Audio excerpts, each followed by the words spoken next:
Stay here.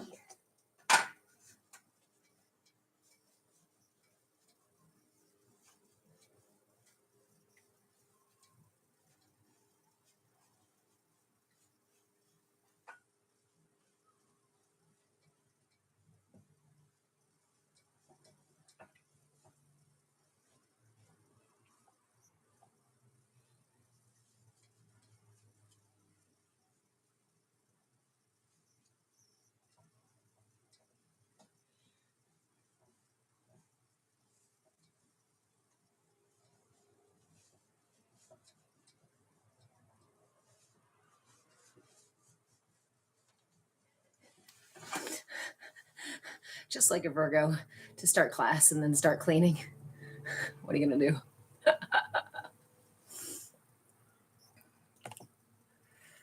Hey, good morning. Good morning. All right. So I'm going to try to make better use of this board. Yeah, welcome in.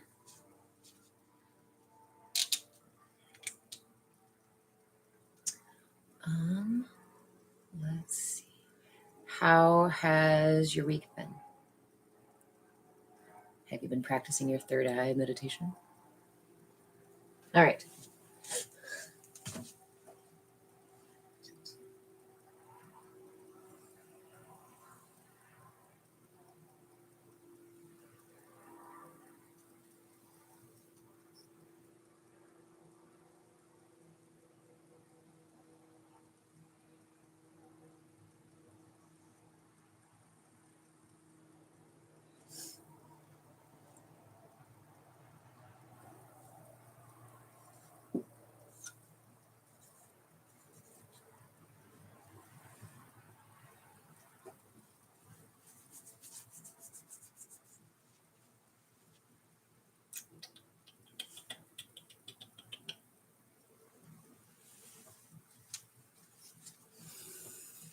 Slow, emotional, numb. But that mudra was fantastic. Yay.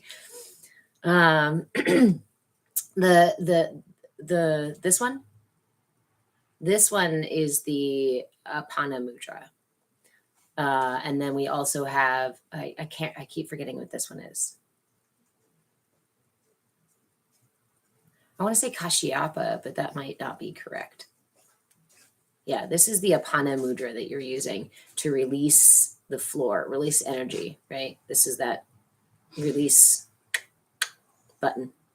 Be careful when you're using this too. If you're sitting with this and using this just for your own energy to encourage aponic energy flow, which is grounding downward energy flow.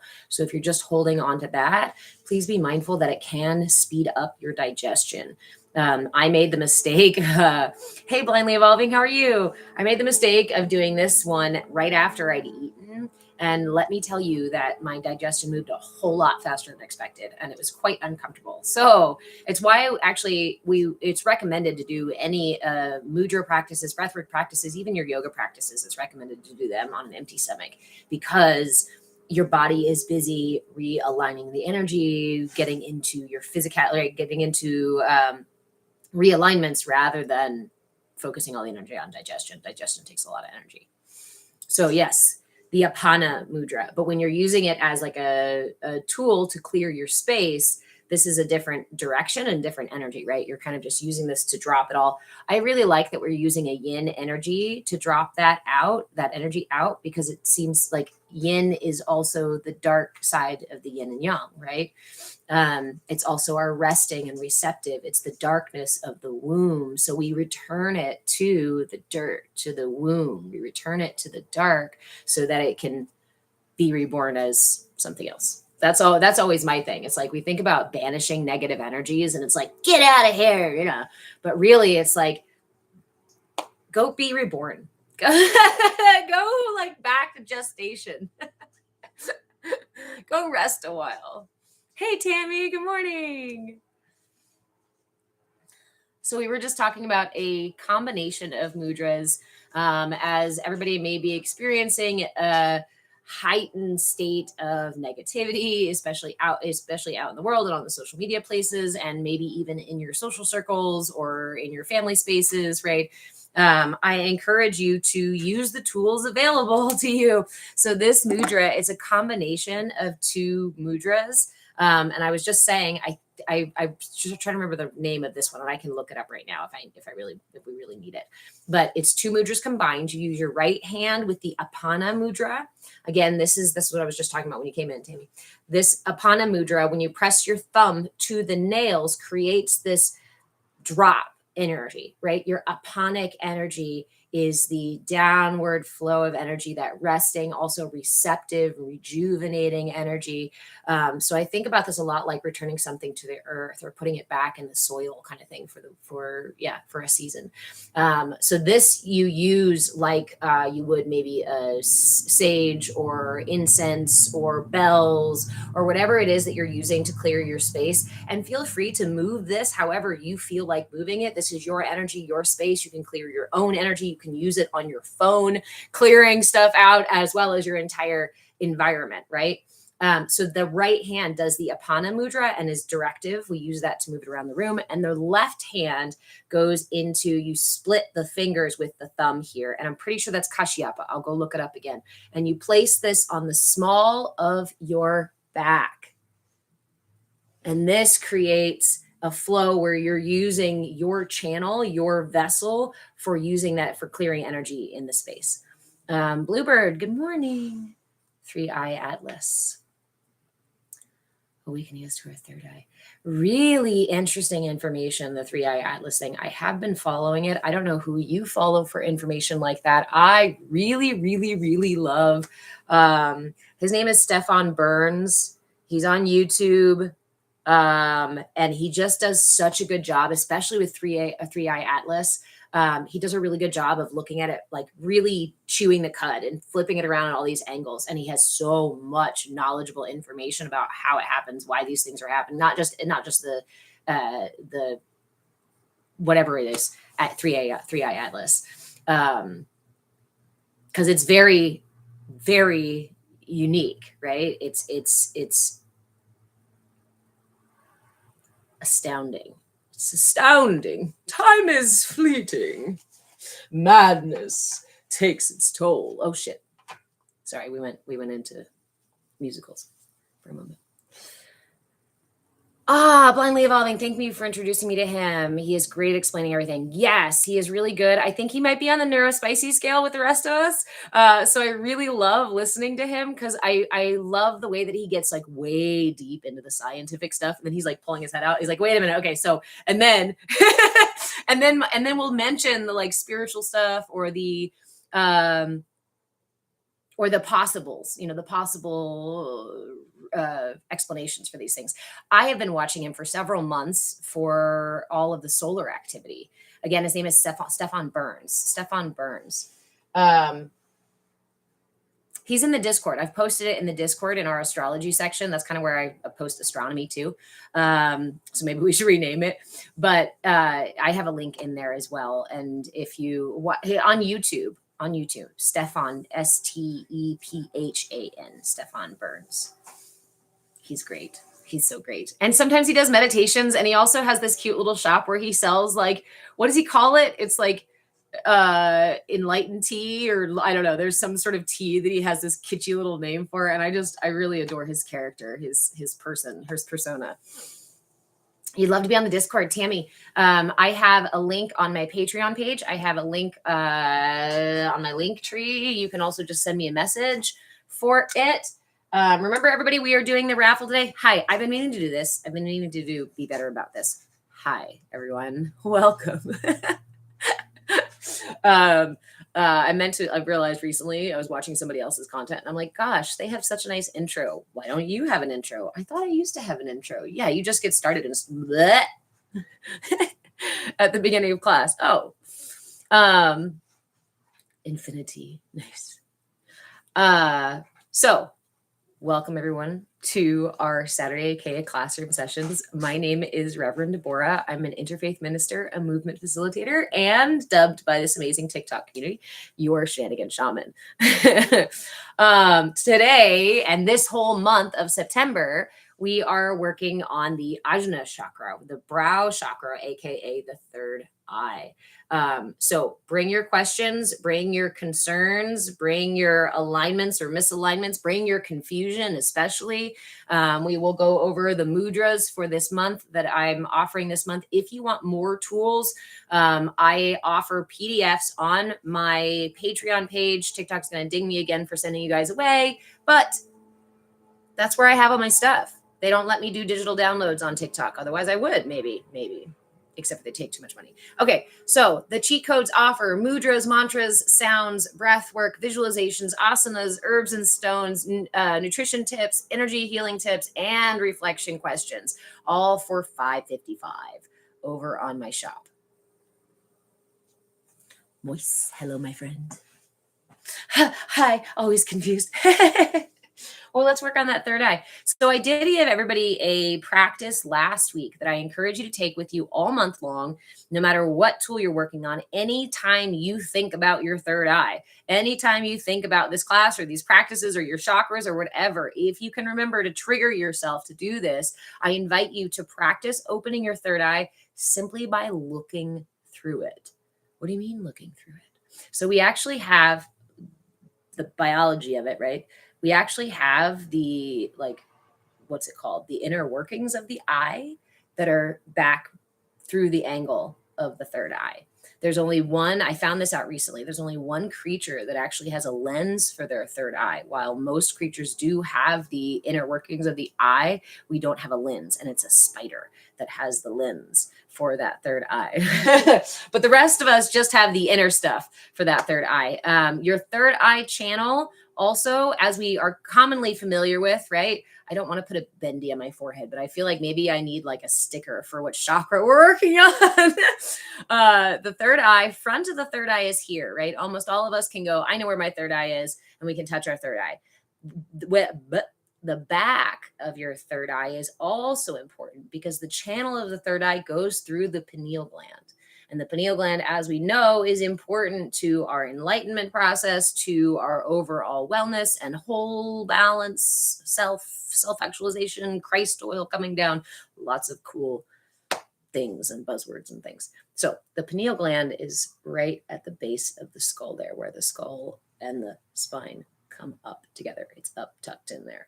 So this is the back of your third eye. This is the front of your third eye, which actually makes this chakra unique to the rest of the chakras.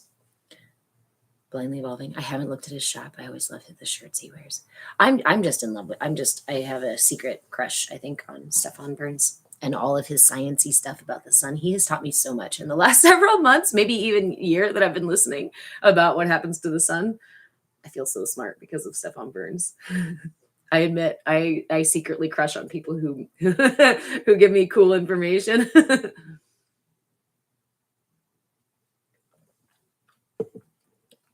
Tammy, I believe some religions call it imagination. What's that? The third eye or intuition? Sapio, yeah. Sapios, yeah. Maybe a little. Yes. So there is a really big push right now, which I've been seeing online, which again, I want to remind everybody this is a concept we talk a lot about in here, right? What's the best way to hide the truth is to show people the truth and then tell them how bad and wrong it is and tell them to run the other way and that the truth is in the total opposite direction. So when you come across, now, again, it's up to you to make your own decisions. It's up to you to use your own experience and your own information, your own wisdom, right? Your own inner guru to decide what's for you and what's not. And hey, chakras might not be your language. Chakras just might not be for you, and that's okay. But I encourage you, if you feel curious, right, to consider that the reason we are seeing so much more of a push for how bad chakras are and demonic chakras are and awful and terrible and ridiculous and whatever that it is the exact push to push you away from the truth of your energy body, the truth that Christ himself was here to explain to us. Christ is a state of being, consciousness. It's a state of consciousness, which he was able to achieve in his lifetime. And that allowed him the understanding that we are all particles in the collective. That's what it means to say that we are part of God, right? Or children of God. We are literally of God.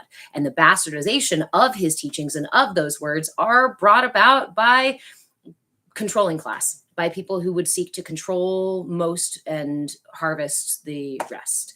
And that was definitely the opposite of Christ's teachings. So I encourage you to do some deconstruction. We are in the collective time frame. We are collectively doing that deconstruction, right? And so talk to your friends, talk to your community members. I love the social media platforms because there's a lot of different there's a lot of different avenues that you can go to explore these things, to explore these ideas.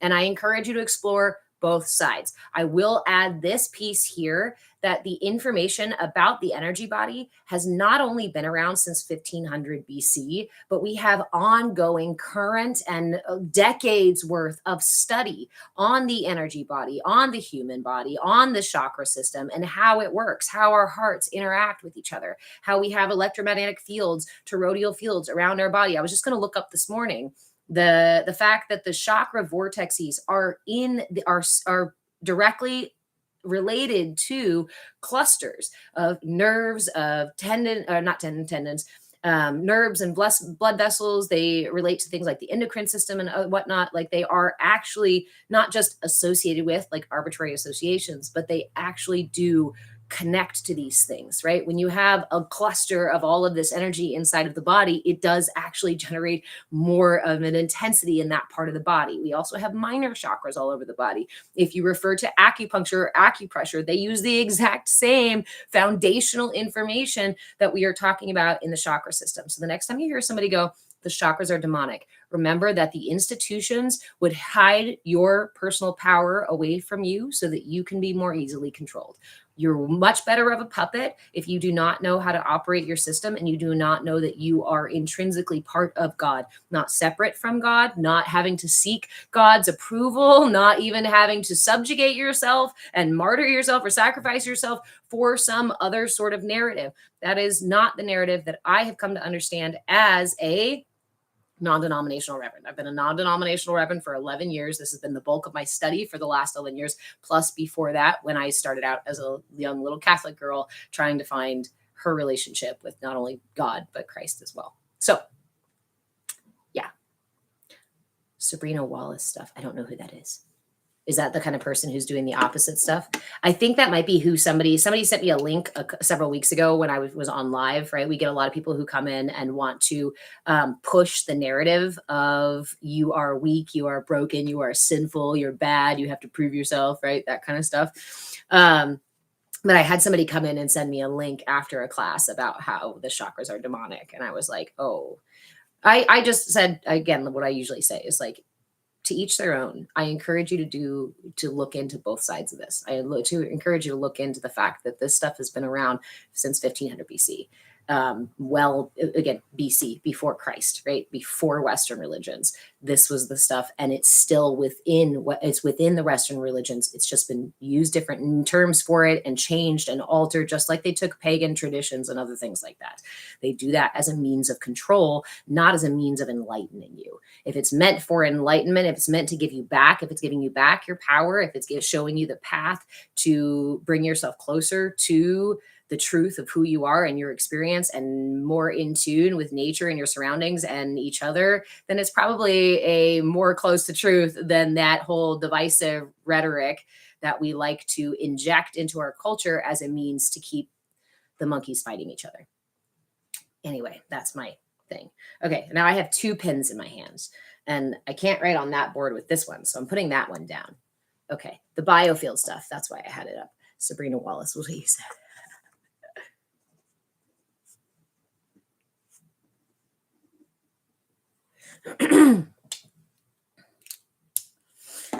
Okay, so Remember, everybody, we are having a raffle today as well for a signed copy of my book. My book is called Energy for Sale, The Energetic Blueprint for Consumer Conditioning. All of that stuff that I was talking about, and a whole lot more about how our modern world hijacks your energy system so that it can more easily poke and prod and pull strings to make sure to keep you in line, as well to make sure to keep you working and giving up all of your resources, working to give up all your resources to the very few instead of learning to self-actualize. So this is a quick 106-page run through of something I've been working on most of my life. So it's not the end all be all of information.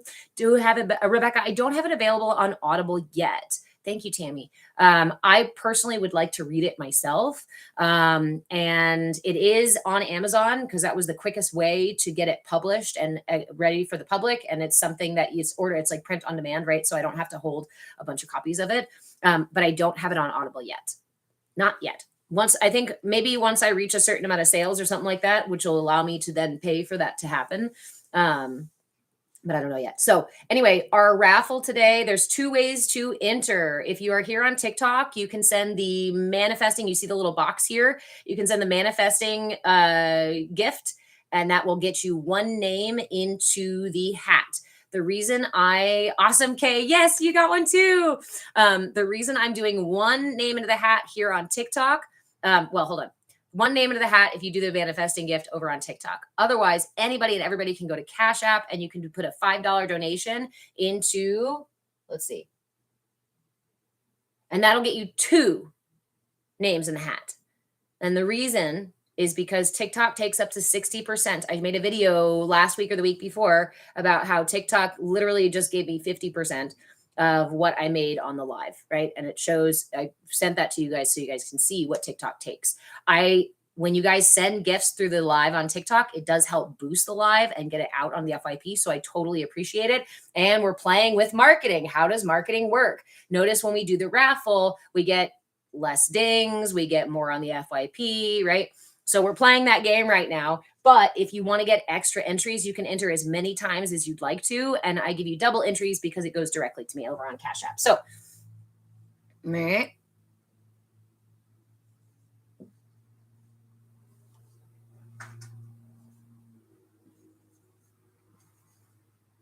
I'm probably going to block it now, aren't I? Is that too small? Is that too small? TikTok. Okay.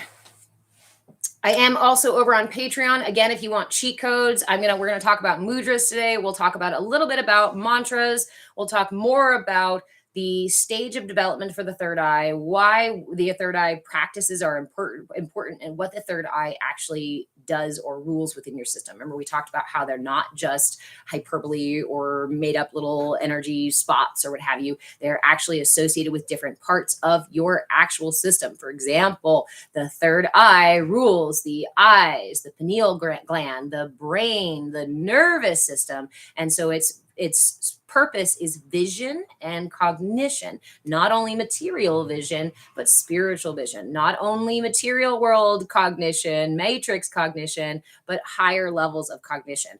The third eye begins to develop. It can begin to develop much, much, much, much younger, but typically most of us are going to reach the point of third eye development for a standard stage of development at about 12. Oh, it's my washing machine. I was like, what is that? That's the strangest knocking. Okay. So this is the stage of development where we move into higher operational thinking in terms of cognitive development. So if you look at our cognitive development, our social emotional development, our physical development, it all lines up really nicely with the chakras and the chakra development as well. So about the point where we start to shift into higher thinking, pre-operational, hold on. Remember what that stage is called.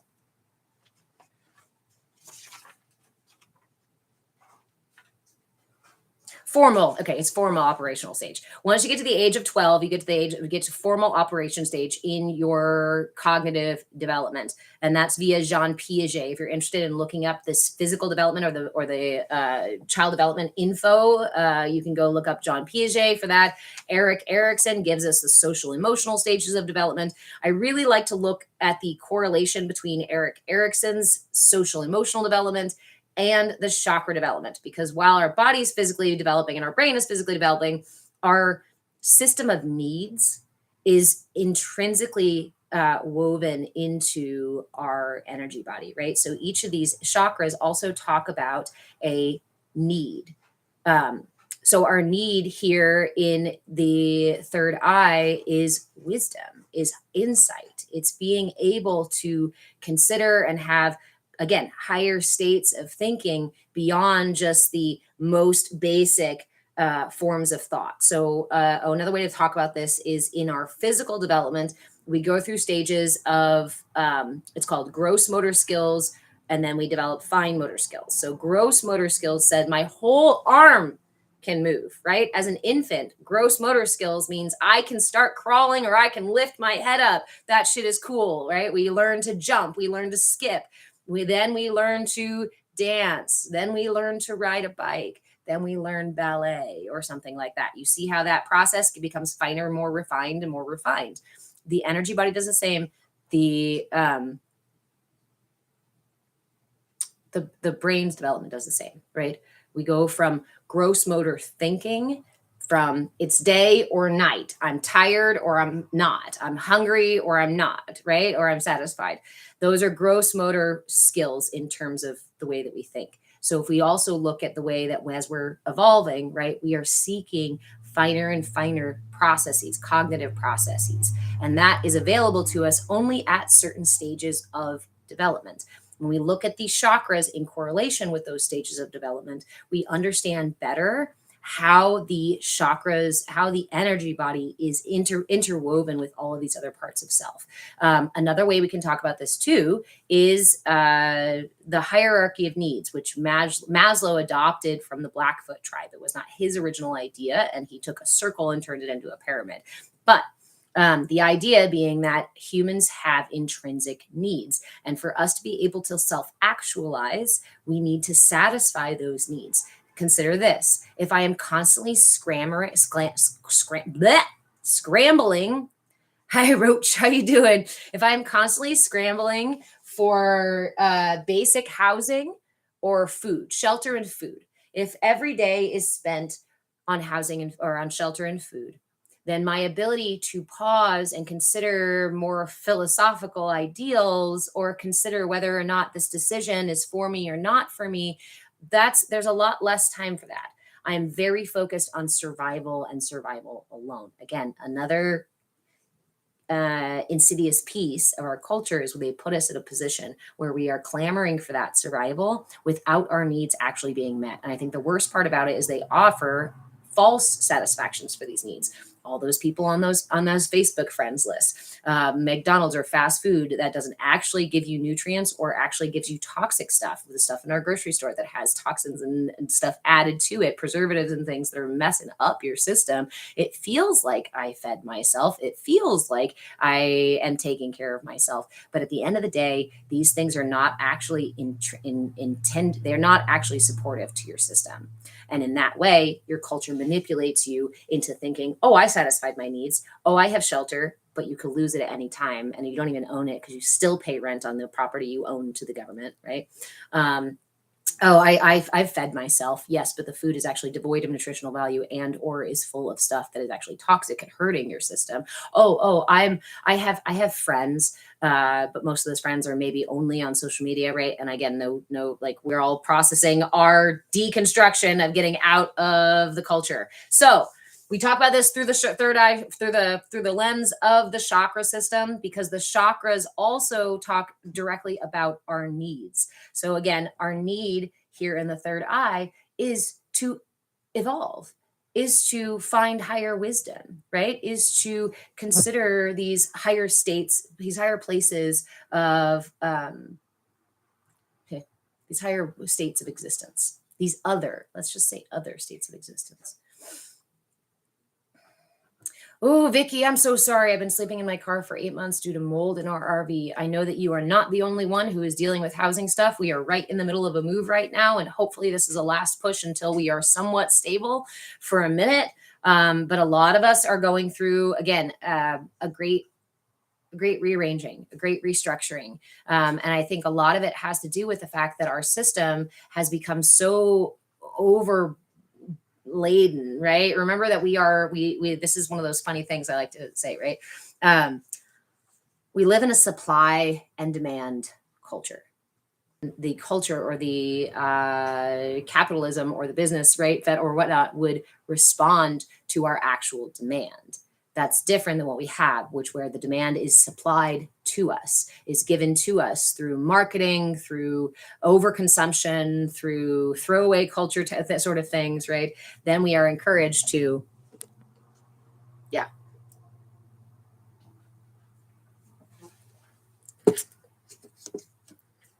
We just had a rain. We've been having our first rains of the year, and the first rain of the year means flies. So I apologize, everybody. But so Vicky, I'm sorry to hear that. I hope you find some stability soon. In the meantime, I encourage you to practice your intuition, to sit with your third eye, to spend some time with your energy system, because one of the most grave losses of the way that we are conditioned by our system is that we lose our connection to our self, to the self, to our own rhythms, to the things that our system actually needs. A lot of us are sitting here going, I don't know what I actually need. I don't know what my purpose actually is. I don't know if I'm hungry or not. I don't know if I'm thirsty or not. I don't know if I'm tired or not. Like, a lot of us are struggling with this sort of things. Isn't this the way that it's supposed to be? Because we've been so manipulated out from the very beginning of how our system works. We've been severed, that connection. I don't want to say, let me take that back. I don't want to say severed, because severed means, I guess we can reattach, right? We can reattach to ourselves, but our connection to ourselves and our rhythms gets screwed. Severed is the only word. Okay.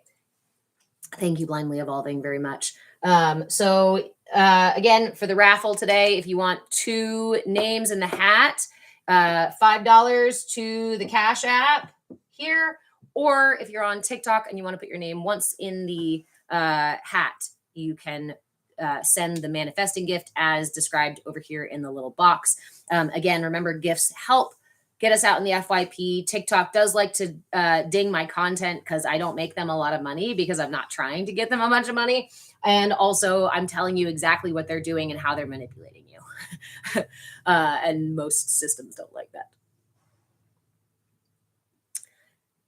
Is energy 100% detached? Yes. And I really like to remember how easily we can reattach, right? This is one of my favorite things about the energy body. The energy body is fluid, it's malleable, it's ever changing, it's dynamic, right? We have all of these energies moving in all these different directions. And because of that, it's not the same as the physical body. My physical body is not doing all of these like shifting and whatnot, like my aura, like my energy body is. So that this is wood, this is water, right?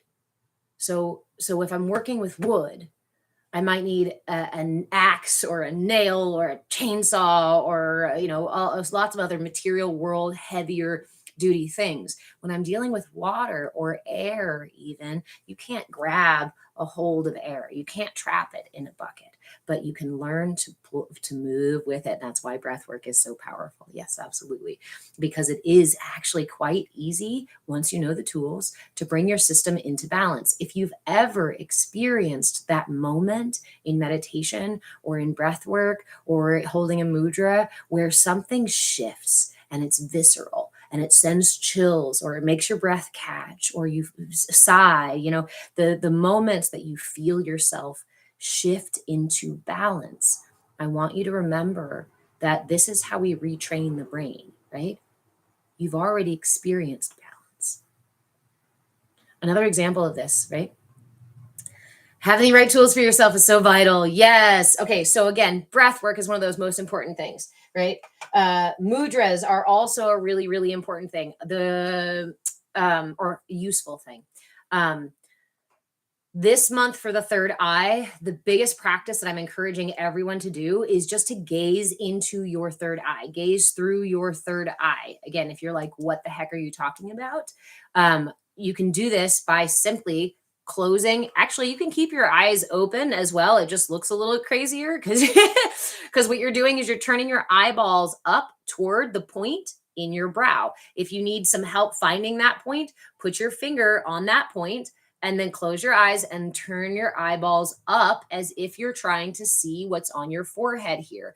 Please remember, if this is your first time doing it or you haven't done it a whole lot, the muscles in your eyes are not going to be used to doing this. It's like getting on a yoga mat for the first time. It's like, yeah.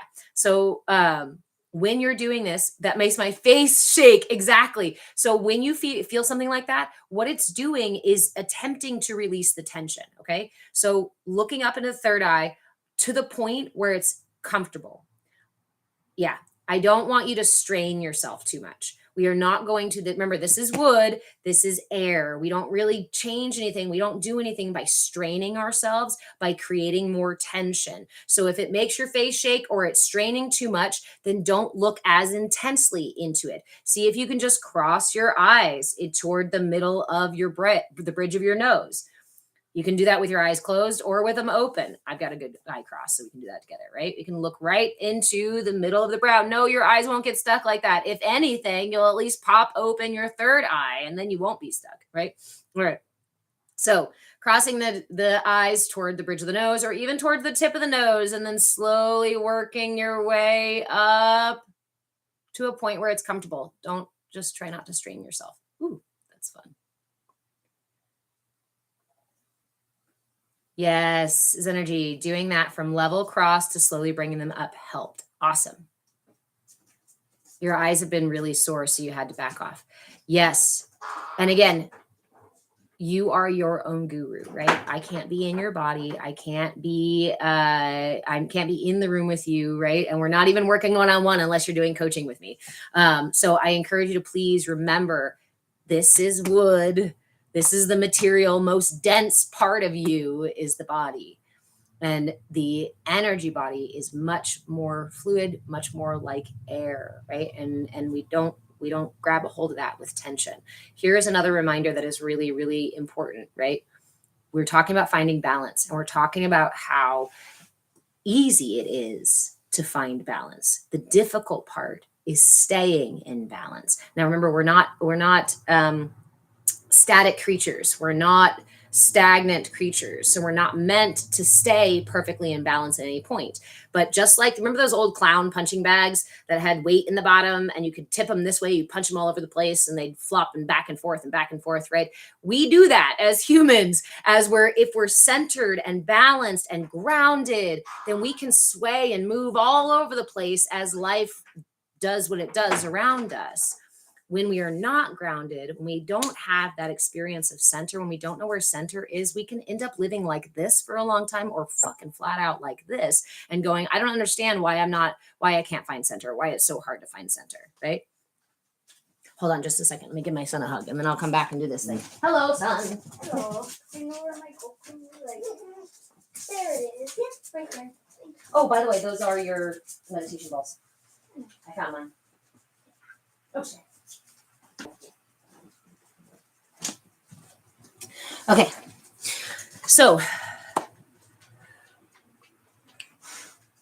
Lilith, this makes total sense to me now. I used to do this a lot when I was around chaos. Nice. Again, beautiful, beautiful, beautiful reminders that your system is actually leading you towards your self-actualization. Your system is actually wanting to get back to center. Your system is happiest and most comfortable when it's in balance. Staying out of balance causes tension, and you can't hold tension in your body for a long time. It's not meant to do it. Hold your fists. Hold your fists and squeeze them tight and tell me how long you can hold that. Because your body is not meant to hold tension. Blindly evolving. Let me know if that feels better too on your eyes, even if you're not going all the way up towards the eyeballs. I have a question here, Stephen. Oh, Steph, sorry. Steph, what if you've been having really heightened emotions lately, but an empath? So yeah, okay. So let me offer again the mudras. There's these two mudras. They're not related to the third eye, but I know that a lot of us are dealing with just a lot of stuff happening in our realities. So if you want two mudras that go together to clear your space, clear negativity, you can use it for your environment. You can use it for your physical, your space, your energy space. You can use it on your phone. I use it on my devices before I get on my devices so that I'm not receiving as much of that negative energy. This is how we do that. These are the two mudras that go with it. First, the Apana mudra, the right hand. You put your bull horns up and place your thumb on the top of those two middle nails. Just gentle pressure. Again, this is the Apana mudra. So this is the mudra that brings the energy, yin energy down. I think about it like returning it to the soil, right? We're talking about burying the negative energy back into the earth, right? Just here, fodder for next spring, for beautiful flowers next spring. So we're releasing that energy out of the space with our right hand. You can use that as a directional sort of thing, as a clearing thing, depending on what you need. Trust your body, trust your intuition, move that however you need to move it. I'll use it like this all over the phone to clear that shit out of the way. Just 1 second. And then the other mudra, I do believe is the Kashyapa mudra. I'll have to double check. But this one, you split the fingers with the thumb, like so. And you place this with your left hand on the small of your back, on your low back. So left hand, Kashyapa mudra, like so. Thumb in between, splitting the fingers on the low back. Right hand into the Apana mudra with the bull horns up and pressing gently on the nails of your two middle fingers here. This is using your vessel to clear the energy space as a much more directed energy to clear your space. Yeah. So we're talking about balance, and I want to remember that. I'm going to catch up. Hey, Kimber. Welcome, Lilith. Steph, I've been having a lot of rage the last few months. Hey, Nikki. Oh, nice. Okay. A lot of rage the last few months. Especially if you're new here. One of the things we talk about a lot is the way that our system is full of our allies. Your emotions, your thoughts, your ego, right? These are not actually out there to harass you, to get you, to hurt you, to mislead you, to manipulate you, to screw up your life, to whatever it is, all these narratives that we have conditioned to say that these things are bad. In reality, your emotions are the vestiges of the things that happened to you when you were younger until you realign them, until you update them, right? So I talk about the fact that everything you need for your healing is alive and well in your system right now in terms of your energy patterns, your thought patterns, your emotional patterns, your beliefs, the way you hold your body, the way you speak, the things you think about the world. All of these things are rooted in your earliest conditioning.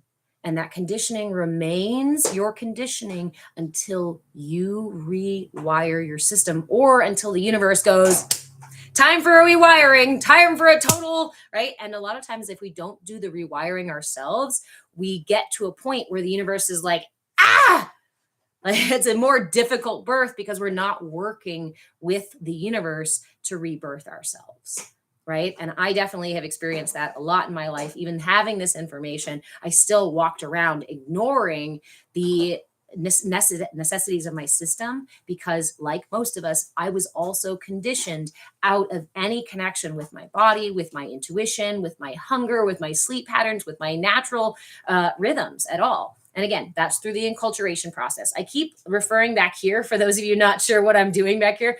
I wrote a book on this, on our enculturation process. I wrote a book on the way that our culture conditions you out of alignment. It's called Energy for Sale, the Energetic Blueprint for Consumer Conditioning. You can find it on Amazon.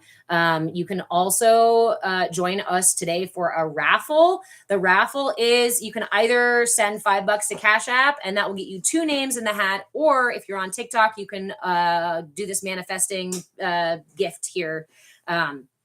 And that one will get you one name in the hat. Why do I do that? Because TikTok takes up to 50% of what I make. The last couple weeks, they've been taking 50% of what I make on the lives. However, marketing is what they want me to do. Making money for them is what they want me to do. So that if you guys do that stuff and choose to do so, awesome, thank you. But I'm not here pushing it. I'm not here trying to make you guys pay through TikTok. That's what TikTok wants. And the reason they want that is because they are also engaged in the business of harvesting your time and attention and your opinion and crafting it as well. So again, this is called Energy for Sale, the energetic blueprint for consumer conditioning. You can either join the raffle for a signed copy of my book. We're going to do the raffle all month of September. Yeah, and then we'll draw a winner in October. So let me see. I missed a couple of things here. Not making a choice is still making a choice. If no choice is made, the universe will push you. I like to say that the universe is either working through you or what is it? What is it? Life is either moving through you or happening to you, right? And that's the difference between being able to find those rhythms and move more fluidly through life, navigate life on an energetic level versus on the material conditioning that we've received in our culture here.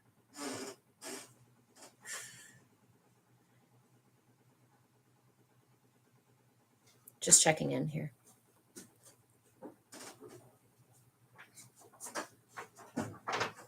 Okay, so, one last thing. I was talking about balance, and this is one last thing I want to do because we remember one of the most important things that we're doing is reconditioning ourselves. We're reconditioning. Hey, Glitterbee. Mwah. We're reconditioning ourselves. So these little moments where we can remind ourselves that, oh my God, I was already talking about this, or oh my gosh, I understand this, or oh, I remember that to be true, right? Center, balance. Balance is something you have experienced. Balance is something that's very easy to find. Center is quite easy to find. What does that look like, right? We can use the example of standing on one foot. We can do it together. If you've got a space to do so, I'll make a little space to do so here. Sorry for disturbing you, dog. But this is one of my favorite ones because it's a little silly, right? So let's back it up here. Let's back it up. Biggity back it up. Okay. Join me, if you'd like to, in standing on one foot. However you'd like to stand on that one foot. As you are standing on one foot, trying to find balance, you see my body going back and forth and back and forth. What is happening in my muscles? What is happening in my limbs, in my core, all over my body? Every part of my body, right, is experiencing what? Tension and release. Tension and release. Tension and release. Now, when I find center, when I find that place of balance, where does that tension go? It turns into intention. It remains only in tension. Intention is to choose to do something and to go ahead and do it. Tension is having to hold myself in that position, right? I'm not balanced and that shit hurts. So when you feel tension in your system, anywhere in your system, tension in your thoughts, tension in your breath, tension in your body and your emotions, this is your system saying, I'm off balance and I'm trying to get back to center. Anger, sadness, fear, anxiety, worry. All of these things are attempts for your system to tell you, hey, something's out of balance. Can you help me get back to center? Your system is your ally. Your system is leading you to your healing in every moment, unconsciously so, until you realize, oh my gosh, this whole time, my ego has been defending me. Oh my gosh, this whole time, these emotions have been actually protecting the parts of me that feel scared or alone or got hurt.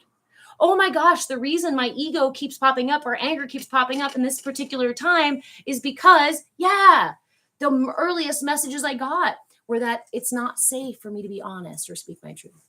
It's not safe for me to be loud and playful. It's not safe, and the universe is not going to answer me if I just cry for help. I have to do something about it. All of these are conditions that we receive from our culture. It's called the enculturation process. and we all go through it. Okay, let's move this back over here so the boy can go in and out of the house. All right. The door is locked. Okay. If you want to go out there. Okay, I'm just looking for my balaclava.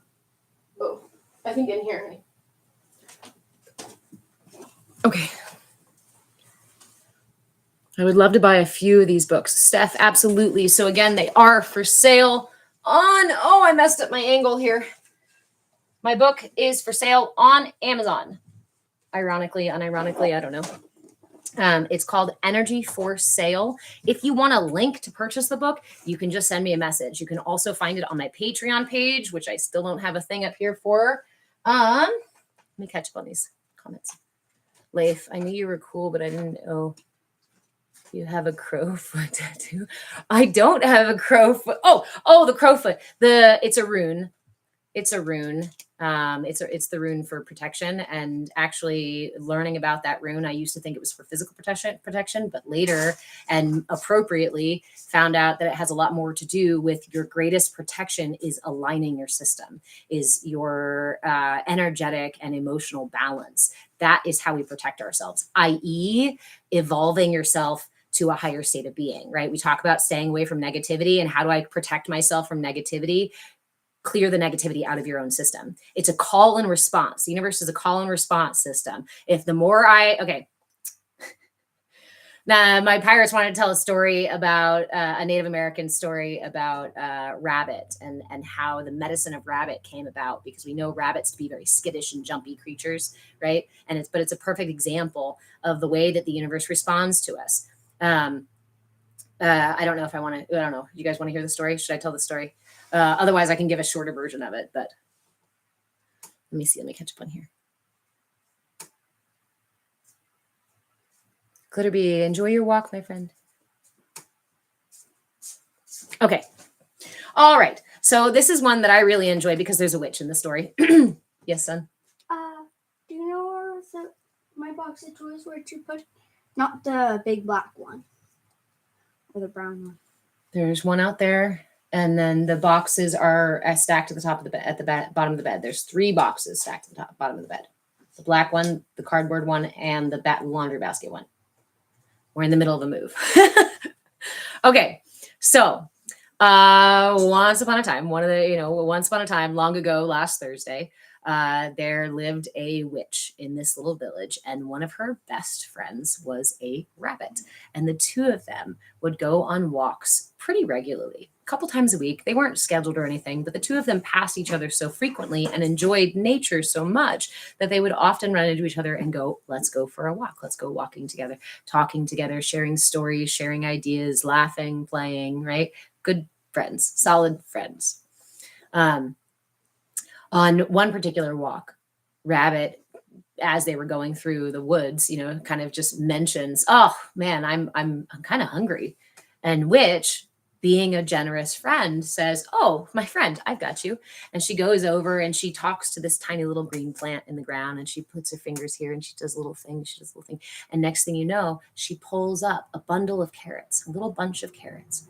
And she gives them to Rabbit, and Rabbit was so hungry and so excited, he grabs them and he eats them up, and that's so delicious. And they continue on their walk. Rabbit doesn't say anything, Witch doesn't say anything. They're friends. Another instance, a little while later, right? Next walk or two, they're on the walk and they're at a steep point on the walk, and Rabbit goes, "Oh gosh, I'm just so parched. I'm so thirsty." And Witch, of course, being a generous friend, turns to a tree where there's an empty gourd hanging. She does the same thing, brings it close to her, and she whispers some sweet things to it, and she takes that gourd down, and it's filled with water, fresh water. She gives it to Rabbit, and Rabbit drinks it all up. Oh, it's so good. It's so good. Rabbit doesn't say anything. Witch doesn't say anything. Doesn't even really say thank you. But again, they're good friends, right? So no big deal. Like, you don't need to thank you for every little thing. And she's not doing it for that anyway. Another walk we go on. This time they're heading back down to the village. And as they are, Rabbit accidentally trips over a log and sprains his ankle. And he's afraid. It hurts. He's not sure how he's going to get home. And of course, Rabbit being small, maybe Witch could carry him, but instead she leans over, she wraps her hands around his leg, and she repairs his leg. Whispers sweet nothing to it. And he stands up good as new. And this time, he doesn't say anything. Love you blindly, love him. He doesn't say anything. She doesn't say anything. And he kind of hops off a little faster down the trail, almost leaving her behind by the time they get to the village. He's already off on his own. And in this, she kind of, that doesn't seem like my friend, but the excuses we give for others, right? Okay, that's all right. It's all right. He's probably just really hurting, right? Weeks go by, and Witch goes for her regular walks, and she just doesn't see Rabbit, doesn't run into Rabbit, doesn't hear about Rabbit. Finally, she starts to kind of ask people as she passes by or other animals, hey, have you seen Rabbit? Have you seen Rabbit? And everybody's like, oh, yeah, I saw Rabbit the other day. Oh, okay, well, he's good. Okay, good. Finally, after several weeks, they run into each other. And as soon as Witch sees Rabbit, she goes, oh, my friend, how have you been? And as soon as Rabbit sees Witch, he jumps back and goes, no, you stay away. You stay away, you evil witch. You're terrible. You could hurt me. You could use your magic against me.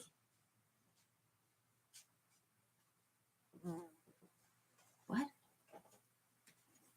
Witch was so taken aback, she was speechless. What do you mean I could hurt you with my magic? I've only used my magic to help you, to heal you, to feed you, to water you, what do you mean? And Rabbit had become so afraid and so caught up in his own head, imagining all the different things that Witch could possibly do to him, terrible possible things that she could do. He painted her into a completely different person than she had shown herself to be. Now, again, being a generous and kind witch, she says to him, you're right. I could hurt you, but I chose not to. As a friend, I extended you my trust and my kindness in that choice. And you took that and used it against me. You used it to hurt me and to paint me into somebody that I've never been. She said, for that, there are consequences. And from here on out, Rabbit, you and all of your kind, so that you can learn from those mistakes, you will call your fears to you. And that is why Rabbit now will go out to the edge of the forest and yell, Eagle, don't eat me. And if Eagle doesn't come, thank you, Rain. Rabbit will hop a little further into the field and say, Eagle, don't eat me, nibbling on some grass and some clovers. And if Eagle still doesn't come, Rabbit goes all the way out in the center of the field and starts to scream, Eagle, don't you dare eat me. I'm right here in the middle of the field, but if you eat me, I swear to... Until Eagle comes down and eats Rabbit. If you happen to be the year of the rabbit, this is one of the lessons that you're gifted with in this lifetime, is learning how to not call your fears to you, to learning how to not focus so much on the possibility of the things that could happen, that you actually manifest them. So, remember that our system is our ally, right? Those worries, those fears, those things that go on in our mind are not the entire story. And they're almost always an attempt from something stuck in our system to be released. You're very welcome, Nikki. Again, emotions. I like to talk about them like belches or farts, right? Some of our emotions are just kind of burps. Some of our emotions are real sinky farts. And sometimes you bring in what you think about. Exactly, Nikki, right? Resonating is what manifestation is about. If I align myself with the things that I want in my life, they naturally show up around me. If I align myself with the things I don't want in my life, they will naturally show up around me too. Universe is a call and response. My mother used to call it, remember I talk about my inner selves, my inner workings, my inner team as my pirates, my pirate crew, my pirate ship, right? And when I was younger, my mother used to say, part of this now I'm realizing influenced it. My mother used to say that your emotions and your energy is like being on a boat and drumming a tune or a pattern or, or what have you on the hull of the ship. Because outside that sound may travel only so far in the material world, but to see it the way that energy travels so much further, we see it in the water, right? So if I'm there on my boat stomping and screaming about how terrible the ocean is, how awful it is, and how scary it is, then those storms are going to come my way. Like attracts like, right? Your system is your ally.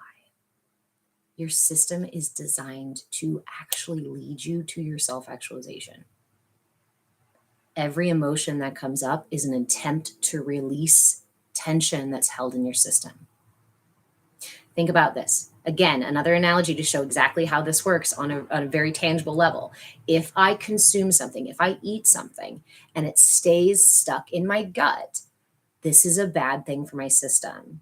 My system will revolt. I will get sick. I may get a fever. I may feel inflammation. I may vomit. I may have a lot of gas, right? I may get all sorts of other things that go wrong when something is stuck in my digestive system, because you're not a static creature. You're not meant to stay with these things stuck in your gut. But what do we do with our emotions, our anger, our fear, our silliness, or whatever emotion? Because it doesn't have to be just the bad ones, right? Whatever ones that we are conditioned to hide. My laughter, right? My cry, my tears. We are going to put those away again and again. And where do we store them? But back in the body in the form of tension. So then this is also what gives us the converse. Let's flip this around and say, any point that you feel tension is an opportunity to release. It's a reminder that something's out of balance. And when we realize that, we can pause in each moment, and we can adopt our healing. We can work with our healing in every single moment of tension. Moment of tension in my heart, in my gut, in my head. Pause, breathe, and give it all of your attention. The same way as if you're trying to balance on one foot and your attention is everywhere else and you're looking all over the place and doing all these other things, it's way harder to balance on one foot than if you focus your attention. Mario, how do we release? There are innumerous ways to release tension in your system. And this is where your inner guru comes in. I say a lot in here, you are your own guru, right? I'm not your guru. I'm not the master of anything except for my own system. And I'm still learning that one, right? Maybe a master of change. For those of you who are new here, hello, my name is Reverend Deborah. I'm an interfaith minister, a movement facilitator, and you're dubbed your shenanigan shaman. So ways that we release: breath work, stomping, dancing, yelling, mudras, yoga, meditation, therapy, hugging a friend, hugging a tree, going for a run, building something, sleeping, crying, eating, not eating, drinking water, taking a shower, going for a swim. Yes, dance and shake a lot, hula hooping, right? Anybody else? Any form of release. Offer. Let me see. Yeah. Let me know what your favorite kind of release, or what release you've been experiencing a lot lately. Vicky, TikTok just kicked you out of TikTok. FYI, TikTok does not like my content. I'm giving you guys stuff and telling you about the conditioning that they are running on. So a lot of times they will unfriend you from my friend list, or they will kick you out of my live, or they will flag my live and my content for me being nude.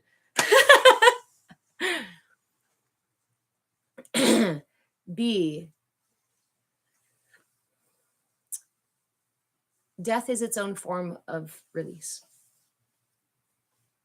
It's a form that we go through in many ways. I used to work in birth. I was a birth doula for many years. And one of the beautiful things about birth is that it is not only a birth of a child, but it's a rebirth of the parents as well, and of everyone around that child. Particularly the mother goes through a rebirth of her system. And what do we know about birth is that last final push to be born, we are being squeezed by the birth canal. We are being pressured by the perineum. We have all of this tension squeezing the fuck out of us, trying to help us move through a difficult point. Tension says you're healing. And if we can remember that, right, then we don't get lost in being mad about the tension or feeling hurt by the tension. We've detected inactivity in your life. I must have said something good, guys. I must have said something good, because now we got inactivity and people got kicked out of the live. Remember, I'm also live on YouTube as well. And they don't typically do that kind of stuff, but yeah, they also don't put my stuff on the FYP. So let me see. I missed a couple of things here. Mr. Marshmallow, my release has been sitting in silence. Yes, that is also a form of release, especially when we're so busy being human doings. You're not a human doing, you're a human being. When was the last time you just stopped to be? Right? So when we are going through a rebirth of self, we very likely are going to feel tension in our lives, in our bodies, in our brains. We may even feel a heightened sense of pain or discomfort in our body. It can be an indication that dog is getting comfortable down there. Sorry, guys. That you're healing, that you're releasing, that your system is ready to let go of what has been holding tension in your body. Again, if you squeeze your fist like this, thank you, friend. If you squeeze your fist like this and try to hold that for a long time, you cannot hold it. Another example of how tension is not meant to be in your system. We are not meant to hold tension. So what do we have then? No tension at all? Then it's nothing. Then we're just laying around, right? Intention. If I bring intention to my mudra, Jnana mudra, right? One of the most basic mudras for the third eye, for opening your third eye, for aligning, for quieting the mind to make space for that silence, right? For the letting go of tension. There's a difference between holding this with intention, holding it with no intention, and holding it with tension. And that's really hard to hold because it's not meant to do it.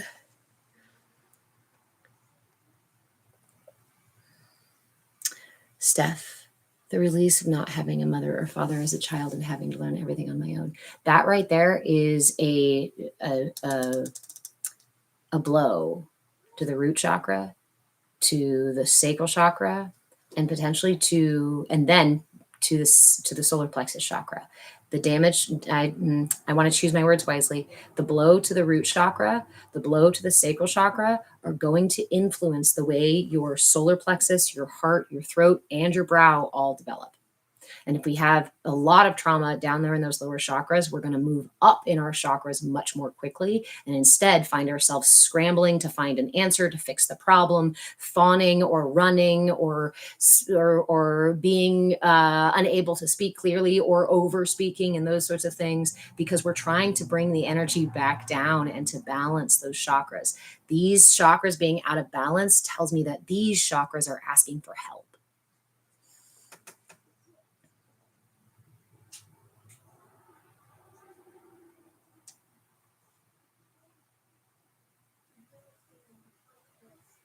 Kimber, they don't like it because you're here for us, not to market for them. I know. Did you guys know, side note, I got a call from TikTok Shop the other day. A person called me on my little telephone and was like, "Hi, I'm from TikTok Shop. I noticed that you were not utilizing our affiliate program. Would you like me to get you signed up today?" And you don't want to, actually, you probably do want to know what I said to them. I was not very nice, but I was very Virgo. I gave them the absolutely not. I can't believe you're calling me. In fact, the fact that there's a real person over there when I have reached out to support God knows how many times and gotten zero real answer and only AI is extremely frustrating. The fact that you take 60% of what what creators make is absurd and highway robbery. Fix your system. Do not call me again. I was just like, what? There's a real person back there? Oh. Sorry. It frustrated me, but it also was really funny. Okay. Still here, Nikki, trying to subscribe to YouTube. Remember that I'm over on YouTube. I move with change on YouTube. Let me put that there as well.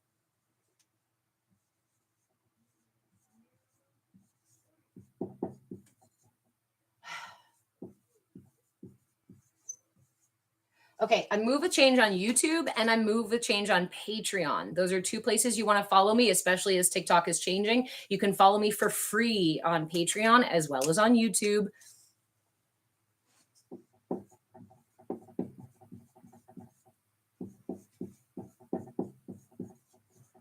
Sorry, TikTok might ding me again for having these things up in the background. This right here is my Cash App. If you want to join the raffle, if you want to put your name in the hat for the raffle of my book, it's called Energy for Sale, the Energetic Blueprint for Consumer Conditioning. If you want a signed copy sent to you, we'll be drawing the winner in October. Okay. So now let me answer these questions. I got a bunch of comments here. Let me catch up really quick, and then we will get back to talking about the chakra system, as well as if you'd like to talk about the development of the chakra system, because that's exactly how the hooks, the inner workings, the buttons and things get you wired to respond as they want you to the capitalist society we live in. JB, how do we fix the chakras? So again, your chakras, your energy body is a dynamic system. It is constantly ever changing and flowing. It's like your breath. Remember, your breath is constantly inhaling and exhaling, inhaling and exhaling. And if your breath gets out of balance, how do I fix my breath? Give it my attention and come back to center. What does center look like? Center is going to be unique to each of us. And our systems are constantly trying to find center. So trust that at some point during the day, you're probably going to run through center. You're probably going to pass through center on your way to being worried, and on your way to being tired, and on your way to being stressed out and angry, and on your way to being really happy and joyful or what have you, right? Center is in that middle space. So if you're fluctuating, which we always are, you are passing through center. I will offer to JB and anybody else curious, one of my favorite ways in the moment to do a hard reset on my system, especially if my pendulum is like way over here doing something wild and frenetic, is to literally freeze. Freeze. I need to make an acronym for this. Freeze and look around your environment with all of your senses. And I don't mean scan the environment. Same way I don't mean take 5 breaths and you're like, no, stop right now with me and find everything that's red in your environment. Find it.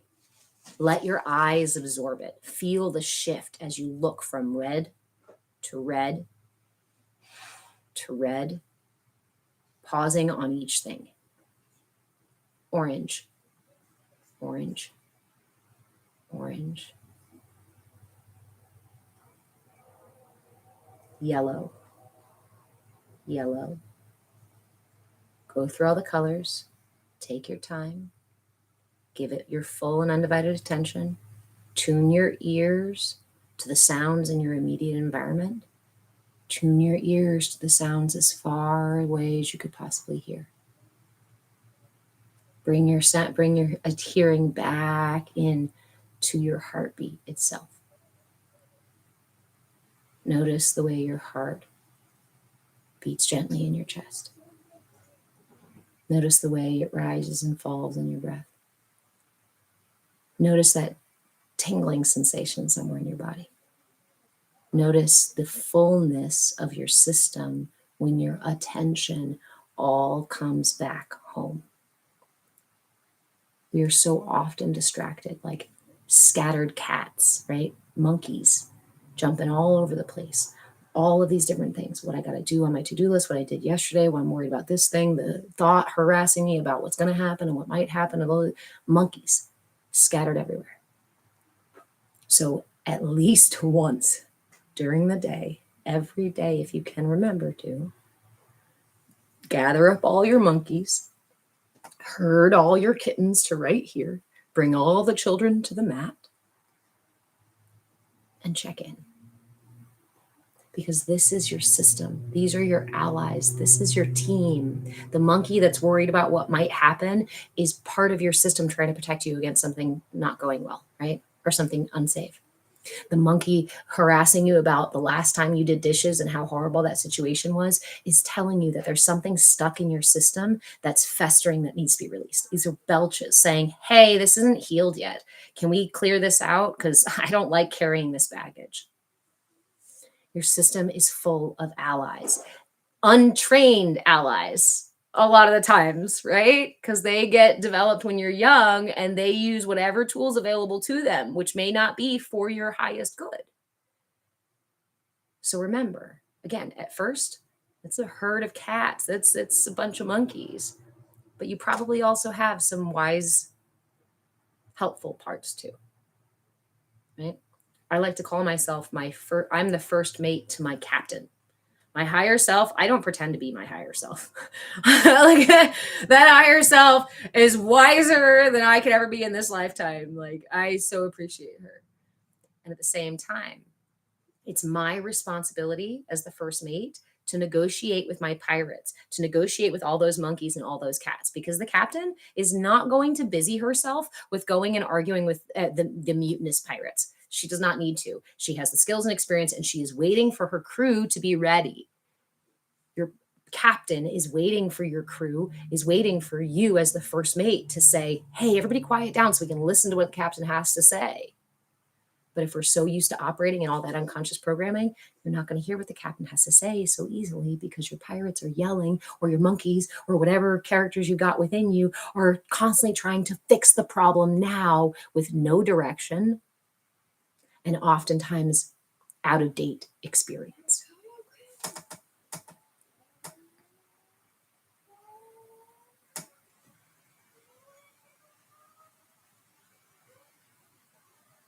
Love from Montana. Hi, friend. My son was born in Montana.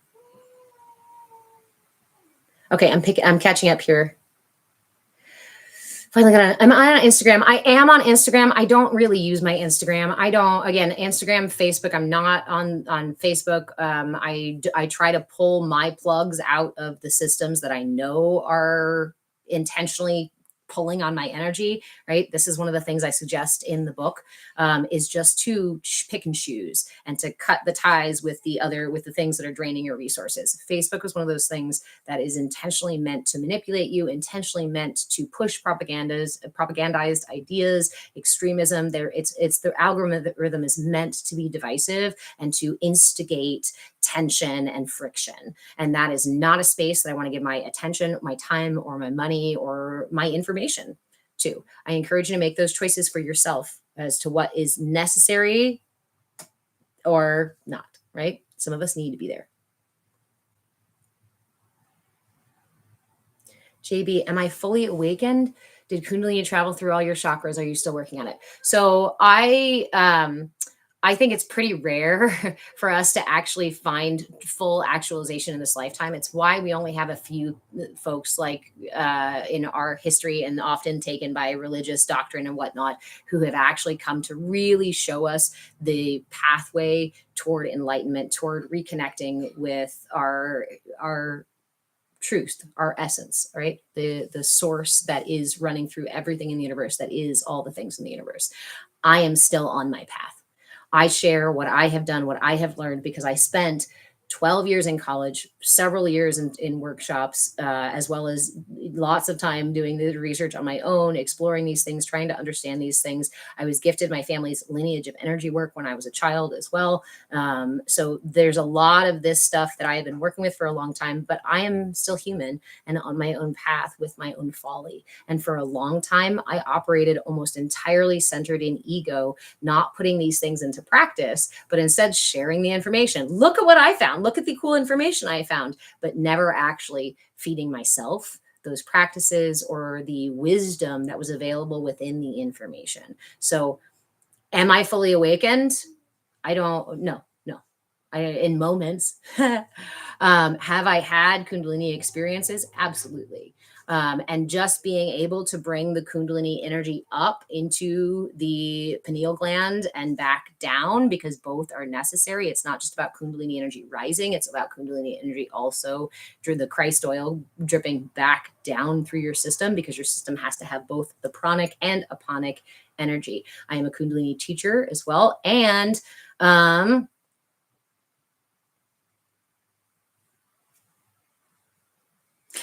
I have a Kundalini Kriya. I offer Kundalini Kriyas about once a year, and we're going to be doing one this year as well.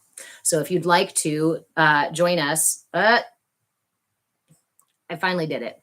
I finally admitted it. I finally told you guys what I'm actually doing in December. So we've been through our Inner Light series this year, and the Inner Light series is going through the entire energy body. We started in January with the aura, and then we moved to the koshas and the elements inside the body and the energy flows, and then we moved to the lower chakras, the minor chakras. Then we went to the root, and we've been working our way up through the chakras. And I kept telling everybody I have a surprise in December, and I kind of divulged it there. So what we're actually doing in December, because November, we're going to be talking about the soul star and the higher chakras, the minor upper chakras, and the chakras above the body.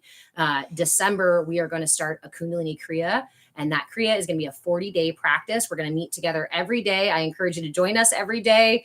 But I will also have recording timers that I will post every day, so you can do it with the timer instead of having to use your phone or something like that, or a jarring alarm. That Kriya is the Satnam Kriya. And this Satnam Kriya is a foundational Kriya for Kundalini Yoga, and is intended to help clarify that channel and draw that pranic energy, draw the Kundalini energy up from the root out up through your system. So that's what we're going to be doing in December. It will start, I think it'll start December 1st, and we'll go for 40 days. So it'll bring us into the new year. And no matter where you are in your practice, I encourage you to join us for this Kriya. 40-day Kriyas are really, really, really helpful. Why 40 days? Because it takes 40 days for you to basically rewire a new habit into your system, so that it becomes more of that unconscious, like wired in, versus something that I have to choose to do every day. So I have all sorts of cool stuff, like a journal that'll go with it. I'll instruct the practice. We'll do other things around that. But if you're interested, because you asked specifically about Kundalini energy, if you're interested in raising your Kundalini energy and bringing that up to meet the pineal gland and excrete that Christ oil, we are going to be working on that in December. Thank you for your question, friend. And Kimber just started meditating with moldavite for the first time, placed it on my third eye and itching. I am not the best with stones. They're not not entirely my forte. But again, you are your own guru. So if you're doing a practice and it feels uncomfortable, don't do that practice. Or you don't want, your system is like, no, I don't want this. Don't do that practice. Or maybe try that practice again another time.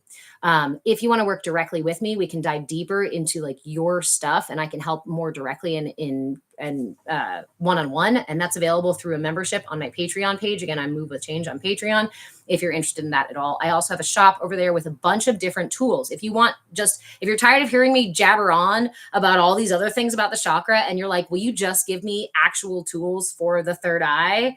You can go to my shop on Patreon, Move with Change, and there are cheat codes for every single chakra that we have gone through so far. So you won't see the crown chakra, the soul star chakra, or the Kundalini stuff yet in the shop, because everything else that we've gone through this year is there. And those PDFs are like 3 or 4 pages. I've got it right here.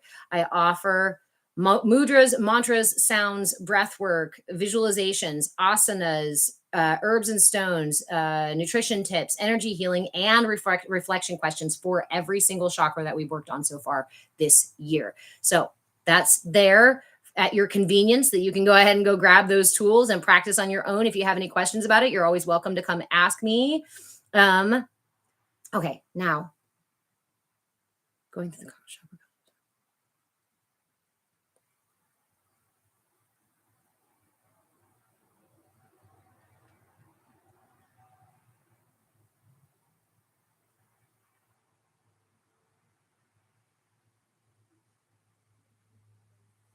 JB, this is a great point, right? Meditating, these colors will actually come to you. The practice that we were doing was actually look around your system. So it was a hard reset for your system. If you're wanting to balance your chakras, if you're wanting to balance your system, like just don't even worry about calling the chakras or anything, right? If you just want to bring yourself back into balance because you notice that your system is frenetic or feeling chaotic, then use this game, right? Use this practice of total awareness, learning to direct your awareness. I often suggest doing the colors. Remember that your chakras are the same order as the rainbow because you are a prism for source light. And so light gets fractured through you and expressed in these different channels. So we go Roy G. Biv: red, orange, yellow, green, blue, indigo, and violet. So it wasn't about in meditation with closed eye experience. It was about being fully present and using our senses to bring ourselves back to the present moment, bring ourselves back into our body and experience what balance feels like when we do that, and how quickly we can start to find balance when we just recall our attention and all those mind monkeys and cats running around, right? Thank you guys for the shares and the follows. Steph, thank you very much. Powerful teacher. I'm working on balancing my throat chakra. I'm working on balancing my solar plexus. One of the biggest things that teaching online for the last 3 years has offered me is the ability to practice doing those things. I've spent a lot of my life with concave here, trying to hide myself, only to then lash out using those exact things to protect myself.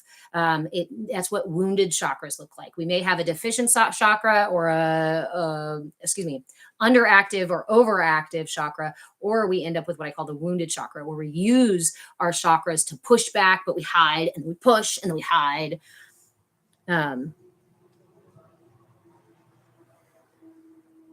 JB, if you start your spiritual journey, I think we are all on a spiritual journey. At any point, you can choose to continue on your spiritual journey, or you can choose to sit down on your spiritual journey and stay where you are.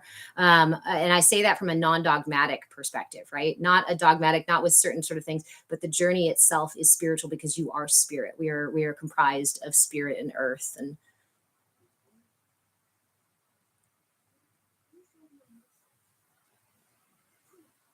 Veronica, okay.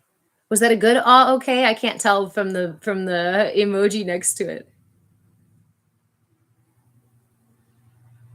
JB, I felt Kundalini conjuring in my root chakra before 4 years ago, but was not ready for it. Wise choice, my friend.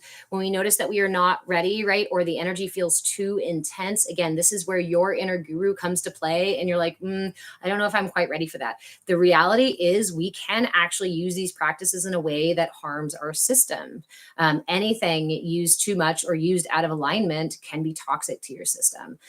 So I encourage you, again, to remember that this is wood, my energy is air, right? So if I'm trying to change the weather, the air, I do that differently than if I'm trying to change the tree or the wood.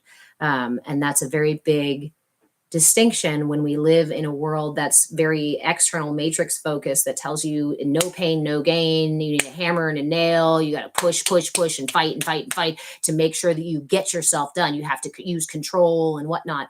I tried a lot of those methods for a long time because I subscribed to that too. The harder I work, the faster I'll get there. The harder I worked, the faster I tried to get there, the further away I found myself again and again and again. It does not work with the same. This is quantum physics realm, not the Western physics realm, right? Yes, made me spiral out and went through spiritual psychosis and got delayed for a few years. I'm proud of you for having that awareness and being present with yourself. I'm sure your system is really is grateful for the support that you offered. What a great job being a first mate to your captain.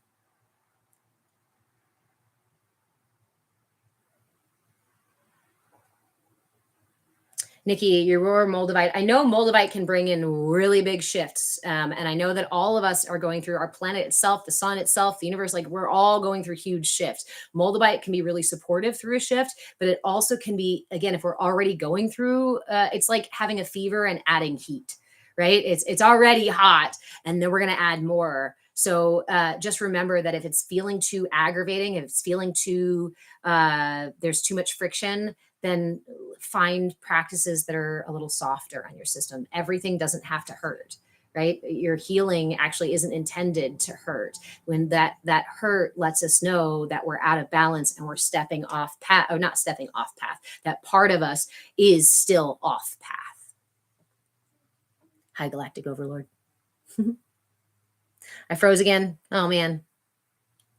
Nikki, what if you don't have all the chakra colors in your surroundings? Don't worry about it. Don't worry about it. It's not about like, because again, you can also shift your attention, Nikki, to if you want to do the internal version of the chakras, you can do that. You don't have to look at the colors themselves to see or to help balance them. You can close your eyes and visualize them, as JB had suggested. Another way to do so is to simply practice the scales. If you're somebody who can sing or vocalizes really well, your chakras match the scales. Do, re, mi, fa, sol, la, ti, right? So you can practice that, singing with them. There are also what's called a bij mantra or a seed mantra for each chakra. If you have, you can either find them online, or you can also, I think I offer them in one of my thing. Let me see. The bij mantras are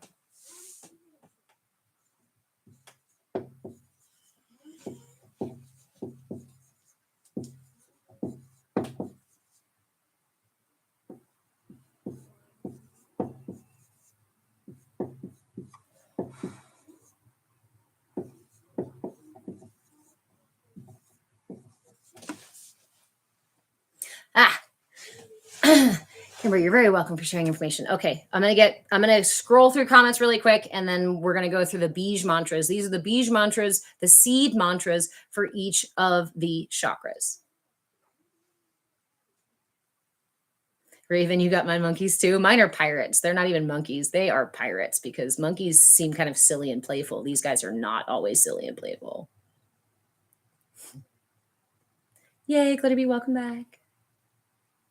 JV, I dreamt I saw my third eye chakra open in a mirror. Another way you can practice your third eye chakra opening, instead of just turning your actual eyeballs toward the third eye, you can look into a mirror and stare into your third eye in the mirror. It's called Tritaka meditation. Tritaka is a form of staring meditation, and it can be used to open a chakra or to focus on a chakra. You can do this, and when I encourage you to do this and look for the color, specifically train your eyes looking into the mirror, focused intently on this point, and look for a color. You actually emit an actual light field. It does actually have color to it. It's the same wavelength as that color indigo, right? For the third eye. So you can see it. Another way that's easier to see it is if you dim the lights in your bathroom. So don't go completely dark, but dim the lights enough in your bathroom that you can stare at that mirror and stare at the chakra point. And I can't guarantee you that you're going to see anything, because I'm not in your system. But that is another way to work with your chakras. If your heart chakra is feeling heavy or blocked or needing your attention, go in the bathroom, turn down that light, and stare into the heart chakra. Raven, we are spiritual beings on a human journey, not the other way around, right? Exactly. Exactly. Hey, Bishop, how are you?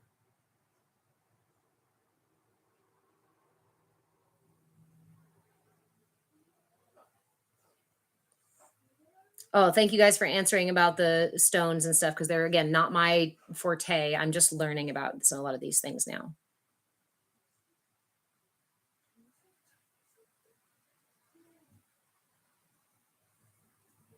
Vicky, I didn't know the scales were correlated with the chakras, and no wonder why singing helps me feel better.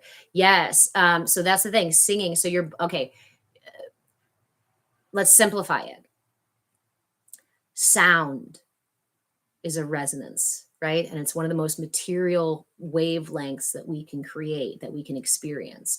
That sound can literally will align your system. This is why bij mantras, this is why mantras themselves are so powerful.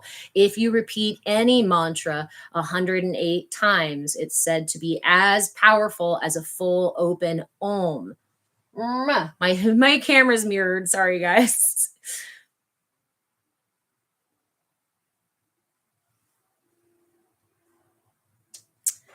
JV, solar plexus off since hernia surgery. If you've specifically had surgeries or injuries in certain areas, I encourage you to give more attention to those areas. Your body is not really actually meant to be cut open. We can actually heal ourselves other ways, but our system, our Western system, is so infantile a little bit and young, naive, condescending to like actually really powerful information that we've had for since well before Western medicine. So we do learn from each other. Because it takes a village to raise a human. Steph, I feel contracted or flowing. Those are two different things. What do you mean?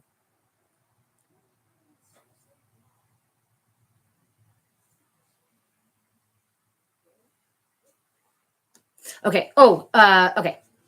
Whoa. Sorry. Hold on. I did not mean to bring anybody up. Sorry, friend. I'm going to have to drop you off here. I don't know how.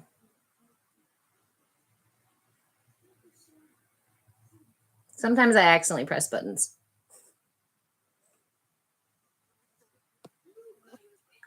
Evolving Seeds, do you know how to drop? Can you drop from the live, please?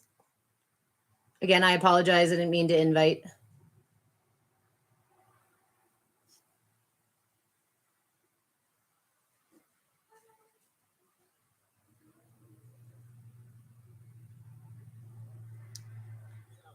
Sorry, I can't hear you if you're talking. Okay, now I have my sound on. What's that? I said, kick me out. I don't know why. I just accepted. I was surprised that anybody did anything. I was just like, I'm so sorry. I know I randomly hit the button, but I don't know actually how to do the thing. But I think you can. I think if you just leave the live, it should. But I don't want you to leave either. It doesn't have a button for it. Anybody else know? It's freezing. All right. Yay. Okay. Thank you, friend. Again, I apologize. Shenanigans. They happen. All right. So,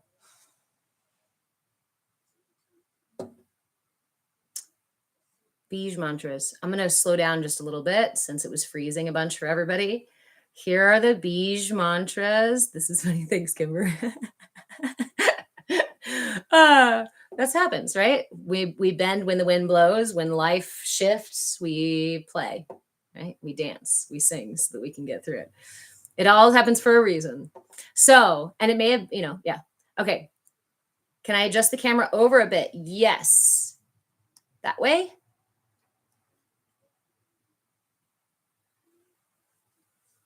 It takes a village to be a village, and then they can try to keep us from joining that too. Yes. That's why they keep you divided with social media friends and they use the thing to get us all linked into this thing rather than going out there and connecting to our community and our neighbors. Okay. Singing. Your system resonates. Your system runs on frequencies and wavelengths down to your cellular level, down to the most tiniest bits of what you are. Okay, actually, quarks are even tinier, right? We can get tinier and tinier with quantum physics, but your system is vibrating, right? Those cells have a kinetic energy to them. So when we use sound, when we use movement, we offer our bodies, our systems, healing that's quite profound and really accessible. Again, assuming we can move and assuming we can just make sound. You don't even have to be making the sound that sounds right? You don't worry about like hitting a specific note or sounding like a professional singer when you do this stuff, especially with mantras. Mantras is not so much about the exact pronunciation. Sorry. What shenanigans today, you guys. It's more about the resonance. So when you speak a mantra, Sanskrit, now I'm still learning Sanskrit. I'm not the expert on Sanskrit. If somebody knows Sanskrit and wants to help me learn, I would really appreciate it. But Sanskrit is the language of resonance. It's less about the exact letters. That's why sometimes you'll see different words or the same words spelled differently. So when we're working with the Bij mantras, the important part to focus on is the way that it resonates. You want to feel it in your head. You want to feel it in your body. And the more you do these, the more you feel it in your body. The fun part about our Kriya in December is it has a mantra with it. It's the Sat Nam mantra. It is a little difficult because we do an inhale and an exhale. But when you do that consistently, you get some pretty amazing physical and mental shifts that you can experience in your body, in your mind, in your energy field. So, all right, root chakra is Lam. Lam. And when you say this, Larch, am I familiar with homeopathy? I am familiar with homeopathy. The reason I really appreciate and use homeopathy is I learned that homeopathy is created from the energetics of a thing. So they use the energetics of the thing to create the homeopathic remedies. I'm a huge fan of homeopathy. If you're interested in, I might be a hot button thing. I don't know if I'm allowed to say it on TikTok, but they have something called homeoprophylaxis. It is a alternative to vaccination. It is a homeopathic program that's alternative to vaccination.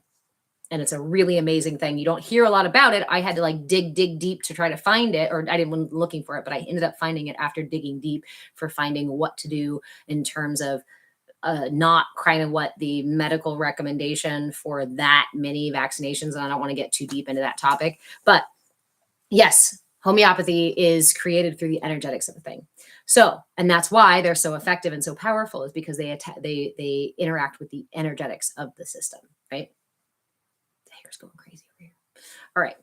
So we have, do you guys know where your chakras are? Do you know where each of the chakras are? One of my favorite ways to work with my chakras is also to touch each of the chakras. Again, just bringing my attention to the chakra. So your root chakra, if you're sitting on it right now, or you're sitting down, you're sitting on your root chakra right now. It's your perineum.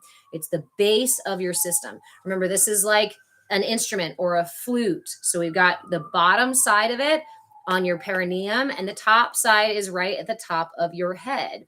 That soft spot that we all retain throughout our lives at the top of your head. I'm a singer, but also get certified as neuropathic practitioner, medical field, 26 years. More resonate and with with homeopathy and alternative modalities. I don't like that they call them alternative modalities. I call these traditional modalities because these are actually the traditional modalities that we have had. Modern medicine, modern modalities often negate or completely ignore these the wisdoms that we've had and have served us very well for a long time before. So I wanted to go into the medical field actually initially because I wanted to help people. As a child, I was like, I'm going to be a doctor and I'm going to be the president and I'm going to be a writer and I'm going to be all these things because I also have a Gemini rising and I don't know what I do with my life. But I ended up not going into the medical field because I was gifted my family's lineage of energy work. And everywhere I went to share about that, or when I go to my doctor, right? My doctor would often ignore the subtle things where I was like, why is it when, I'm in school or this and this happens and I feel this in my belly or I feel this in my head or my throat. I was really attuned to these things. And Western medicine was like, it's just nothing. No, it's not nothing.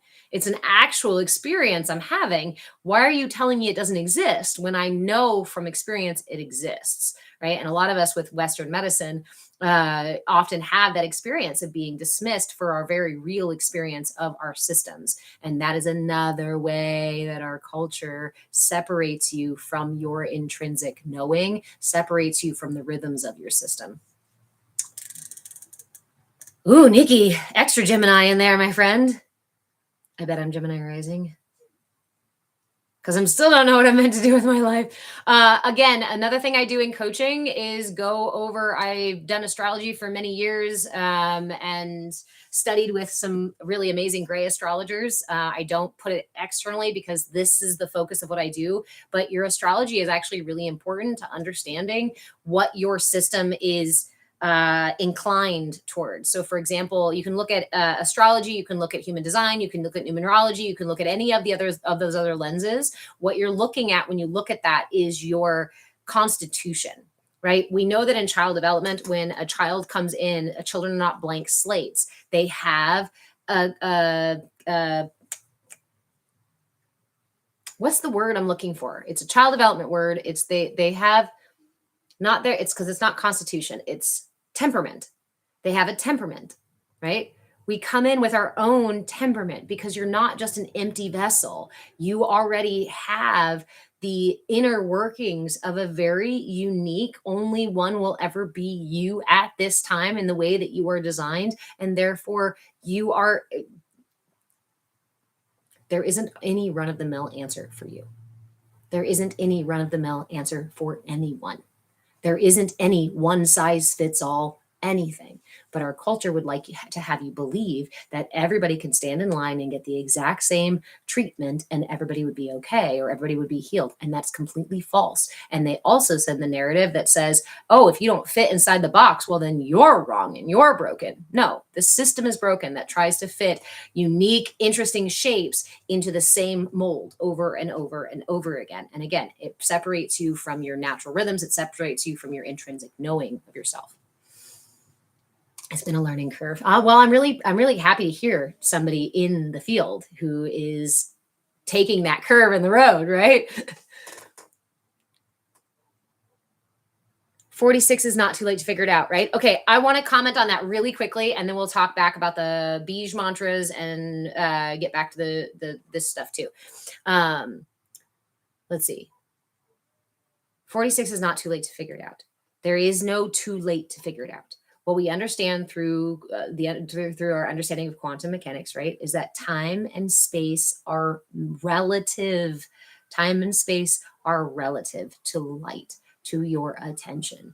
Same thing as when we drive down the street and we're not paying any attention. We're so up in our head and we end up in our driveway and we're like, oh shit, how did I get this far? And didn't even notice the last 6 blocks. Oh my gosh. You adjusted, you shifted, space itself shifted around you, time shifted around you. The same way as if you're waiting for something super exciting that happened the next morning and you're just sitting there, can't even wait, right? Time goes by so slowly. Why? Because time and space are relative to your attention, to light, which is a type, your attention is a type of light, right? We understand this when we dig deeper into quantum mechanics. So why am I sharing this? Because your age, and your belief about your age and your perspective of your age and the time and space that it took to get there and where you are now is subject to your attention, to your perspective. And we also understand that when we start to learn the skills for manipulating time and space itself intentionally, then there's no such thing as too late. There's never too late. There is no wasted time. Imagine if you are in a simulation, just per se, right? Unhealed simulation. And in this simulation, you're stuck to feeling like life happens like this. And you're told that everybody experiences time in the exact same way. When you start to break out of a simulation and start to recognize that you have more power over time and space itself, then that all those years of toiling suddenly become this compartmentalized experience, because now you can change your quality of space and time. So no matter how many more years you have left or where you are in your life, your experience of it is very different, right? It's not about the hurried. It's not about there's somewhere to go. It's about recognizing that I am exactly where I need to be. You are exactly who you need to be, exactly where you need to be, at exactly the time you need to be, because that is the essence of you, of the universe. There is no off, wrong, out of, there is none. And that's the way, right? When we get way deep into the philosophical piece, and it's sometimes we hear that our brain's like, no, nuh-uh, because the brain likes to be right. Because to be safe, to keep you safe, the brain wants to be right. And when we change these ideas that are so profound to our understanding, so foundational to our understanding of reality, it can be earth-shattering. That's why I don't push anybody onto their spiritual journey, right? It can be earth-shattering. It can be ego-shattering. It can be reality-shattering. So give it. Just Curiosity and willingness. Glitterbee, so it isn't too late until our vessel stops functioning. Even then, I don't think it'd be too late. I don't think there is a too late. It's experience. As a Virgo, right? The rigidity kept me so much further away from self-actualization. The timelines, the expectation, the I should be doing it this way, I shouldn't be doing it that way. Leif, I was flirting with Delulu and my awakening began. You know, and I think sometimes it takes us devolving into confusion that or delusion or just total shit is so messed up, I don't even know where to go. I surrender. That's what it took me. I had just turned 41, so 3 years ago, right? 4 years ago, I was just coming out of an absolutely horrific situation. And my physical body was deteriorating in that situation. I was losing my vision. I ended up having a seizure. I ended up basically losing my mind. My ability to speak clearly was almost completely lost. I couldn't focus on much of anything without my brain and my body harassing me. I was in an extremely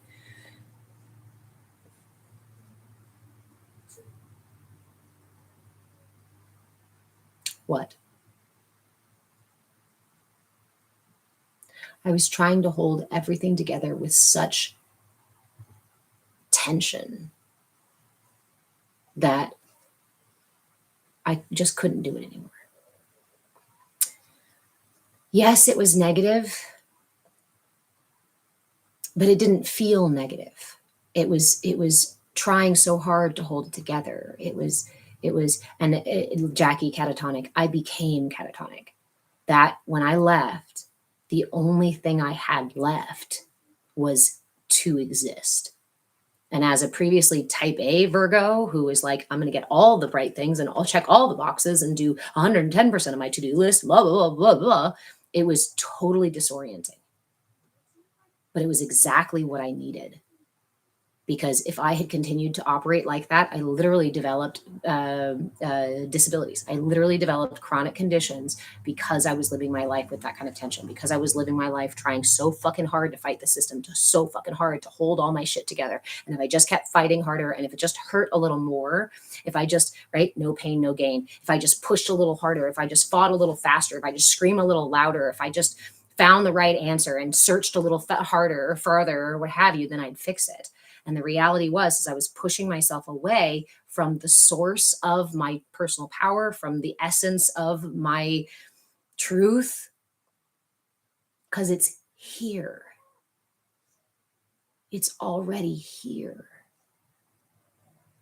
And we are conditioned by our culture to look everywhere else but here. And then we're told that here is also false or manipulating us or out to get us. And we're sold false narratives about the allies we have in our system. Yes, Nikki, the body keeps score. And the body remembers those things and holds tension to keep those things in our system. And tension is exhausting. When all of that happened, that first year after I left, the only thing I did was show up. I showed up drunk. I showed up high. I showed up pissed off. I showed up crying. I showed up hurting. But I showed up. I didn't do yoga every day. I didn't meditate every day. I didn't say nice things to myself every day, but I showed up every single day. And I just let myself be. And that was terrifying in and of itself, because I was supposed to be doing something. I was supposed to be fixing it. I was supposed to be working harder. I was supposed to narratives of the culture that tells you you're a human doing. And if you're a human doing, then you will not pause to be with yourself. And it was in that first year that I sat with myself to the extent that I realized that my entire life, I have already been existing in the temple that I was seeking. that God exists here within my heart, same as yours, within every cell of my being, because source is the source of all creation through that vibration that runs through everything in the universe. That Christ is not somebody that is somewhere out there that we're supposed to kowtow to, but instead a reminder, a mirror for us to recognize that we have that same within us, that same light within us, so that we can resonate to, right? Wholeness. I found peace. I fell in love with myself for the first time. And not just fell in love, I valued myself for the first time. And those little tiny things that seem so small in my doing nothing have completely changed the way that I treat myself, that I treat my son, that I approach life and work, that I see the world and experience others. It has completely shifted my reality. And the reason I teach like this online for free right now is because it made such a huge difference that I wish this all was available for free to everybody. I'm like, this is the stuff we should be taught from the get-go. This is the stuff we should be taught in school or by our parents or, by our doctors, right? Teaching us actually how to find the healing and the truth and the essence within ourselves. But instead, we live in a culture that just conditions us out of it. Leif, it was anxiety that made my vision so poor. Literally the same thing. I had the same experience. My vision became so poor, I needed full-time glasses. Now I know on those days that my vision gets really blurry, that there's something I'm metaphorically not paying attention to. I was in a situation where I was literally closing my eyes to the reality of the situation because I didn't want it to be true. I didn't want it to be true that I could have been manipulated. I didn't want it to be true that I could have made a wrong choice about the situation I was in. I didn't want it to be true that I was so dumb that I could just walk right into something like that. I did walk right into something like that. And I did close my eyes to something like that. Did it help to shame and blame and accuse myself and belittle myself? No, that just led me into more of those situations. So instead, I did this radical, absurd thing of congratulating myself every single day for just being. And I did it from the heart space. I tapped into that heart, opened it up and said, really, you're valuable. You're just right where you need to be, exactly as you need to be. And at first it sounds silly. And at first my pirates were arguing and rolling their eyes and whatnot. But slowly, the tension started to release and I had more space for myself, for my son, for whatever came and went in life. I felt more safe for the first time in my life, in my own body and in my own reality. Nikki, if you need to work on your site, the third eye is a really great one to work on your site because your third eye actually rules your vision. And there's also a connection between your throat and your third eye because this is where we express truth and this is where we receive wisdom from. So the way that we speak and the way that we express can be influenced by our ability or inability to see our reality as well as by our inner truth of our inner reality. Excuse me. Yes, son? Is it okay if I open the RV and leave it unlocked? Yeah. Thanks. Yep. I was wondering so I could get my cereal. I brought your cereal out here already. Oh, thank you. You're welcome. Gotcha. Okay. Beige mantras. Do you guys, okay, do we want to go over where, JV, do I think caffeine is real bad? I don't believe any single thing is real bad in and of itself. There are stories of people who drink until they're in their hundreds, right? They're in smoke until they're in their hundreds. There are people who can't touch the things at all. I don't talk too much about nutrition and things like that online and even addiction and things because it's so easy to misconstrue things and it's so easy to take something when you're in a state of imbalance and take it and twist it into something that it's not. So if you want to dive deeper into personal stuff, I just want to say, if you want to dive deeper into personal stuff, you can grab a coaching membership. I've got a bunch of options available over on my Patreon page. But So caffeine in and of itself has benefits. It thins your blood, right? Coffee is a diuretic. So if, as an herbalist as well, right, the coffee, if you have too much water in your system, if you are feeling bloated, a little bit of coffee can actually help reduce that bloating because it's a diuretic. And so it drops that liquid out of your system. Thins your blood in case you got other things. Yeah.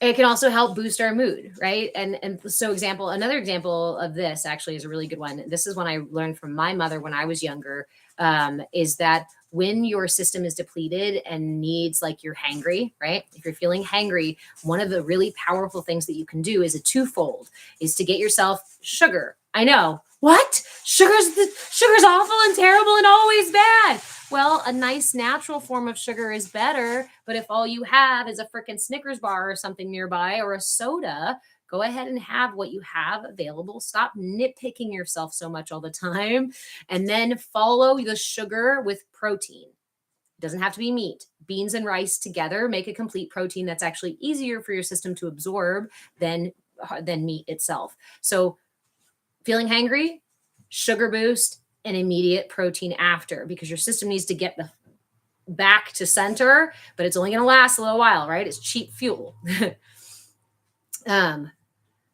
Coffee is good for the neurospicy too, in moderation. Yes, for those of us with the busyness, when we have caffeine or coffee, it can help us actually calm down. You quoted my mom today, Glitterbee. Oh, I love you. So yeah, your system is so unique, right? And we're sold the idea that we're supposed to fit into boxes. You're not meant to fit into boxes. So I encourage you to feel into, thank you, friend. I encourage you to feel into what actually feels aligned with you. And this is part of reconnecting to your inner workings, to your essence, to your captain, right? Nikki, I'm O blood. I'm also O blood. Beans don't digest well. You can replace them with lentils. Lentils are easier on your system than beans are. If you're interested in finding things for your blood type, I highly recommend the book Eat for Your Blood Type. It's not an end all be all about how anybody should eat, because again, it's just a couple of boxes instead of one box. But it's a really helpful framework to start to work within. So take the lists of foods that they say these are good for the O blood type or A blood type or B blood type, right? And then see what actually feels right for you. This is why I always recommend keeping a journal. You've read it since 1998. Heck yeah. I don't remember when I got that one. I think that was an early one my mother got me because of as an O blood type as well. She was like, "You're so special." Glitterbee, what was the quote? If you make an enemy of yourself, it's a fight you'll have every day for the rest of your life. That was my mama's guidance there, right? When we fight ourselves, to fight the things that we need or fight the things that our system is asking of us or offering to us, we end up making a battle within ourselves. Same thing with our ego or our thoughts or our emotions. If you treat them like enemies when they show up or talk to them like enemies, my favorite example of this, right? How many of you experience anxiety? Just to raise your hands or a thumbs up or something like that. Give me a hand or a thumbs up in the chat if you experience anxiety.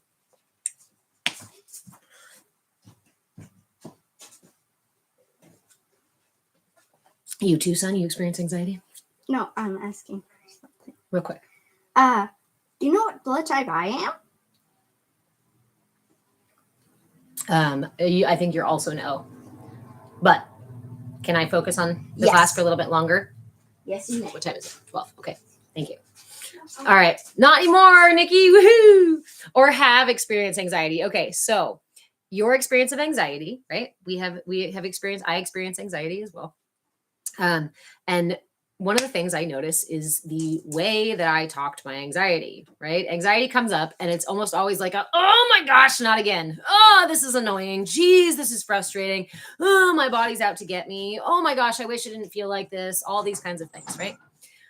as I developed my pirates up here, my allies, recognized that my system was my allies, I started to realize I could approach that in a different way, right? How would you, as somebody who experiences anxiety, if you were going to the grocery store or wherever it is that triggers your anxiety normally, and you had a friend with you in the vehicle, that friend, instead of you, that friend experienced it. And that friend started speaking like your inner voice. Oh my gosh, what if we run into that person we didn't want to see? And what if I don't have enough money on my card? Or what if my card declined? I know I have enough money in the bank, but God forbid. I mean, sometimes the thing's broken and sometimes it just doesn't work. And, right? Your friend in the passenger seat is suddenly having a meltdown. All you did was drive to the grocery store. You parked the car, you turned it off, and your friend's like, all hell is going to break loose. And if we go in that store, I promise you it's going to be absolute chaos and it's going to be absolutely terrible for us. We should just turn around and go home. How are you going to speak to that friend? Are you going to say, you're so annoying. I really wish we weren't even here. I really wish you wouldn't talk like that. I really wish you wouldn't harass me with all of these thoughts. No. I mean, maybe you would, but I feel like I'd be kind of a shitty friend if that's how I spoke to my friend in the passenger seat when they were having a meltdown. You deserve to be spoken to the exact same way. You deserve to be spoken to with as much love and compassion and curiosity as you would show a friend who is having that same meltdown. This is how we accidentally create enemies of ourselves. And it's also how we intentionally build relationships with ourselves. One of the most common things I find as a coach is that we break trust with ourselves. We break trust with ourselves.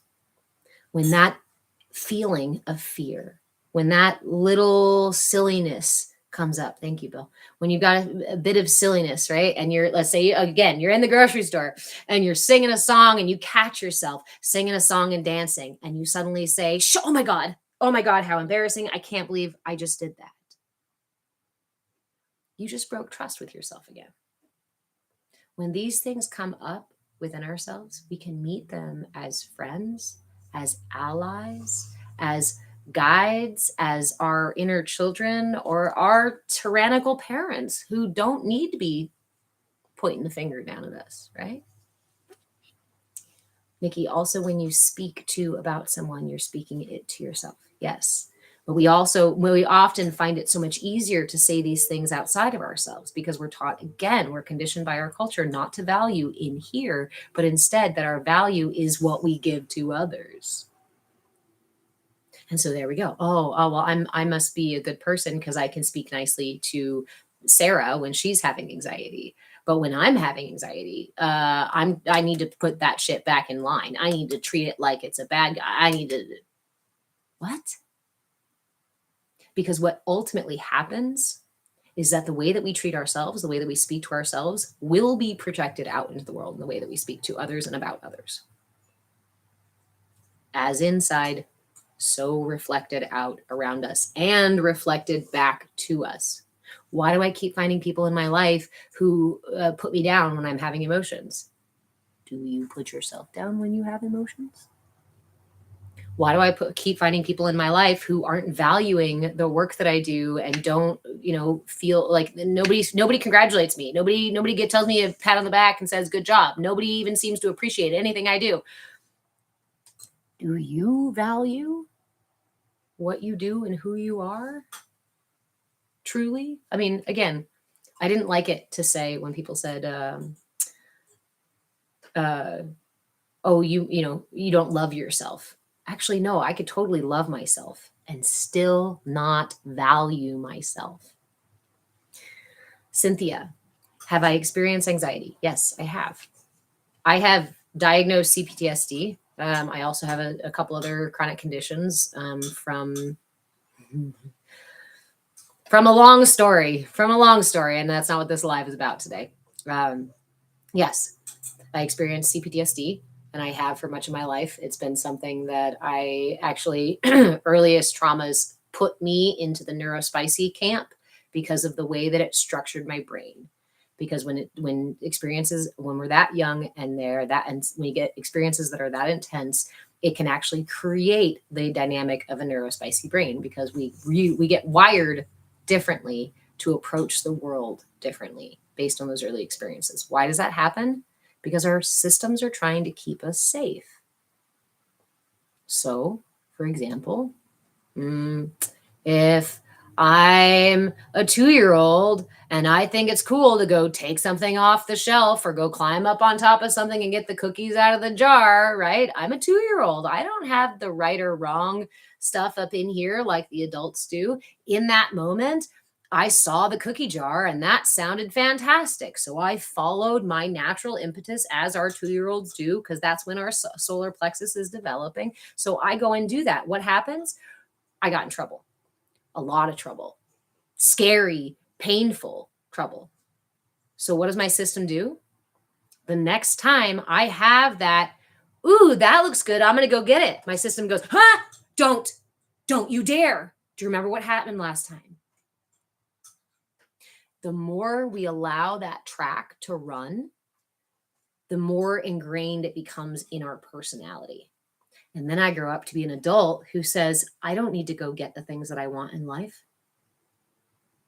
No, it's fine. I don't need that. I don't need the simple pleasure of enjoying a cookie when I feel like it. No. Instead, I'll choose rigidity because that's safer than freedom of expression. And then I'll struggle with self-esteem. And I'll also look around for the world to try to give me the things that I need because I don't feel like I can go get them. This is how conditioning works. And this is not to say, oh, I was traumatized as a child, and so everything I experienced as a child is now just who I am. It is your wiring. It is your triggered responses. It is your unconscious programming. And until you bring that into the conscious sphere, it will remain the program that runs in the background. Again, Glitterbean, not having a cookie never got you scolded. Right. Not having a cookie never got you scolded. So it's safer to not have that abundance in my life because I didn't get in trouble for it. It's a different lesson to overcome as an adult. And it's beautiful as an adult because we have the capacity to truly be present and intentional and conscious with ourselves. Remember, when we are developing, everybody remember, your brain is in the theta brainwaves up until the age of what?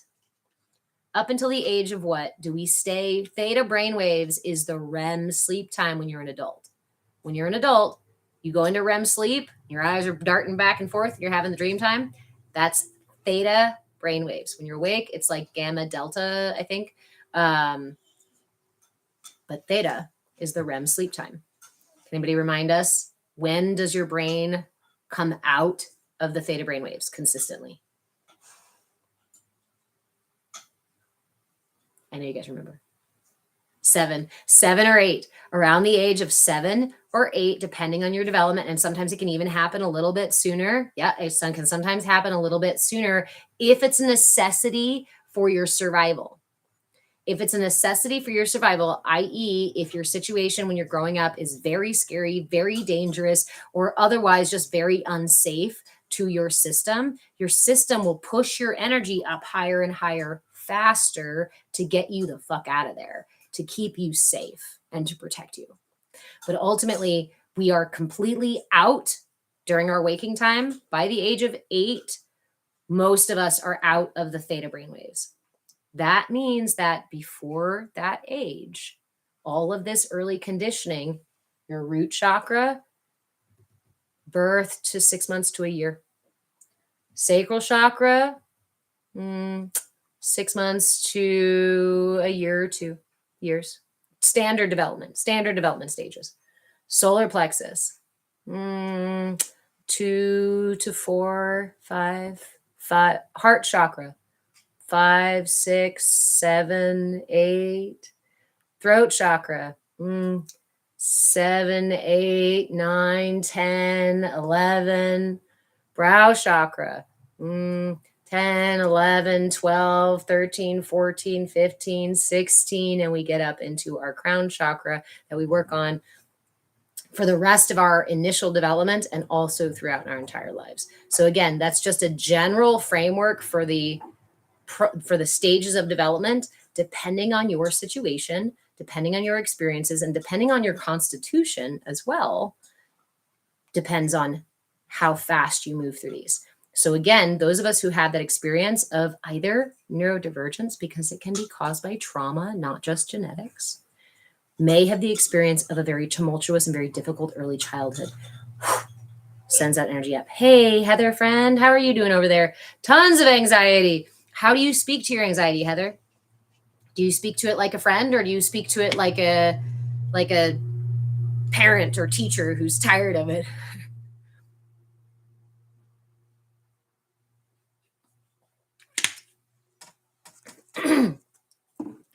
So that's one of the big things I wanted to share in this book that I wrote here, Energy for Sale, is those stages of development. So in the middle part of this book, in the part 2 of this book, I go through each chakra. I talk about the stage of development for each chakra. Remember that it's kind of malleable. It's just kind of general brackets for the stages of development as they are associated with Jean Piaget's cognitive development stages, as well as with Erik Erikson's social emotional development stages. Like the parent, Heather. So next time you experience anxiety, if you're a visual person, you can visualize this experience as anxiety as someone outside of you. Another way you can do this is also I like to pretend that I'm the character of anxiety. Again, I like to have the analogy that I'm the first mate on a pirate ship. And on my pirate ship are all of my pirates: anxiety, depression, my hero, my inner child, all of the pieces of me, my inner defender, as well as my inner damsel. All of these pieces exist inside of me and are triggered by different stimuli, right? So when one of these characters gets triggered, I imagine it as a character on my ship trying to grab the steering wheel, or in my vehicle trying to grab the steering wheel. If I don't want that energy to drive, for example, anxiety is not really a good driver. Fear, anger, these are not really the best drivers. And so I don't actually want them making decisions for me or pushing my life in the direction that they think is the best, because I know that they're relatively immature. So depending on what works for you, you can either imagine that this character came forward and tried to grab the helm or the steering wheel, or you can imagine it as a partner or a friend or someone part of you, a sister or even or a brother, right, beside you in the vehicle or wherever it is that you're experiencing it, and speak to them as you would speak to a friend. Speak to them as you would like to be spoken to, right? And I know sometimes it's hard at first to rewire that stuff. So I'm not offering this as a reason for you to chide yourself for not doing it. I'm offering it so that when you remember, when you notice, and when it comes up, then give it to yourself. I use tuning force crystals, metaphysical anatomy work, etc. I've been doing spiritual work for 50 years. Still have anxiety out of nowhere. So, Cynthia, my experience is somewhat similar. Again, I had all the external effigies, certifications, years in college, more, like a decade and a half, 15 years, I think, in all of my higher study. Plenty of crystals, the right yoga clothes, 10 years of doing yoga. I read all the books. I went through seminary school and studied religions. I traveled the world and I did all the things that I thought I was supposed to do to heal myself, to find myself, to discover what was going to work for me and all this stuff, right? I'm 41, so I'm not quite there with you, but almost. But it was only the last 3 or 4 years, that things so significantly shifted. And I don't know if you were in here for me talking a little bit about that. But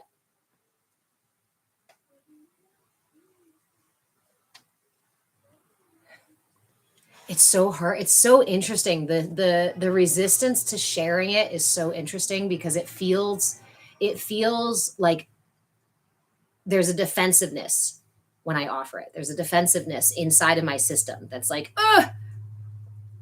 But the message I received in putting away the most complicated tools and focusing on the most simplistic was that you are all you need for your healing.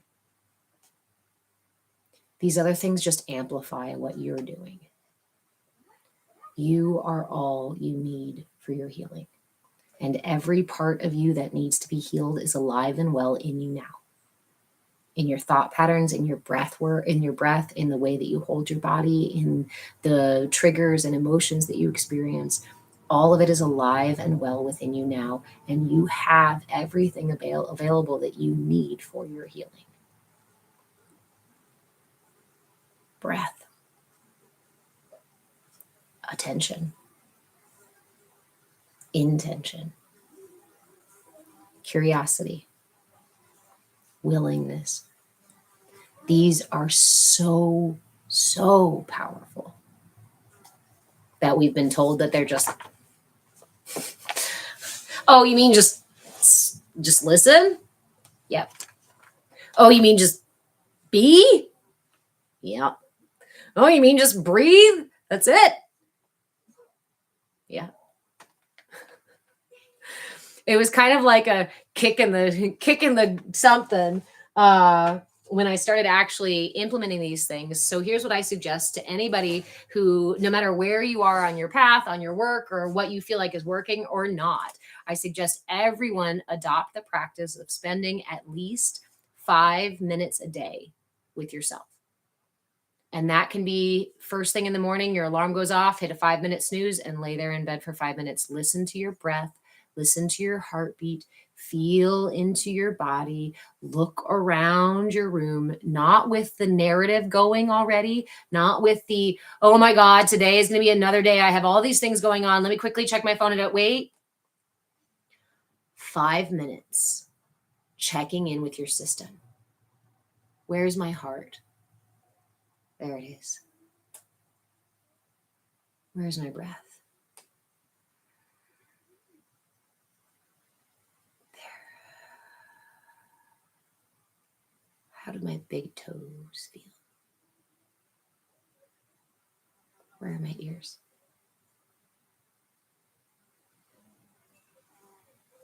How's my gut?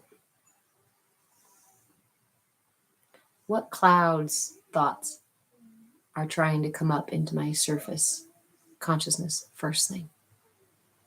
Can I meet them with curiosity and willingness instead of judgment or fear or blame or shame? This is the most profound practice that changed everything about the way that again, that's not hyperbole.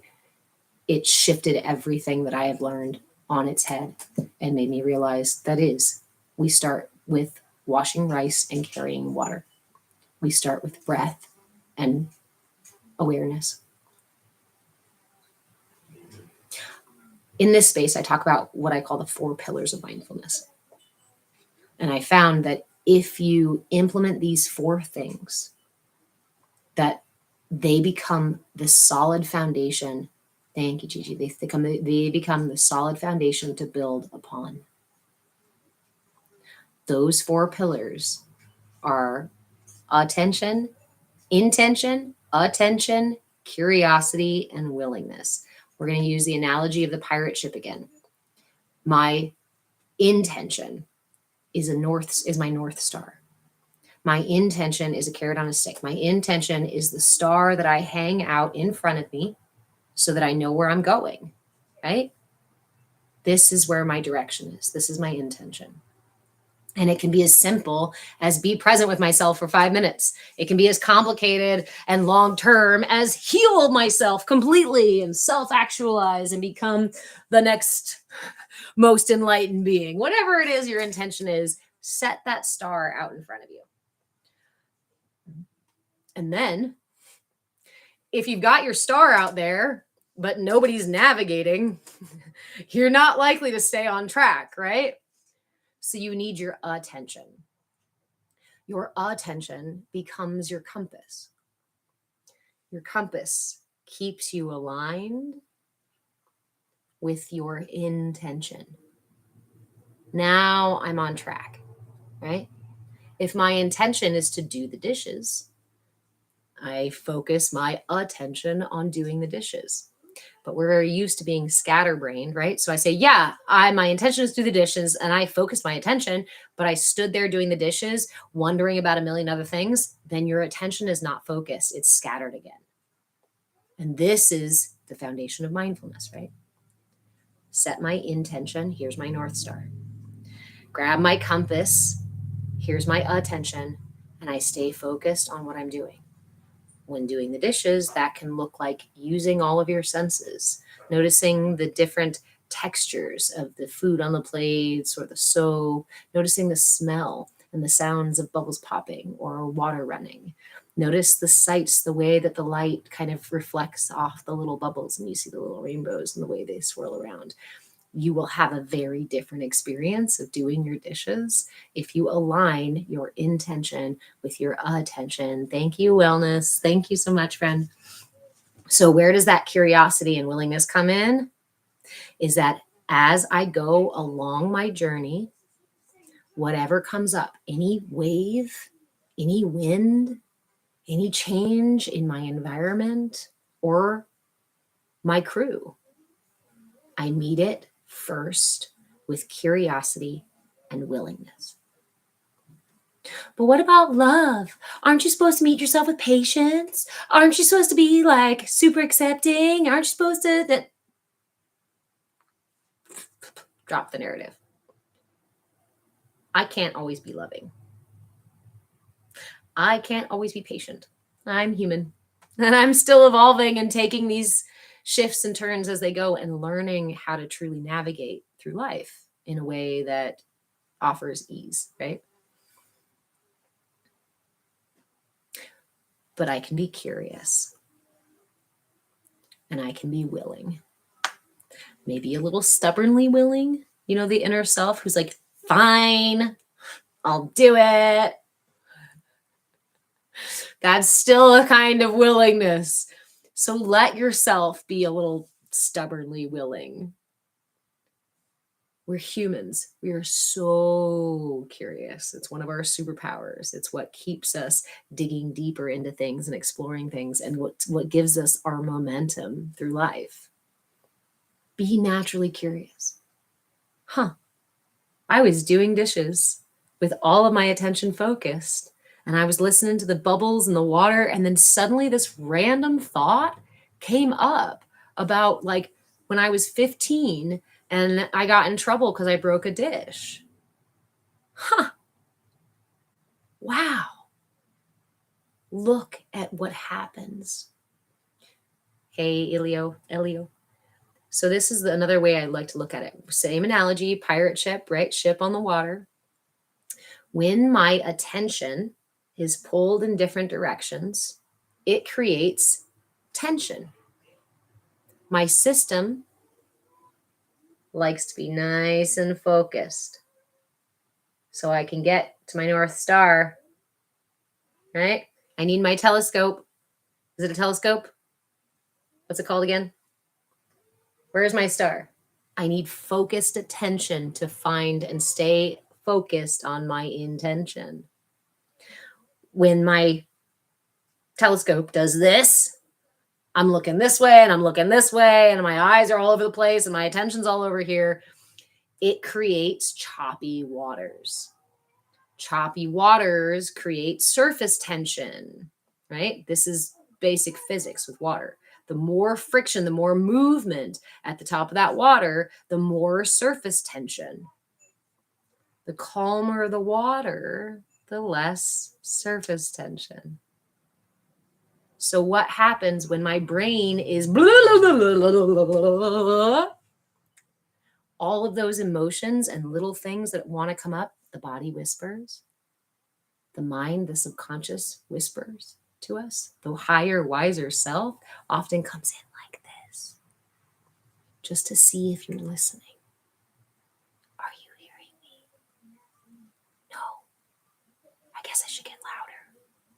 should get louder. I guess they should get louder. And then our body screams at us. And then our brain is yelling at us. And we're like, what the hell?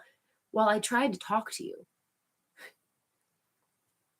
So when our attention is scattered, that surface tension keeps down the whispers of our body, the whispers of our energy, the whispers of our subconscious that are trying to communicate with us. If you're struggling to hear your intuition, you're unlikely to find your intuition by busying your brain more. For those of you who experience intuition, experience those moments, where does it come from? Does it come from a busy brain, or does it come from those moments of silence? This is why meditation is so powerful, right? If it's calm, it's from spirit. Yes. I also like to say, with the same analogy with my captain, right? I felt like I did not know where my captain was. I couldn't find my captain. I was mad about it. I was like, I'm supposed to have a guide. I can't understand. I can't trust my intuition. I don't know anything about it. I don't know. When I finally found my captain, and I'm a visual person, okay? So when I finally found my captain was sitting quietly in this nice armchair at a big window at the back of my ship. And I was in a meditation, right? And so I go to the back of the ship and I find my captain. Like I literally just walk into the room and I realize, oh my gosh, you're here. This is my captain. This is my, sorry, give me chills. This is, what the hell? And then my first response to my captain was, what the actual fuck? You've been sitting here quietly the whole time? There's mutiny on the deck. The ship has crashed. I don't know how many godforsaken times. We've been through storm after storm after storm. We don't know how to navigate. Nobody has the skills that you have or the maps. I can't find my compass for shit. I think there's holes in the boat. We're sinking. And you're here quietly just waiting? Yes. Your captain is wiser, is wise enough to not argue with mutinous pirates. Your captain is waiting for you, the first mate, to quiet down those pirates, to come find your captain. And again, you're not going to find your captain out there. It's not out there. Your captain's right here. The only way I was able to hear my captain and differentiate the voice of my captain from other pirates was to sit in that silence, was to sit in that surrender. And to recognize that all those pirates are my allies. This is my team. This is my crew. We've got to work together. We've got to figure this out. And there my captain said, oh, now you're ready. And yeah, again, I was mad. I felt betrayed. But ultimately, think about it. Why would your captain waste time, just waste energy fighting with pirates, especially those pirates that you still give so much attention to and so much power to? Sometimes I think my pirates locked up my captain because it's more fun for them to run the ship.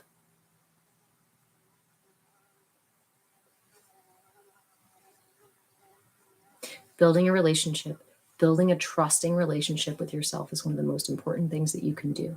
If you want guidance, if you want clarity, if you want to tap into that intuition, if you want to hear that higher knowing, that captain guiding you forward, trust. And I don't mean blind trust. I don't mean just start trusting any voice, anything that you hear in your head. That's probably not the best idea.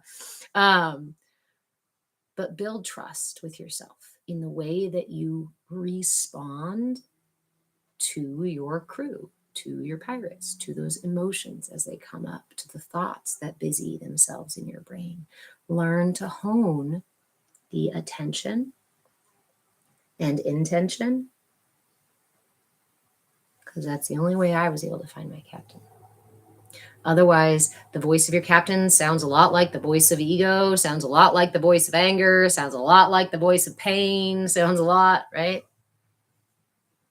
Nikki, this so resonates. An amazing analogy, discernment. Listen to your body. This is the one that, like, one of my magic things is as a storyteller, right? I see the images. And during my meditations, this is what the gift that I receive from Source that I'm so grateful for, because it allows me to translate things in a way that that's the response I often get. So I'm really grateful that that resonated with you, because these are the things that when I see them that way, when I see them play out in my head, when I hear the narrative, when I watch the story, I go, oh.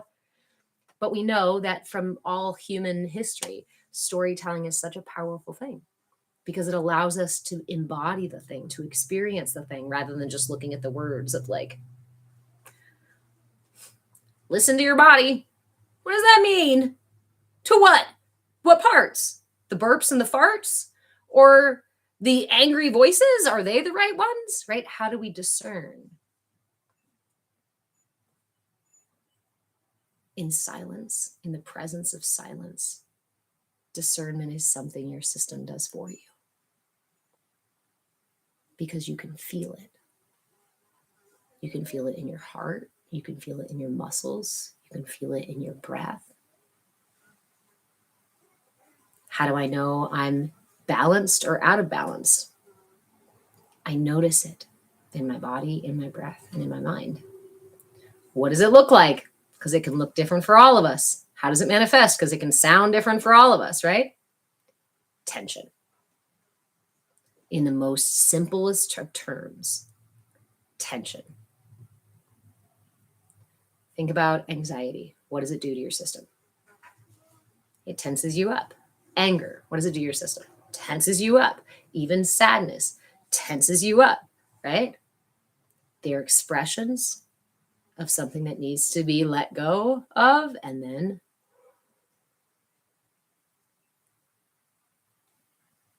Nikki, I've had premonitions that all came true. My intention is to regain that gift again.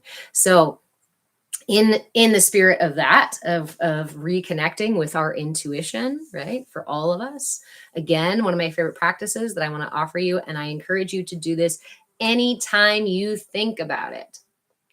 Turn your physical eyes up towards your third eye. And you can do that with your eyes closed, turning them upward. Please note that if you're new to it, or you haven't done it a lot, or just your muscles are strained, your muscles can just feel strained.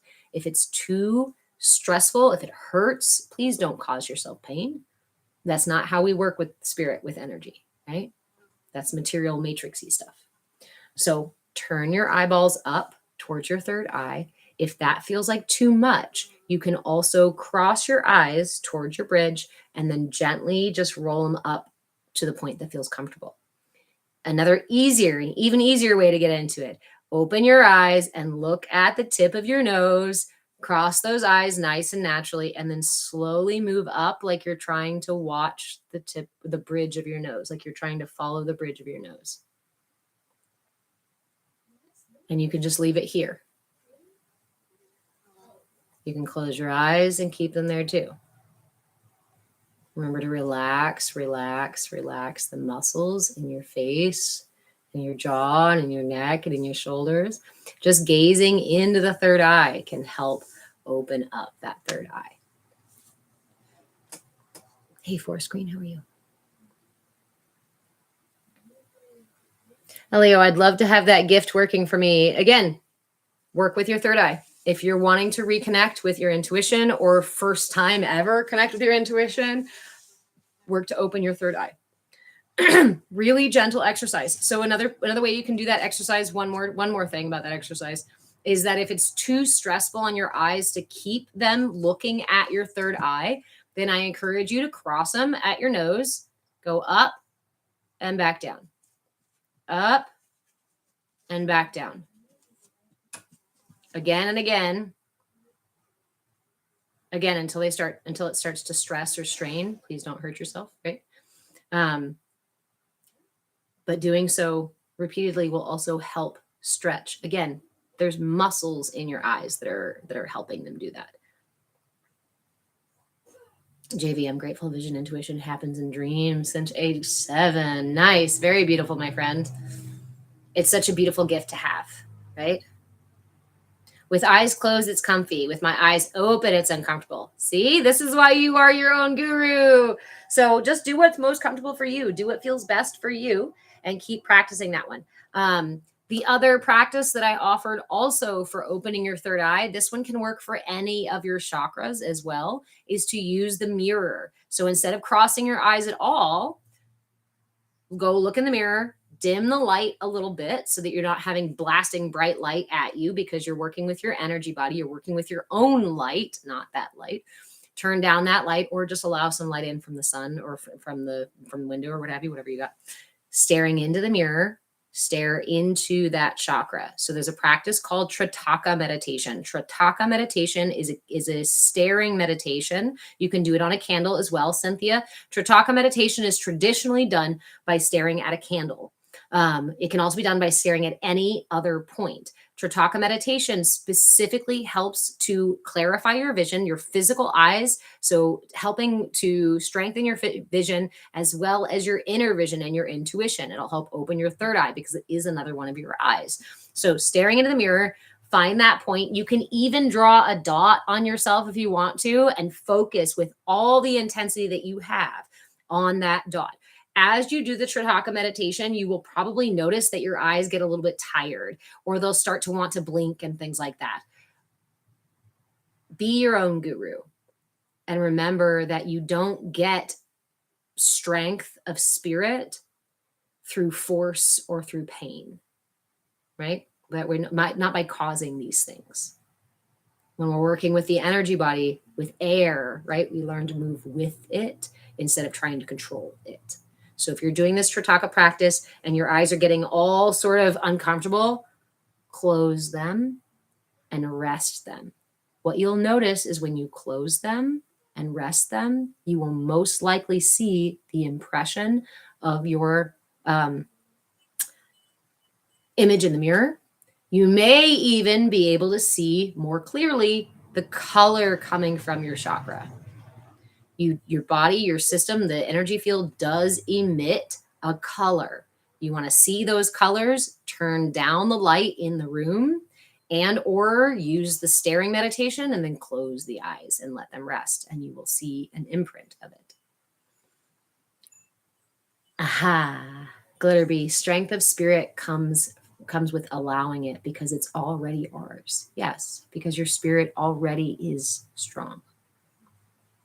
Your spirit already is connected to the collective, to the strength of source itself, to the strength of the universe itself. Peace, strength, love, patience, all of these things are actually available to us when we create the space for them, when we allow them to be in our space, when we recognize that they're already here, rather than trying to go and create them or go find them. Nikki, what are your thoughts on alchemizing pain into purpose? Again, I try to speak very much from this perspective of we are to each their own, right? You are your own guru. So it may work for some and it may not work for others. I personally find it extremely helpful for me to remember that when pain shows up in my body, it's my body trying to release things. Just like when pain shows up in my mind or my emotions, it's my body wanting to release old trauma and old pain. Obviously, if I stub my toe and my toe is throbbing, that's here and now. I can be present with that. That is the experience of life, right? Pain becomes suffering when I decide that this always happens to me. I am such a klutz. It becomes a much bigger issue of I'm always like this. Everything happens to me that is only bad. That is suffering. And that's when we choose suffering, right? And that's how we alchemize. That's when we turn pain into suffering. So when we alchemize that the opposite way, then we experience that pain and we recognize, thank you for the reminder that I was not present just now going around that corner. If I was present going around that corner with all of my attention here, it's unlikely that my foot would have been all wonky out here, right?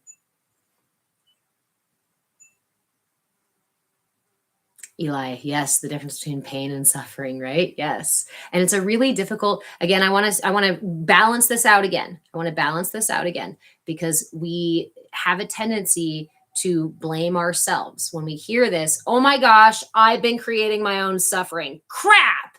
I am so, and then we choose suffering again.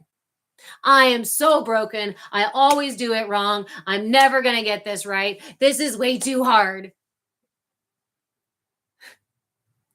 The pirate was just like, stop telling stories, stop making up stories, and just be present here with a second for like, oh, my toe, I was not fully present here. My toe hit the side of the desk as I walked by. Look at this opportunity for me to be present, for me to thank my toe for screaming out in pain, because if it didn't, I might hurt my toe worse. Thank you, toe, for letting me know that I had forgotten about you way down there. I'm going to give you more of my attention and more of my love right now because I do want you to feel included and loved as well. I value you, big toe. There is an emotional cause for most disease. Dis-ease. Break apart that word. Dis-ease. Out of a state of ease. Dis-ease is a state of tension where our body is not at ease. Yes, it is intrinsically interwoven with our emotional state, with our mental state, with our energy body. This is why I like working with the energy body, because it can pervade all the different layers of self.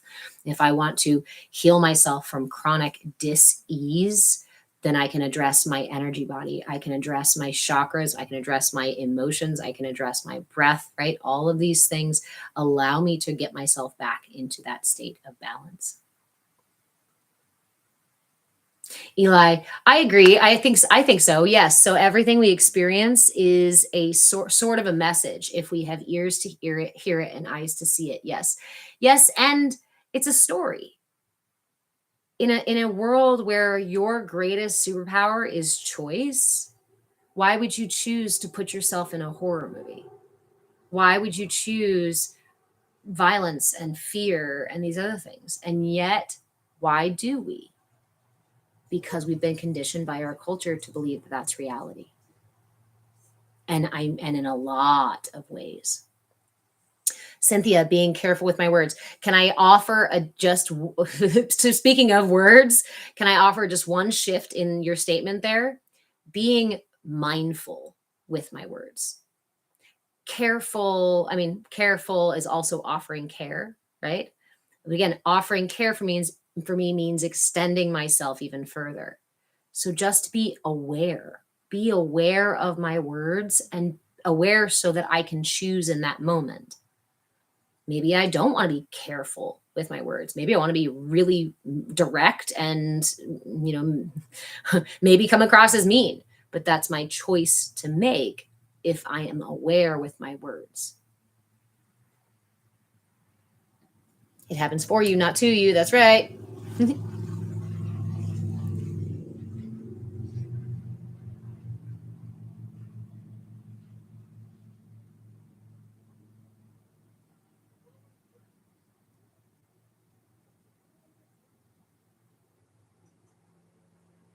Cynthia, I think I need to cleanse my energy.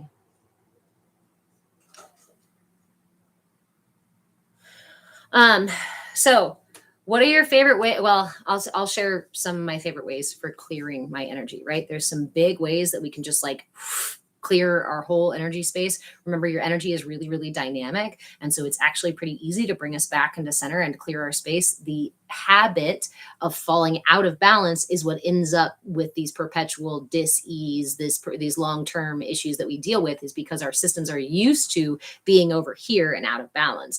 This is normal, right? But our system keeps going back to it because it's the habit that we have in our system. So, Eli, about karma. Let me make a note here and we can get back to karma, because I just want to offer a clearing breath, energy clearing practices, right? So we talked about one way. This one requires a little bit more work on the remembery side. These are the seed mantras for each of your chakras. Lam, Vam, Ram, Yam, Ham, Om, and Om. These said in this order or the other way down can also help clear your energy. Now, of course, we're not always going to remember these things. So what can we use that's a little more memorable? You can use the scales. Do, re, mi, fa, sol, la, ti. They match the chakras. If you're good at singing and you can get that nice, those nights, not even if you're good at singing, but if that's something that's comfortable for you and easy for you, you can use that tool to do so. Another one that you can use is just your breath, right? Just taking big, deep breaths, noticing the way the heart lifts and falls on the breath, noticing the way the rib cage expands and contracts around the lungs. Notice the way the belly expands and contracts as you breathe. As you continue to breathe, notice the way that the breath expands through your whole body. So breath and awareness. Remember, your awareness is an extremely powerful tool.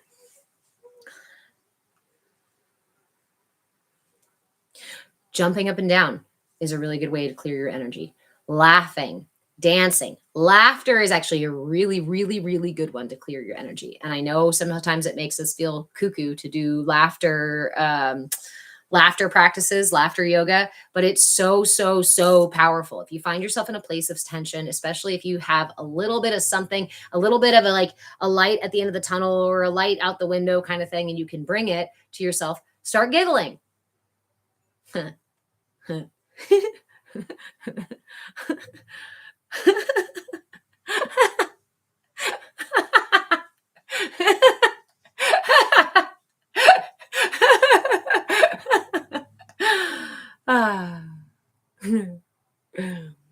It can help shake free. Oh my gosh, Leif. See, that's what I mean. I don't recommend that one at funerals. Don't ask how I know how. So this one I came across by accident. Before I'd ever heard of laughter yoga, I thought my system was miswired. When I watched horror movies, I don't watch them anymore, but when I used to watch horror movies, at the scariest points, I would laugh. And I mean, bust up, uncontrollable laughter. When something out in the world happened that was scary, somebody fell down the stairs. I witnessed an older woman fall down the stairs when I was a lot younger at a bank, and it was not funny at all. She was definitely hurt. Nobody else was laughing, but I could not control my laughter. And I thought I was broken or bad or weird. Turns out it releases tension in your system. And my system was carrying so much tension and so much trauma that when my mirror neurons experienced someone else's trauma, my system couldn't handle it. And so it would just literally immediately off gas that. No, I can't take that in. Thank you. Thank you, my allies, my silly pirates. Thank you.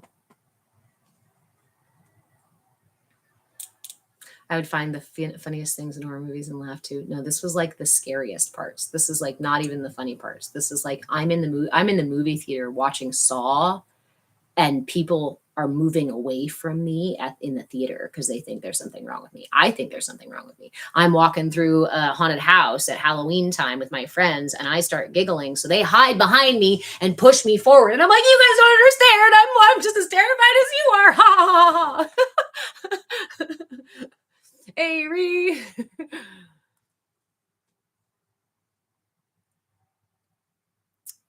Eli, in Kundalini, the breath of fire is the thing you find very cleansing. So breath of fire is also like laughter, right? What is laughter? But laughter is making your belly do exactly what breath of fire does, a Kapalabhati, right? Kapalabhati or Bastrika. Two different types of breath that we can use with our belly to basically create the same sort of response as laughter. The only thing about those practices is they can be aggravating if you have a lot of fire or heat already in your system, right? Or if there's, and actually too, the other piece about those is that it can be, I consider them in more advanced practices. right? Kapalabhati, breath of fire, or Bastrika, bellows breath, they are a little bit more advanced. And so sometimes we can lose our attention in trying to figure out the practice. Now, I'm not saying you shouldn't go figure it out. Go ahead and go do those practices. They are super powerful and they can be really beneficial. But if you're not there yet, laughter. Laughter is one of the quickest ways. Again, jumping up and down, shaking your body around, right? These kinds of things can help to literally just shake off the tension. Casey, Wim Hof breathing. I am not a huge supporter of Wim Hof, again, only because Wim Hof tends to push a very extreme version of breath work. The point of Wim Hof is for you to experience these bigger states and bigger releases. While it has its time and its place, while I know that the practices are beneficial, I don't recommend it as the only or the focal point of your practices. This is why I go back to the really, really simple stuff, because we build on the really simple stuff. And in the West, where we're all trying to jump ahead to our self-actualization, where we're trying to get through all of the trauma and all of the difficulty and heal ourselves from all the things now because there's an urgency to it, we tend to go and gravitate toward these things that are totally immersion for total transformation, huge system overhaul, change everything about your life. When in reality, it can lead us away from our truth, and it can also lead us away from what's valuable and true now, right? So again, not vilifying those practices, not saying the practices are bad, but I don't recommend it as a place to start. Kundalini is another place where Kundalini practices can get extremely intense, but also can be extremely simple. I would suggest, you know what? You do you. I actually don't need to make suggestions. For me, I found that Wim Hof was too intense because I wanted to go as intense as possible.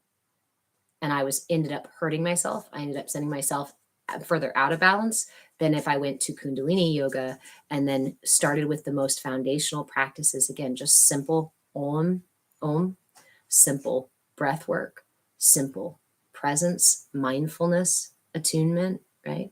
These offered me more long-term support than any of the Wim Hof or short-term practices have offered me. Casey, I'm so glad you experienced it different. I'm so glad that you had an experience, right? That's to each our own. We say you are your own guru in this space because for each of us, it's so different. And I did workshops when I was in my 20s, right? Where I did these huge overhaul practices and I did these huge, big strides in my healing. And did it help? Yes, it can help. Just like going to going and get a massage and chiropractic and acupuncture and some red light therapy and some oxygen stuff. That can all be super, super helpful.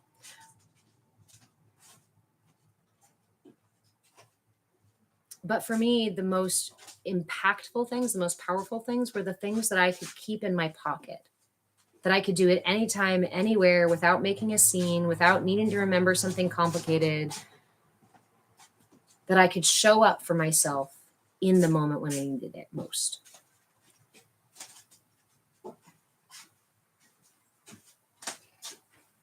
Leif, I feel like Wim Hof is the brute force attack of breath work. It can be, right? But again, sometimes we need, sometimes the universe just comes at us and freaking punches us out of whatever we've been stuck in, right? So I'm not saying they're bad practices. I'm only saying the things that have been most supportive to me is having the simplistic tools, the things that I don't need to be complicated, that are things that I don't need to wash rice, carry water. Definitely helpful with pocket nuggets. Yeah. My pocket rocks. Okay. Yes. Singing to yourself, sing the stories, sing the songs from your childhood. Sorry guys, my hair is done. I don't know what, let's get this back in order here. There we go.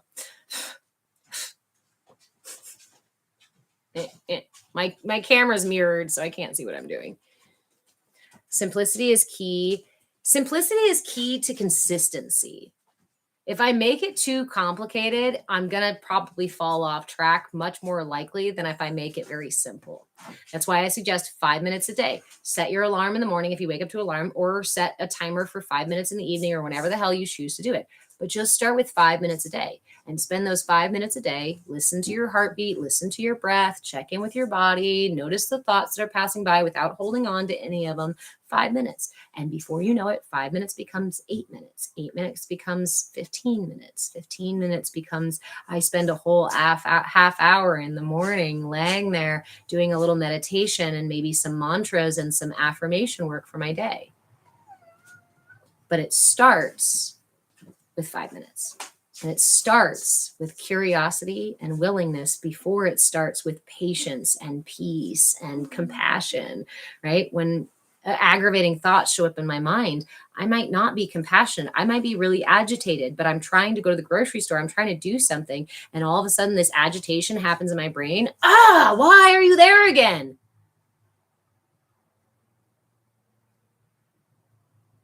What if we learn to just be present with those things when they arise? Oh, interesting. Agitation in my brain. Did you have a message for me? Or did you just need to complain for a little while? You know that sometimes your 2-year-old just needs to stomp around for a minute, just needs to yell about stuff, just needs to go throw dirt. Okay, let's go roll in the grass.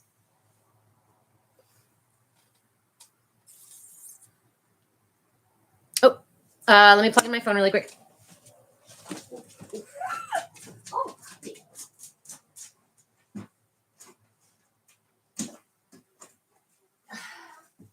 Yes, darling? I know. She's been needing all sorts of pets from you.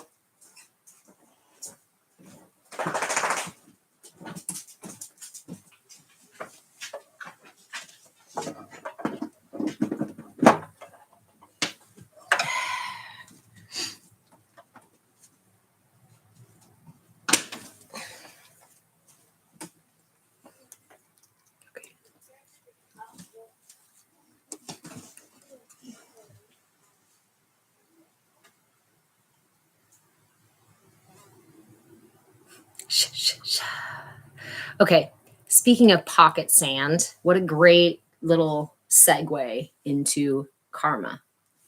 So, karmic cycles, right? Karma actually translates more loosely to action. Karma is the act of engaging with the cycle of samsara, with the exchange of the universe. Everything in this matrixy universe has a push and a pull, and up and a down. What goes up must come down.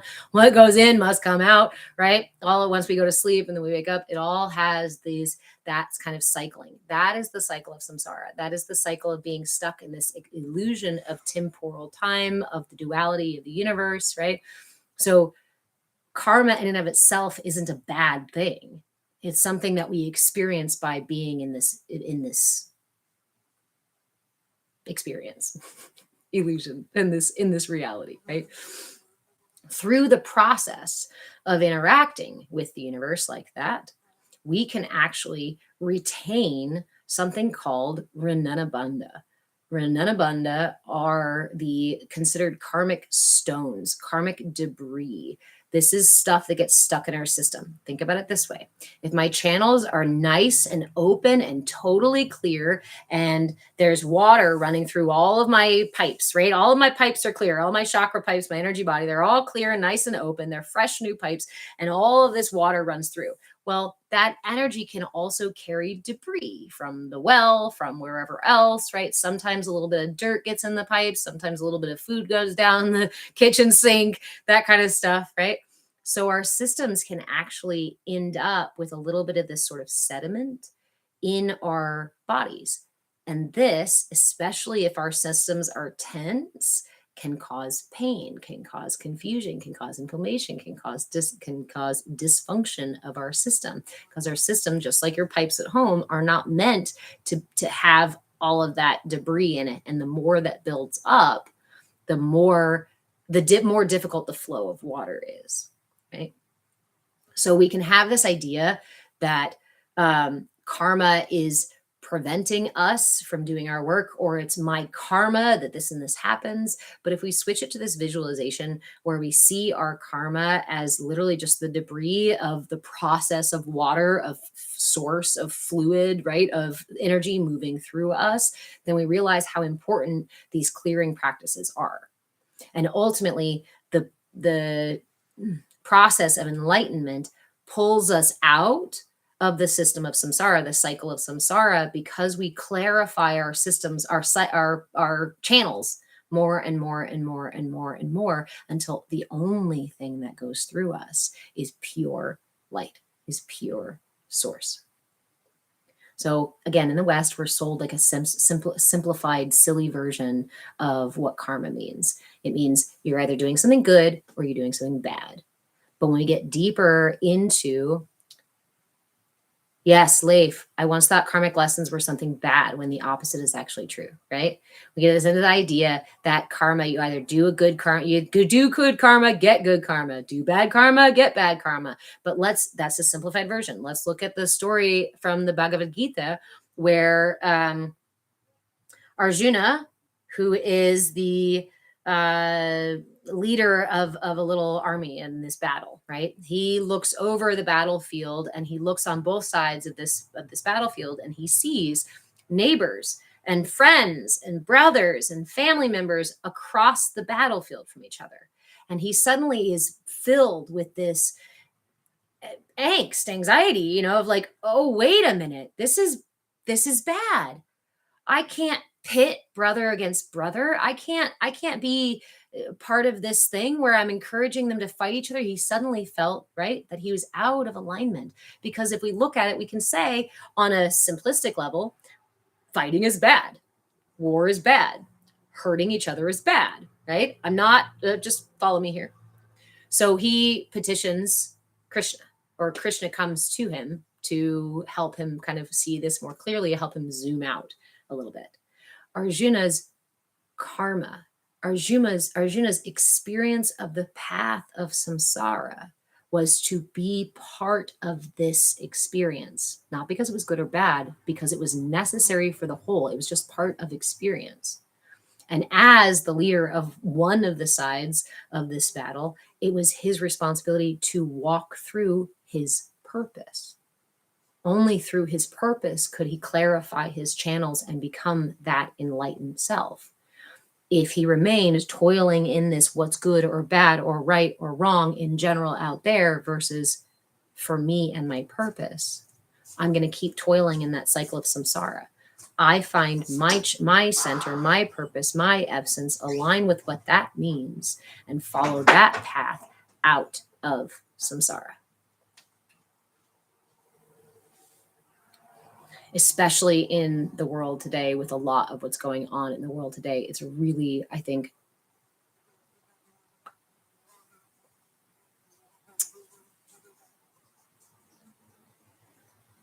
treacherous to talk about karma and to talk about right and wrong. And I see a lot of people using some of the things that are going to be like accuse people of karma and sort of thing, which is its own meh. And we look at things happening and we ask, how can this be right? How can this be okay? How can this happen? Right?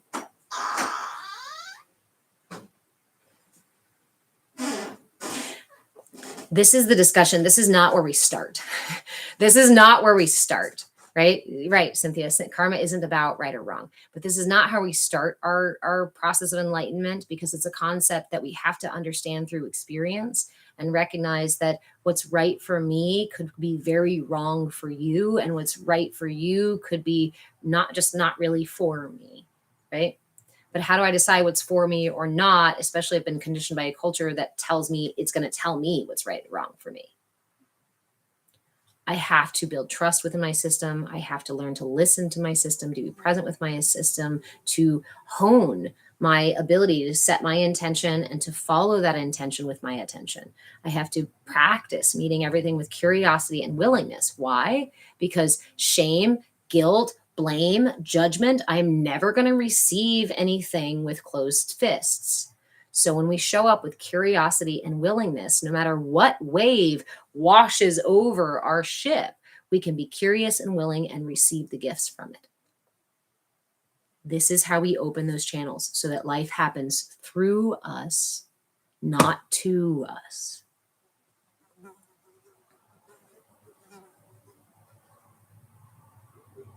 Nikki, some people leave a path of destruction in others' lives for their own benefit when help was offered.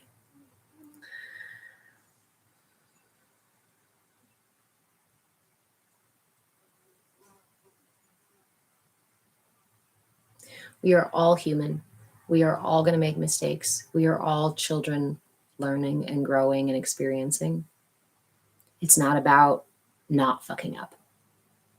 In fact, if you're gonna be human, you're gonna fuck up. You're gonna hurt somebody. You're gonna betray yourself. You're gonna leave something a mess when you shouldn't have, or whatnot have you. You're gonna make mistakes. You're gonna fall flat on your face, and you're also gonna succeed. And you're also going to learn things if you are willing to do both. We can't learn things without falling on our face. We can't learn how to ride a bike without falling down a few times. We can't learn how to do sweet jumps unless we bust our ass.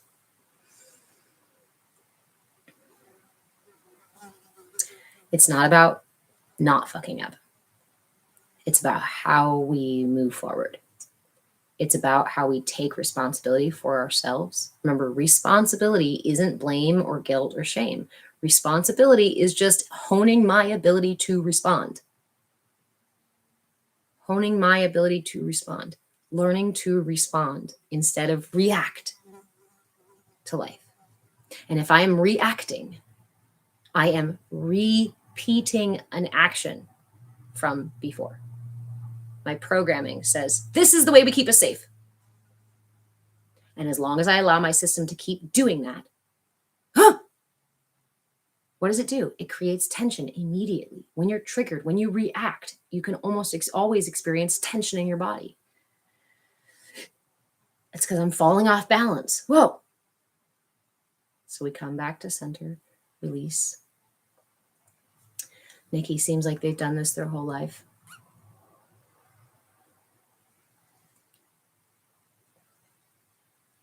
There's a couple of different stories coming up, so I'm kind of letting it settle and see. If we judge others as right or wrong or as good or bad, we are still judging ourselves as right or wrong or good or bad. And that's okay, because that's part of the journey and part of the experience. Judgment is also something that we all do all the time in interacting with the world, because you're human. You have to judge what's for you and what's not for you. Most of us have that inner scale disconnected, right? Or rewired. So our scales are tipped. So we're trying to make decisions, and we may end up causing destruction in other people's lives, fucking up our lives again and again and again and again, because we don't even realize that we're out of balance in the first place. And if I'm trying to decide what's for me and what's not, I have to weigh it on the scales in my heart. But if the scales in my heart are tipped, then I'm going to make the decision again and again and again to be in a situation that's not actually for me, because my scales are saying, oh, this is level. But it's not, because my scale is weighted with fear or trauma or other tension. I spent many years operating as a coach from a perspective that I was supposed to judge other people's lives and tell them how to do it right. Hi, Virgo self. I ended up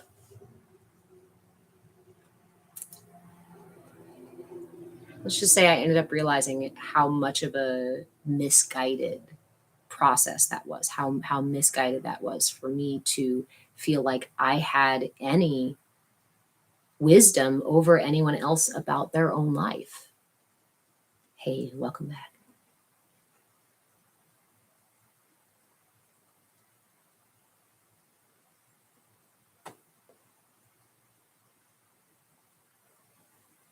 We want ourselves to heal, so we try to help others heal.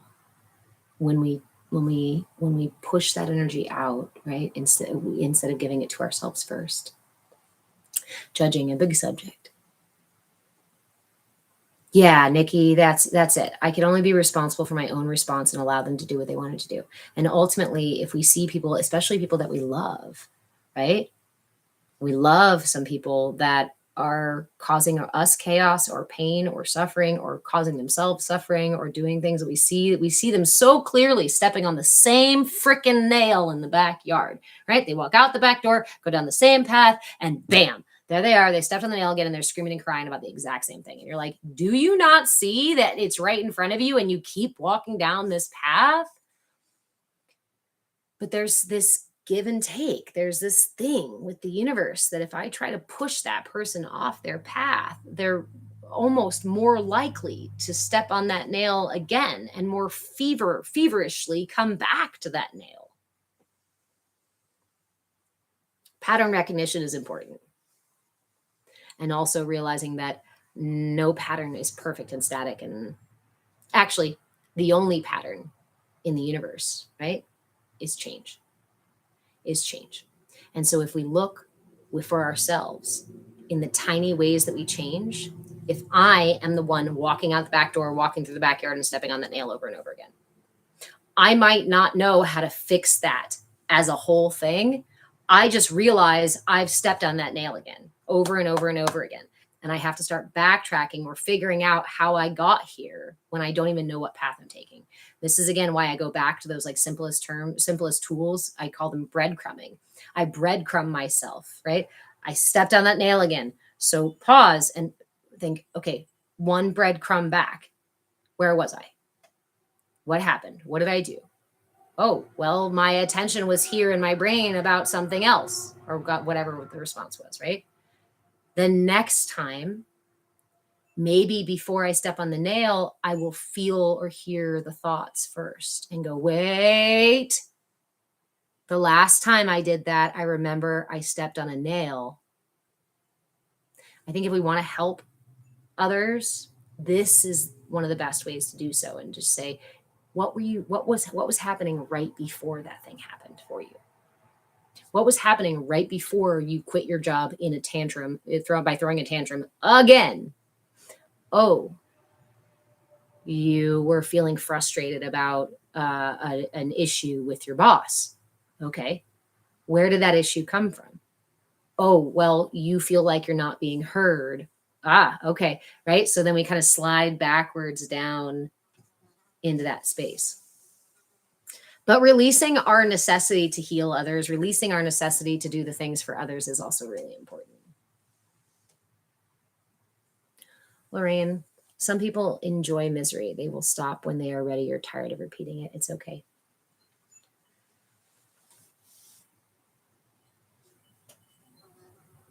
I think any of us that have experienced misery might say, I can say for myself, I have experienced misery in my life, and I don't enjoy misery.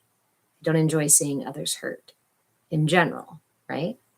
But there are points in my life where I have been so out of balance and so stuck in trying to protect myself that I did enjoy the misery, because it made me feel stronger. It made me feel more powerful. It made me, if I can't fix it, at least I can destroy it. So again, it's my system trying to protect me. It's my system trying to keep me safe.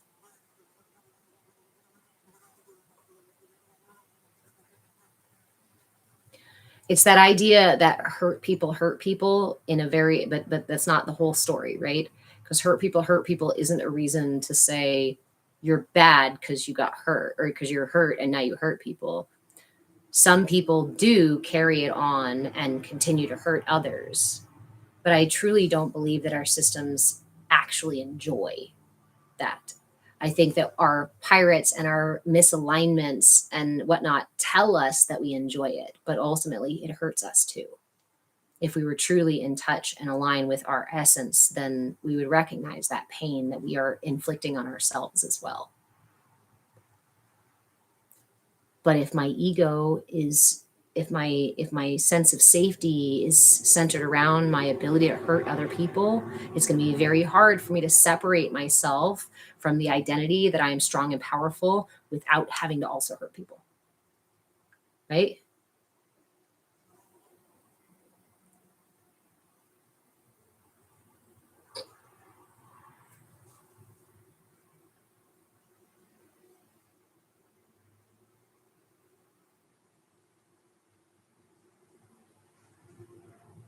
And that's also to remind everybody too that if there are people in your life who are perpetually causing pain, if there are people in your life who are perpetually creating chaos and it's just not where you want to be, you have every right to shift your reality. It doesn't mean you don't love them. Sometimes the most loving thing that we can do is to separate ourselves from somebody, right? If an animal, if a dog is biting and barking and getting crazy like that, right? Sometimes the best thing to do is to separate yourself, not try to get in all nice and soft with the dog, right? We have to address it a little differently.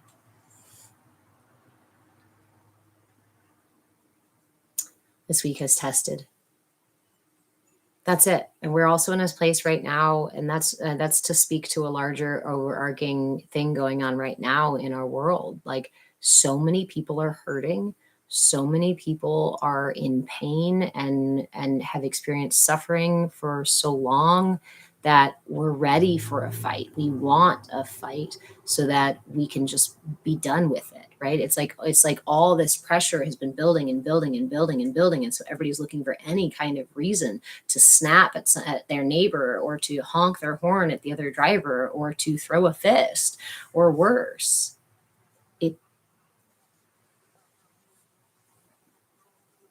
But doing it from that place of being triggered, doing it from a place of hurt, is just going to beget more hurt. Hate begets hate. Love begets love. Call and response universe, like we were talking about before. People are struggling, and we've been struggling for a while. But again, when we recognize that it's not my neighbor and the other driver and my partner or my parents that are the problem, but in fact, it is the conditioning of the culture itself that creates this perpetual state of suffering that causes us to feel like we have to blame these other people nearby us who are also suffering. That is a bastardization of the truth. That is a manipulation of your reality so that you think that so you're not looking at the perpetrator of the actual situation.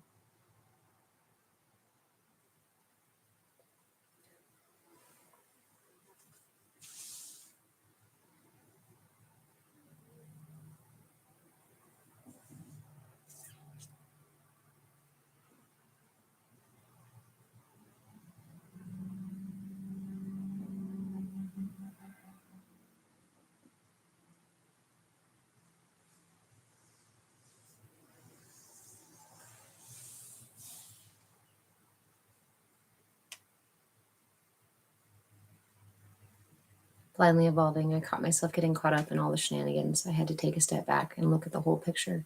I need to just stand in my light and remind others to stand in theirs.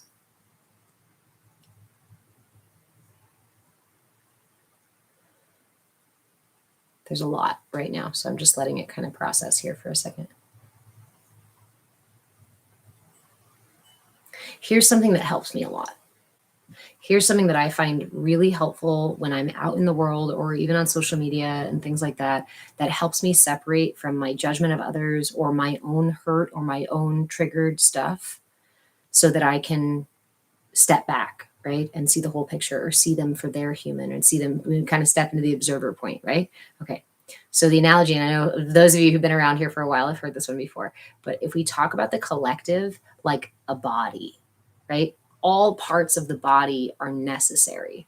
Some parts we might think are beautiful, right? Or helpful, like our eyes to see, or our ears to hear, or our shoulders to carry the weight of somebody else's burdens or our own, right? Or our feet to carry us forward. All of these things we might really love, but also my digestive system to burp or to puke up what doesn't fit in my system, and my lower digestion to release the shit that does not belong in my system, and the toxins and what have you, to process all that stuff, right? My liver may not be pretty, or I may not go, oh my gosh, I love my liver. Have you seen my liver?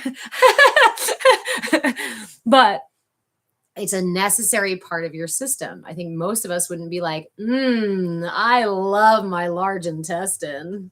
It's so beautiful. It's so cute. But it's necessary to the whole.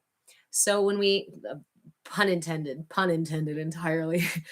So when we look out in the world and we see somebody spewing bullshit, right? Or somebody with a really stinky attitude, or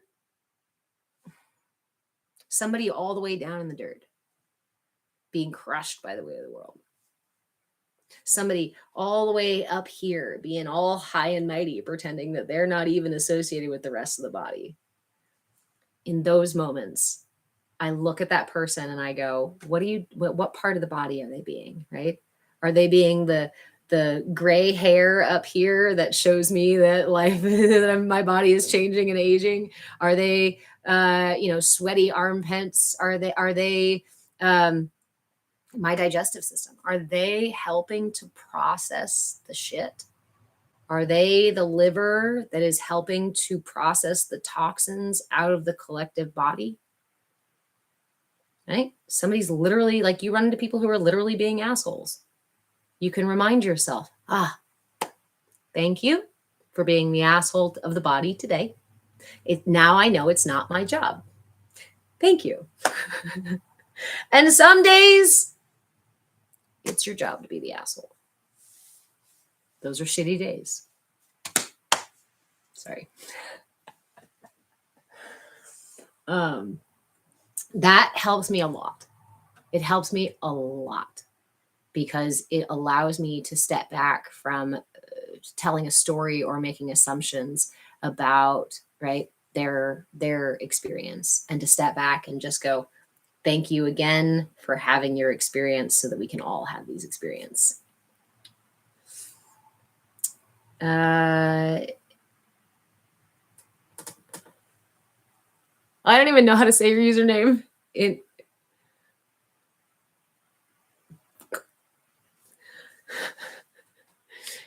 Just gonna call you Eno. How about that? Eno says this quote person is spewing harmful rhetoric and nonsense. Everyone has a right to their opinion. Yes, everyone has a right to their own opinion.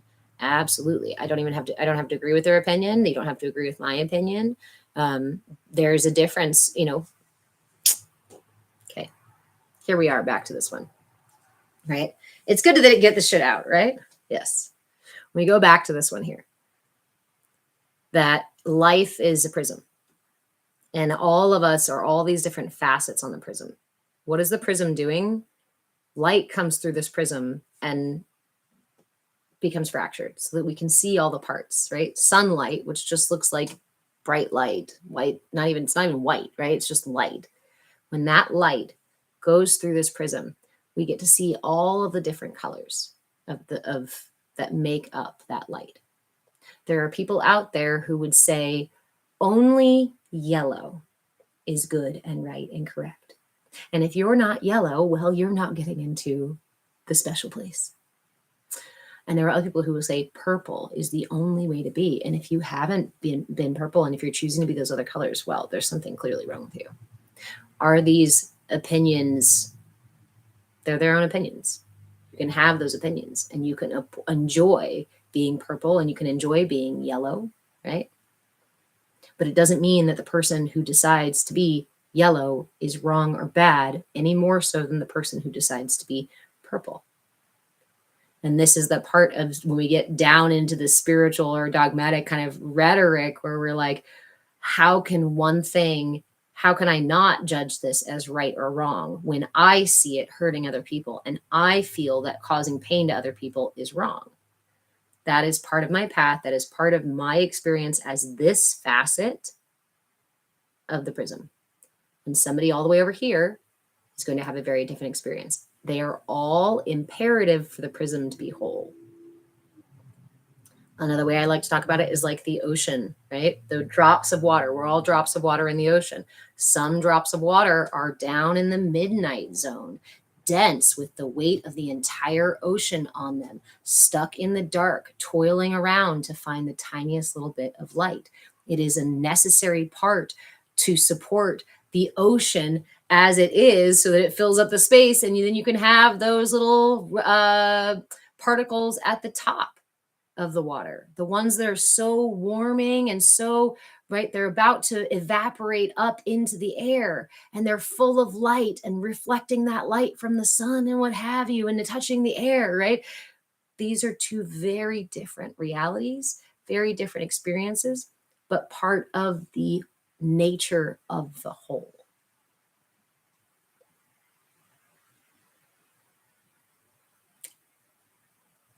You know, people who pontificate online should go out and work 50 hours as a laborer. Thank you for sharing your opinion, friend.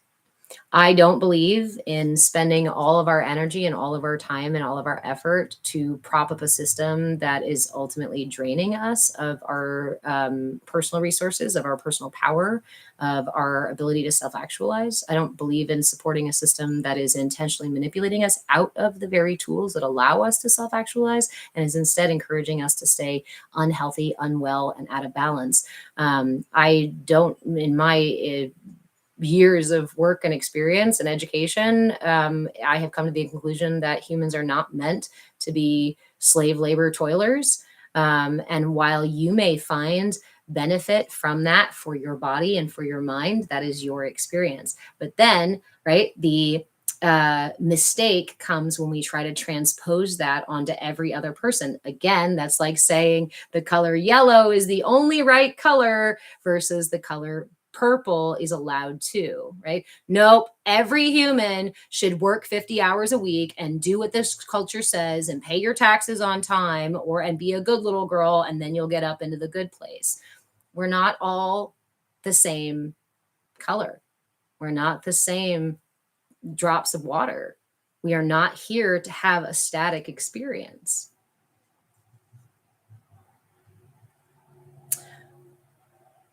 Thank you for your projection there. You know, you don't know what hard physical work and living as a paycheck to paycheck middle class person.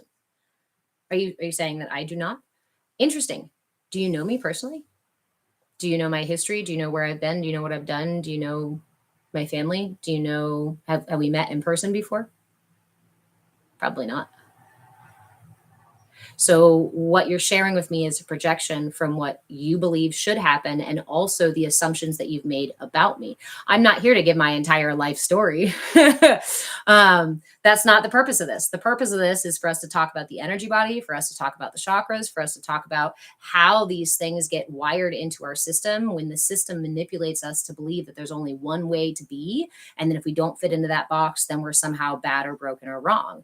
And again, we're not meant, in my opinion, which I am entitled to, as you also pointed out earlier, we're each entitled to our own opinion. I am not here. I didn't come to your live, to your space, to your house, call you up and say, you know what you should do? Let me tell you what you should do. Because if you're not doing that, then there's something wrong with you. Because I don't do that anymore. Why? Because that's a projection itself. That would be me condemning and judging your experience in your life. That's not for me to do. My friend, work 50 hours, labor yourself for your entire life. And if that's what brings you joy and confidence and makes you feel strong and centered and balanced and it keeps you healthy and well, then by all means, be yellow, right? I like to be purple. And I am entitled to that just as much as you are entitled to yours. And I'm sharing the really cool information I find really cool that I've discovered. It doesn't bring any of us joy.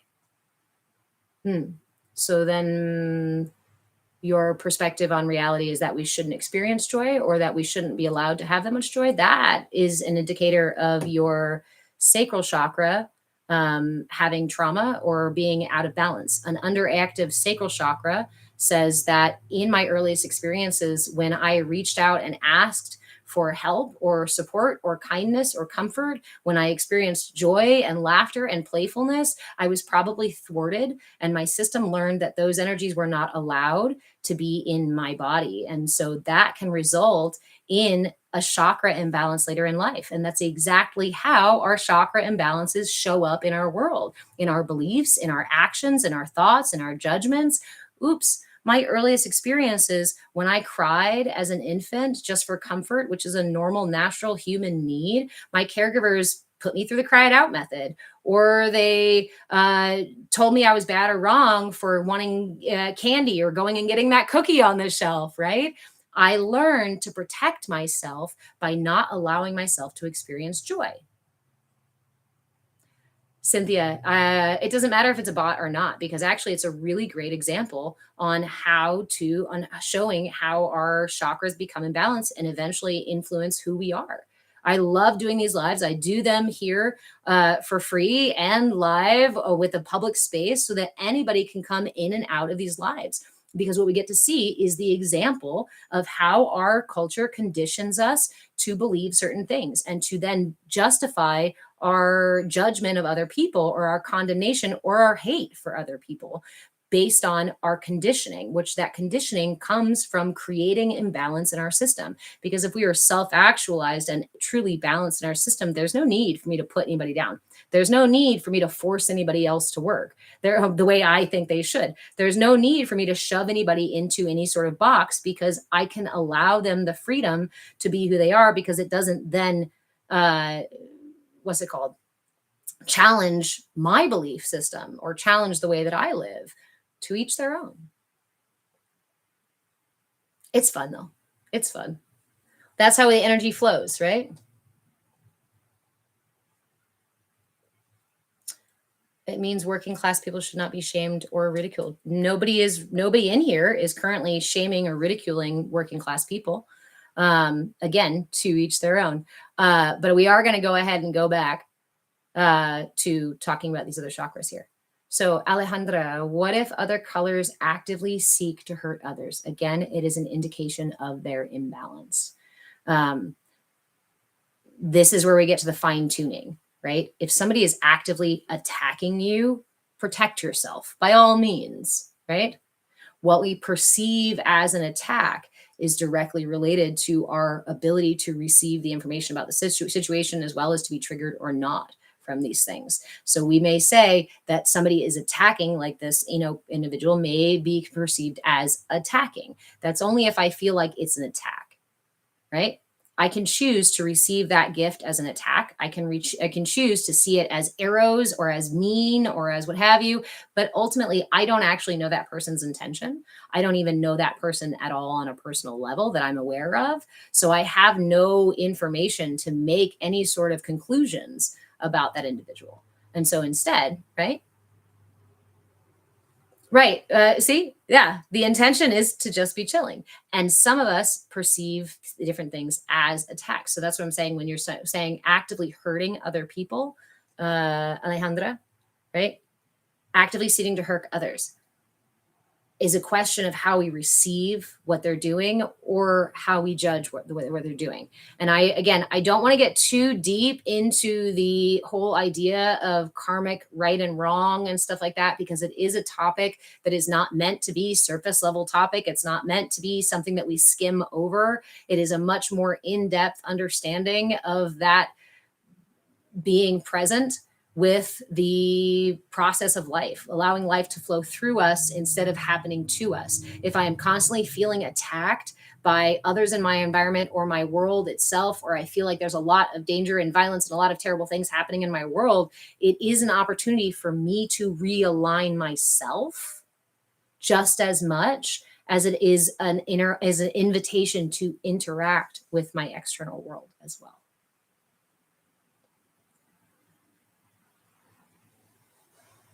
So some Twilight Zone stuff here. That's what I mean. I don't want to get too deep because it is the Twilight Zone. When we get down there, it becomes the Twilight Zone. And until we start to unravel some of the expectations and beliefs that our culture gives us, that formulates those thoughts and like pushes us down into these pathways, it does feel like the Twilight Zone. It does. Alejandra, thank you. I'm so curious for the deeper things, maybe some other time. Okay, so again, if you want to get into the deeper things, here are the places to do that. The live that I do here is my Saturday class for free, where we just talk about this stuff, and I try to pack as much of it as I can into several hours of being live. I offer group coaching. I offer private coaching at various levels. I offer trade as well for my services. It's not about me making a ton of money right now. It's about me making sure that I'm doing what is my purpose. And then I know that things actually manifest around that, because I've been seeing that happen. It's just a path. It's just a path we're walking, right? So if you wanted to grab coaching, or if you want to just join us for free in our Discord space, the Discord space is open. You're welcome to join it. You can find the link on my Patreon page. I Move with Change on Patreon. You can also send me a message if you want the link, and I can send you the link directly. I try to answer all my messages afterwards. Blindly evolving. You explained that so well. It has always been a deep question of mine. Thank you. Thank you, the person who asked. You know, you got to thank you for asking, right? Or Alejandra for asking. And, you know, I appreciate you being here, friend. Thank you.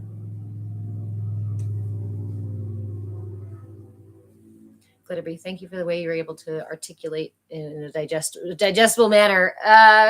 Sometimes I don't feel like it's digestible, so I appreciate that reflection. For me, it's just like a process of images and a process of energies, right, that come through, and I try to translate them as best I can. So what are some tools? One of the great things to do. One of the great things to do if we're wanting to take this. I'm live every Saturday. Thank you, Elio, for asking. Every Saturday at 10 a.m. Pacific time, and I go for several hours. We're almost 4 hours in to this live. So I start at 10 a.m. Pacific time every Saturday. We are in the middle of a move right now. So this is the only class I have. But once we get more settled, and then in December, I already gave up. Glitterbee, were you here to hear? I'm going to tell you guys again. Surprise. I already divulged the surprise of what we're doing in December. In December, we are doing a 40-day Kundalini Kriya. This is the Satnam Kundalini Kriya. It's a foundational Kriya. If you're interested in clearing your energy, aligning your energy, raising your energy, getting that Kundalini energy to come up through you, clearing out your chakras, bringing yourself into more alignment. I'm super, super excited. I've been doing the background planning for this. I'm creating a workbook to go with it, like I like to do. So it'll be available for sale on my Patreon shop. So that'll start December 1st. So keep an eye for that. That will be an every single day live. That every single day live will be much shorter than these several hours, but we will spend every single day getting together for at least a little bit to talk about some of these things. And Kundalini is a really great topic to get us much more deeper into, some of these places of like karma, stepping off the wheel of samsara, stepping out of the wheel of samsara, being present with our energy and allowing life to flow through us rather than happening to us and stuff like that. I am in Oregon. Need to move down south. Yeah. Elio, any thoughts on improving our telepathic abilities? Yes. So this month, the month of September, is all about our third eye. We've been going through our Inner Light series this month, or this year, going through all the chakras, from the earth chakras, minor chakras, root chakra, all the way up. We are at the third eye now. Next month we're going to be working on the crown chakra in October. And then in November, we are going to be going to the soul star chakra, as well as the minor chakras in the face and the shoulders and stuff like that. So, and you know, I'll get to that question here in just a second here. So one of the simplest practices, I guess, one of the basic practices that I'm suggesting for this month, if you want to improve your intuitive abilities, which requires the third eye to be a clear channel. If you want to help clear the channel of your third eye, a really great thing that you can do is look through your third eye. What do you mean look through my third eye, right? My eyeballs are right here. So we do this. There's several different versions. I'm going to offer these again. These will help support clearing your third eye channel, since that's what we're working on this month. The whole idea was for this year for us to learn the tools to clear our channels to make this Kundalini Kriya in December easier. So if you're just now joining us, you can either go get cheat codes, PDFs with all the different tools to clear your other chakras on my Patreon page, or you can just take some of these really simple ones, right? Like this whole chakra clearing. My YouTube is recording, yes, and I have replays for this entire Inner Light series. So you can go back all the way to January and find our live classes, assuming YouTube stayed on.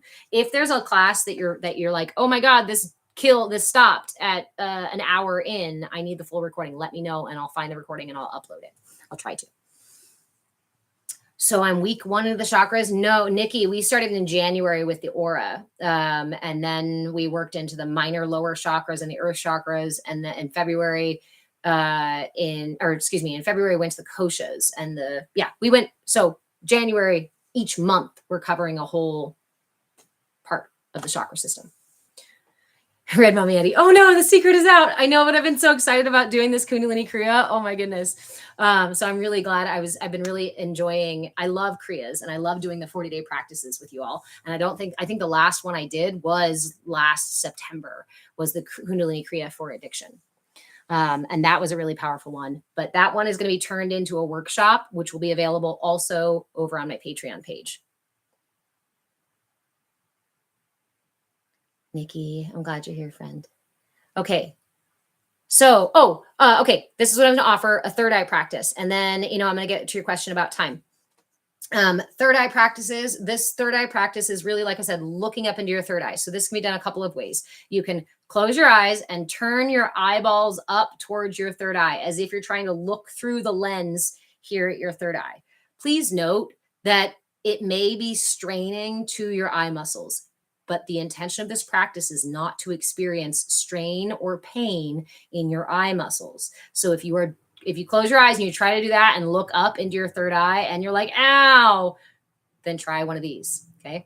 Another way we can do this is by just crossing your eyes or even crossing them down to the tip of your nose. Cross them down to the tip of your nose and then slowly move them up like you're trying to follow the bridge of your nose. You can even use your finger to help. Put it right here at the tip of your nose. Follow your finger up to a point. See if you can get it up to your third eye. And then move your finger away. It's not about looking into the external space. It's about looking through this channel here. It's about turning your physical eyes up so that you can look through this channel. It'll help to clear the channel. So, closing your eyes, looking in with your physical eyes with them closed. The other one is following your nose, going up. If you can't maintain it, if you go to do that and you're like, I can't hold it very long, then come back down to the tip of your nose. Go back up as high as you can, and then come back down to the tip of your nose. Up towards the third eye, down to the tip of your nose. When you finish this practice, I encourage you to close your eyes for a moment and allow your eyes to transition back to looking into the matrix. The other way to do this, another way to do this that doesn't require you to cross your eyes and doesn't require you to turn your eyeballs up towards your eyes. If those things are straining to your eyes, then start with this one. With this one, you want to use a mirror, and I encourage you to turn the lights down low, not completely off, because you need to be able to see yourself in the mirror. You can even use candlelight or something if you'd like to, or just kind of a little bit of sunlight, what have you, what you have available. Looking into the mirror. This is called Tritaka meditation. Tritaka meditation is a staring meditation. So in the mirror, you gaze at your third eye. You do so with intensity. Like your vision is burning a hole in that third eye, right? Like staring into your third eye. As soon as your eyes become too tired, stare into your third eye as long as you can. When your eyes start to feel shaky or quiver or dry or whatever the heck is going on, close them and focus on the mental image. You will have a mental image, right? From staring like that, it creates the mental image in the retina. So close your eyes and focus then on that image. When that image fades away, open them back up. Stare as long as you can. Close them back up and allow that mental image to lead you. Okay? These are different ways of doing the exact same thing.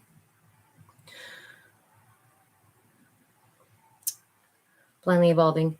Give us an example of something I've experienced through third eye opening, through the practices itself, or through having a more open third eye. or intuition itself. So one of the things I also want to offer this month is, as I said, as I promised I would, I wanted to offer the tools for energy viewing. If you're somebody who's like, I would really like to see energy, I'd really love to see auras, I'd really love to see all these colors. Remember that your system actually does emit a light, right? Anything that comes to mind. So this is what I'll share. This is what I'll share because this is what I received again growing up. My mother taught me this as part of learning how to work with learning how to work with energy.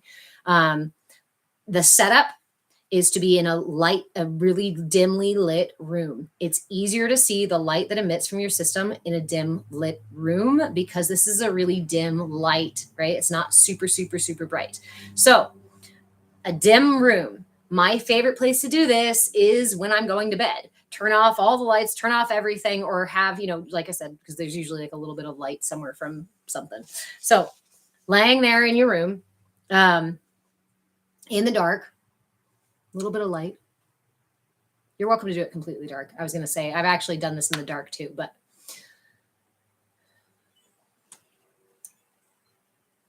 I think the easiest way to do this is to bring your hand to your nose.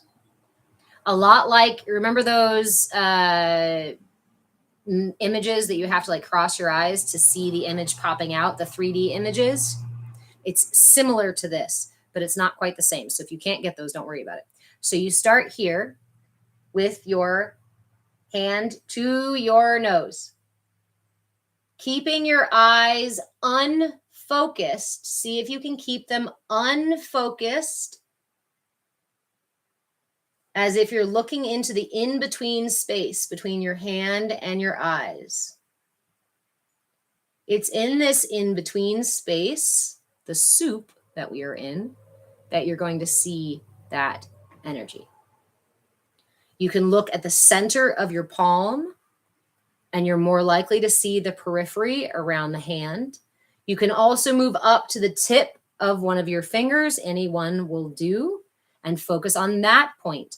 And then you're going to see a little bit more happening in the palm. Remember that directly where you are looking is not quite where you're going to get all that light. Why? Because the center of your eye is used to looking for this bright light. It's conditioned to look for the bright light, the screens, and all this stuff that have changed our ability to see these things. So you have to condition your eyes to be able to see these lower lights. You're going to see them from the edges of your vision before you're going to see them directly from the center of your field. Nomak, Jesus Christ was a great reminder, right? Jesus Christ led us to these practices, teaching us that our energy is of God, that God exists and breathes within us through our energy, and that we are part of, not separate from, right? But then his message was taken and turned into dogma that led us directly away from our personal power and our self-actualization, which is what he was leading us to. The fact that we are directly source. So, all right, energy viewing.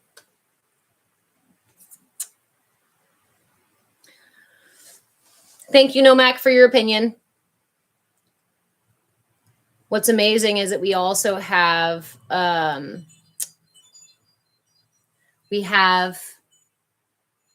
information about the energy body from 1500 BC. In fact, Christ himself, Yeshua himself, went and studied these Eastern philosophies. It's how he came to understand and practice these energy practices. Unfortunately, if you want to keep people away from God and away from the source of God and their own personal power and their own self-actualization, you take the truth and you turn it into the opposite. And you tell people it's wrong and bad and terrible.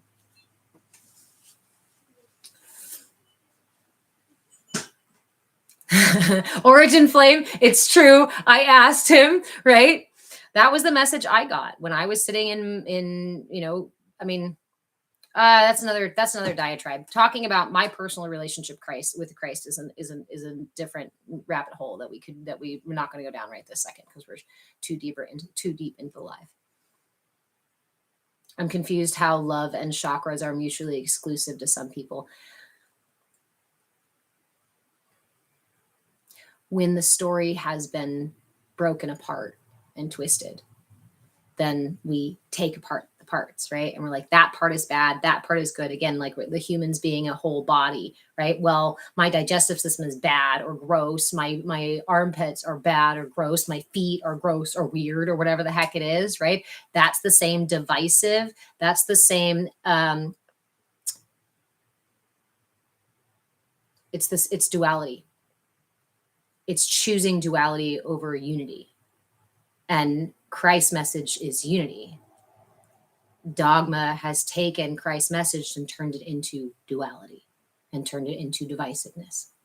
So they broke apart the whole and said, look at all these weird things inside. You could break open the human and look at all these weird things inside, but the human is a beautiful thing. It's all about control and not allowing people to go seek truth within. That is, yeah.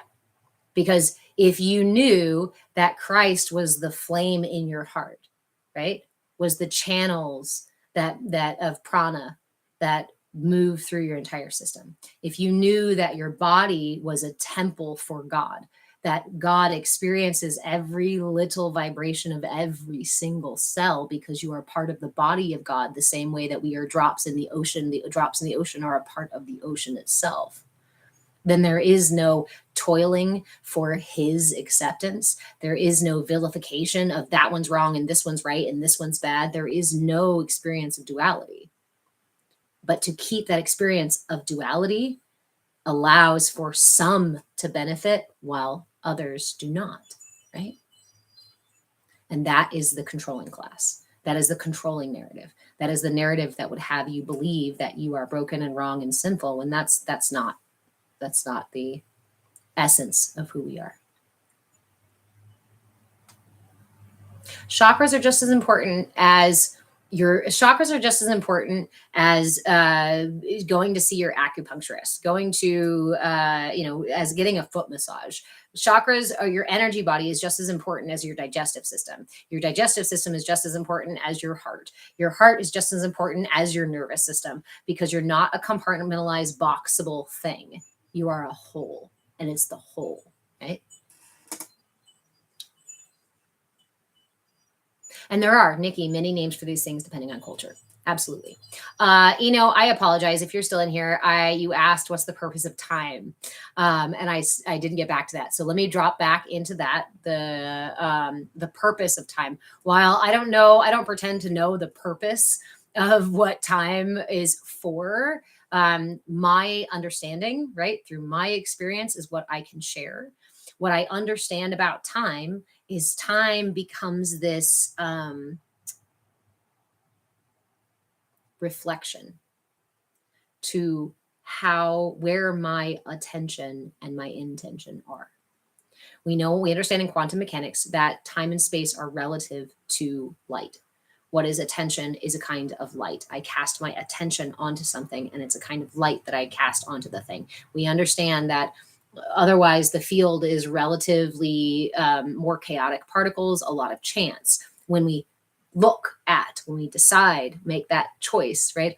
Those particles have this tendency to kind of freeze or solidify, to appear more solid than they really are, to appear more static. There we go. Than they really are. When I look at it, part of what's happening is the choice is being made, not just by the external material, but by my internal perception of that external experience.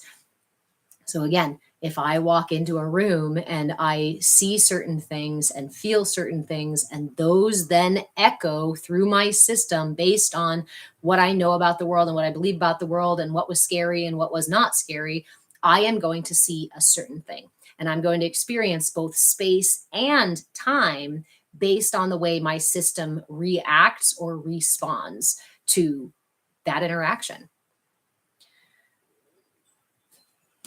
It's as simple as that. And we've experienced the malleability of time and space already. You've already experienced the malleability of time and space. Remember being a kid before your birthday or Christmas and being so excited you just could not sleep, and the clock just ticked on and on and on, right? Your experience and beliefs and desires in that moment and energy in that moment changed your experience. Did the clock itself slow down? No.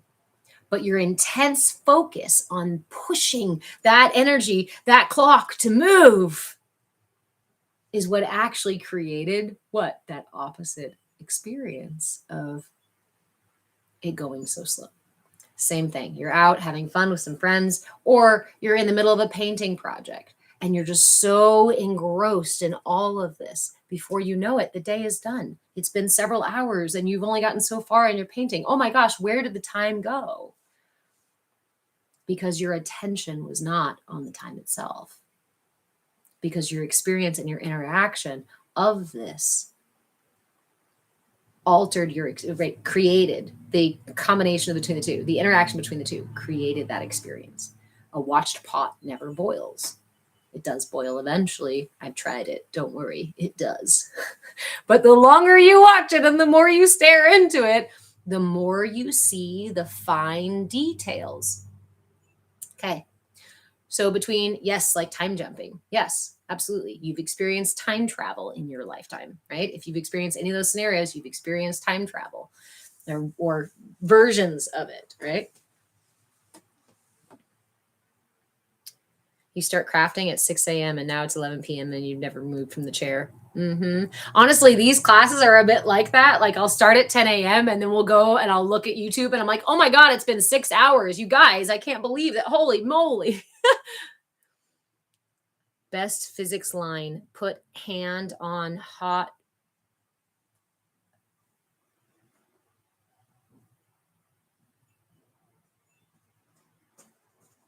What? I'm trying to, hold on, I'm translating what you said. Best physics line ever. Put your hand on a hot woman and it can seem like a second. A hot pan can seem like an hour. Yeah. Yes, baby cakes. How much longer? Just a little bit here, and then we'll go hang out by the river or something like that. Okay. I'm really excited to play Minecraft with you. Okay, can you please allow me to finish this? Thank you. Okay. Yes, thank you for the reminder, Blindly Evolving. We are still doing a raffle. I know, again, I'm terrible at talking about the raffle stuff. Here on TikTok, if you send the manifesting gift, the 500 coin manifesting gift, you can get one name in the hat for a drawing for a signed copy of my book, Energy for Sale. If you drop a $5 donation in the Cash App, my tag is RevMWC, then you get two names in the hat, or your two entries into the hat, because TikTok takes 50% of what I make off of these gifts, off of the lives. So if you go right there, you get two names in the hat. If you do it here on TikTok, you help support the live and the FYP stuff, and you get one name in the hat. River in Minecraft. That's our plan for the rest of the day. Yes. Do you want to pan minerals? Yes, I do actually. And we have a secret river spot. And there's gold. There's gold in those hills. There's gold in that river. Let's see. We were talking about time jumping. Red Mama Yeti, you said it seems it would be dull to always be in the same body, never to have change within. Time equals growth. Yeah, I think that's it. Like the nature of the universe itself is change, right? And so nothing is static. And yet we try to conceptualize a chaotic universe by giving it arbitrary structures. Those arbitrary structures separate us from our natural inclination towards the rhythms of the universe, just like time, our experience of time being stuck on a clock and these rigid schedules and things like that. I do have a metal detector. I have two.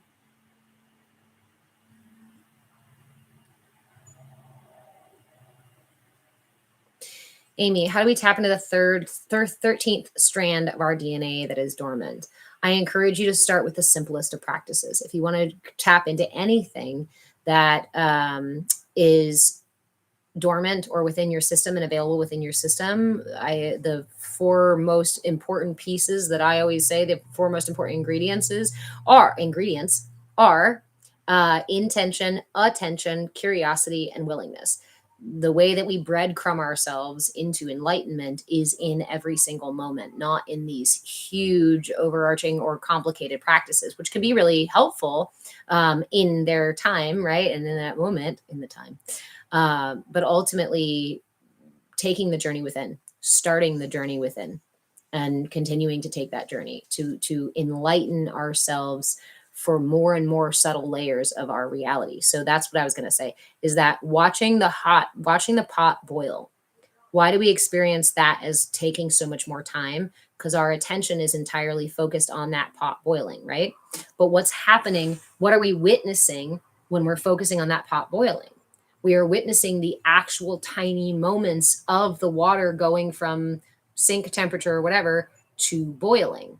This is actually a process of enlightening ourselves. To be fully present and fully aware in the moment is to experience the full experience and all these little fine details of that happening. And if we're frogs, we give our attention and intention to the experience of noticing when the water is boiling, then we can actually choose to stop staying in the water, not to boil so much, or we can watch that water boil and watch it to its fruition without being distracted or having our attention pulled away or feeling like we need to run and do a bunch of other things, right? And that's its own practice. New meditation, go watch water boil.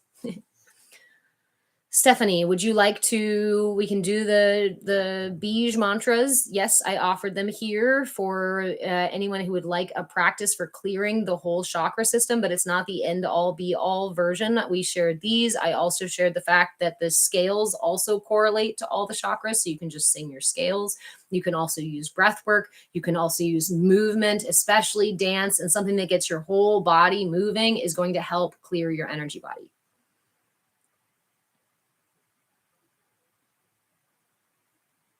Ooh, Origin Flame. I don't know if I want to give you where my secret spot is, though.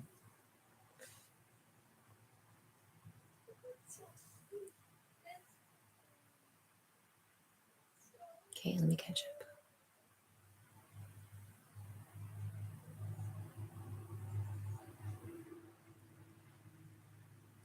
Nikki, what are the letters of my fingers? It's a Mayan term, Inlak-ek or Inlak-ech, depending on your pronunciation of it. It's the Mayan version of I am another yourself. Another Mayan version of Namaste or Shalom is kind of a similar sort of thing. I see the unity in both of us. I see the oneness in us both.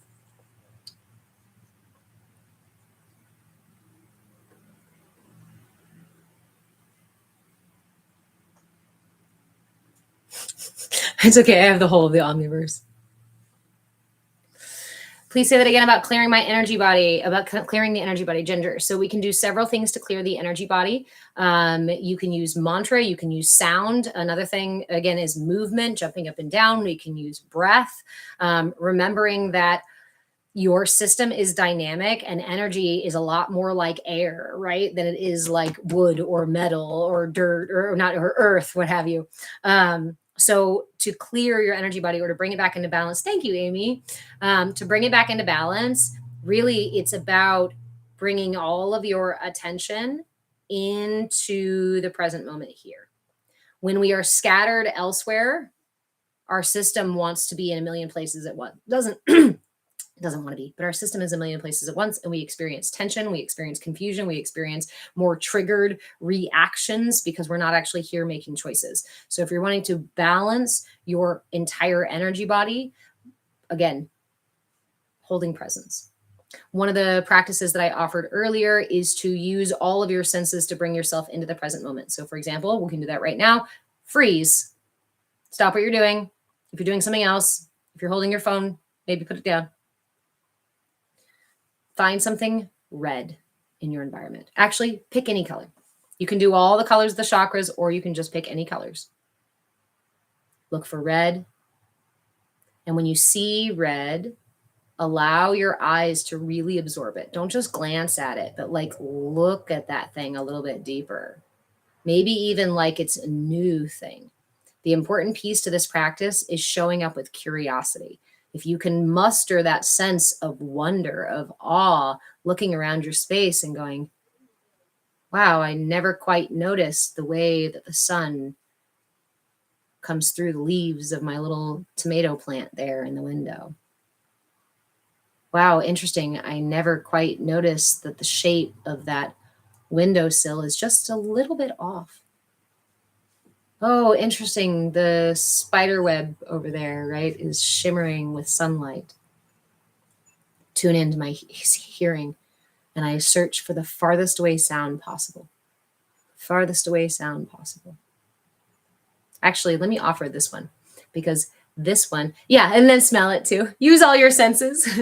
Thank you, friend. Thank you, friend. Thank you guys for the gifts. If you look too long, it might disappear. Don't forget to blink. How do you pick one thing to do? I want to do everything. Okay, so here, Amy, let's start with this one. This is a really simple, right? This is a really simple practice that I use for meditation, for any sort of mindfulness practice.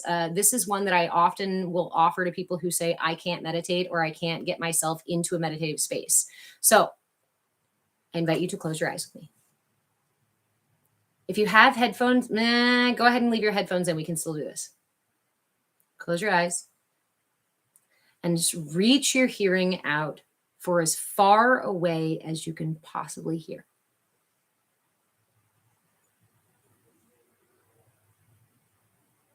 Make sure you're breathing, continuing to breathe. It doesn't have to be any special breathing, just a nice steady pace, listening as if your ears are reaching out for the furthest away sound.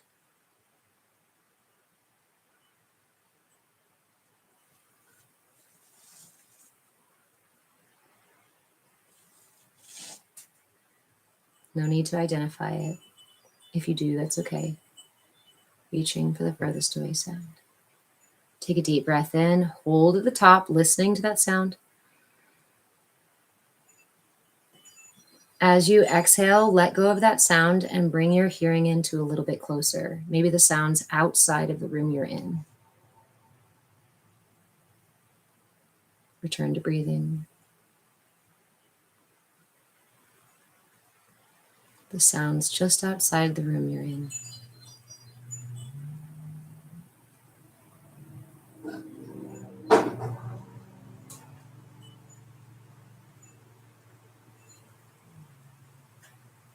Take a deep breath in, holding onto those sounds just outside the room you're in. Hold the top. Exhale, letting go of those sounds, bringing your hearing into the room that you're in. Listen for the sounds right around you. Nothing but the sounds right around you.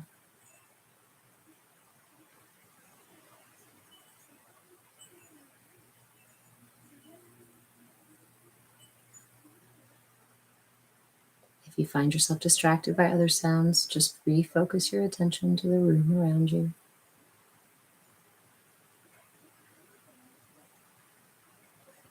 Give yourself the opportunity to really connect to the sounds in the room around you.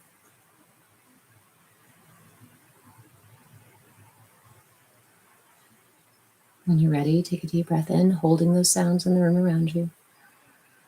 Hold the breath at the top. Exhale, and as you exhale, listen to the sound of your breath itself. Continue to breathe, listening to the sound of your breath. You can even make your breath a little louder, just so you can hear it.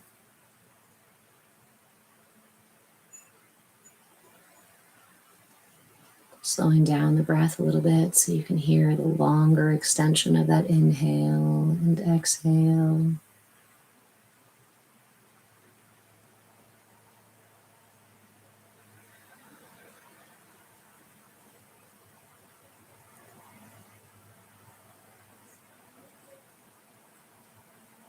Notice the way that your breath lifts your heart on the inhale.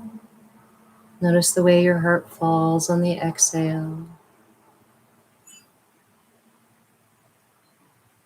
Take a deep breath in, hold at the top, holding the sound of your breath. As you exhale now, turn to the sound of your own heart beating.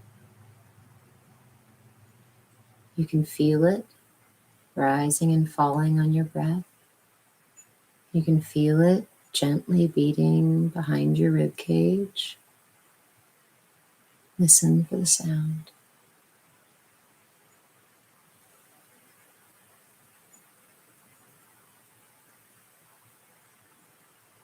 Anytime your mind pipes up or there's a distraction, just return to the sound of your heartbeat, listening for the sound of your heartbeat.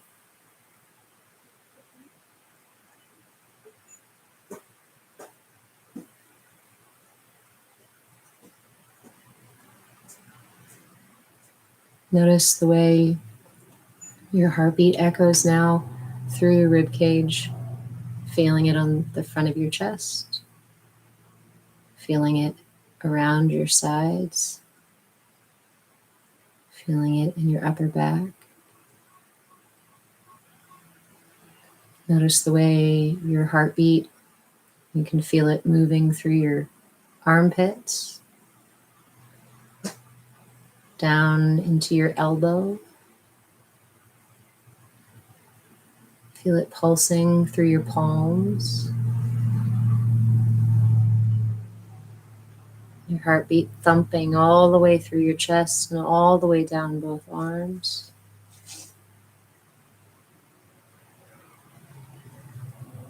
Feel your heartbeat in your neck.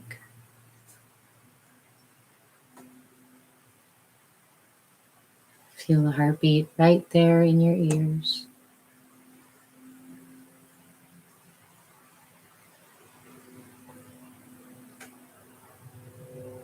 Take a deep breath in.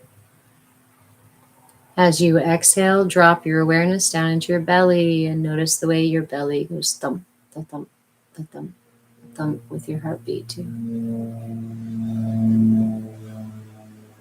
Your entire upper body filled with your heartbeat. Dragging your attention down through your thighs. Feel your heartbeat echoing behind your knees.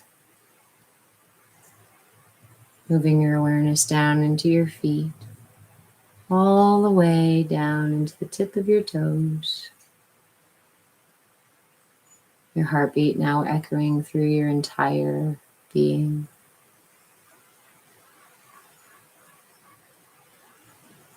Relax your jaw. Relax your brow. Feel the heart beating at the very top of your head.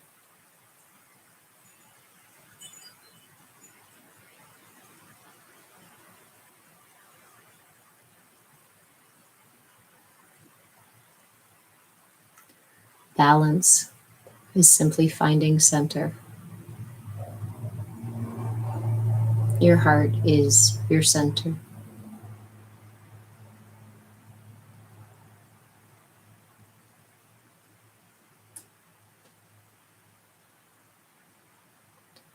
I encourage you to stay here in this space as long as you would like to.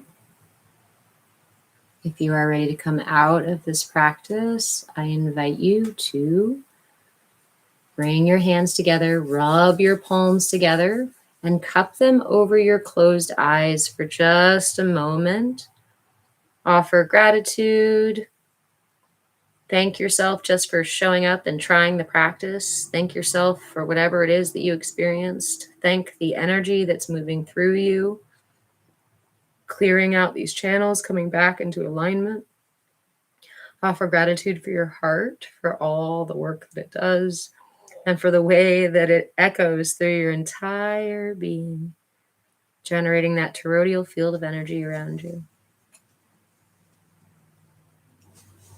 And the last bit of gratitude, go ahead and just wipe your face a little bit or flutter your eyes open behind those hands just to ease the transition.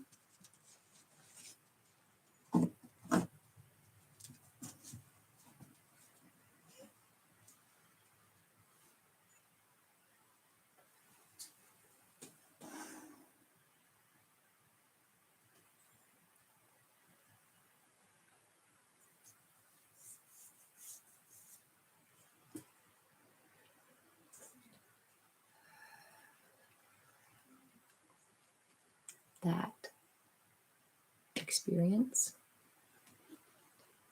is what it's like to be standing on one foot and to find center all of a sudden.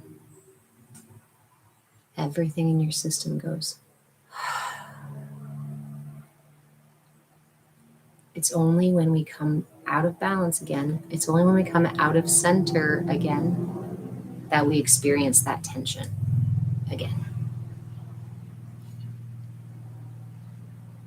So, if you want to align your energy, if you want to balance your energy, if you want to experience center, if you want to learn how to meditate and practice mindfulness, or just show up for yourself for a second,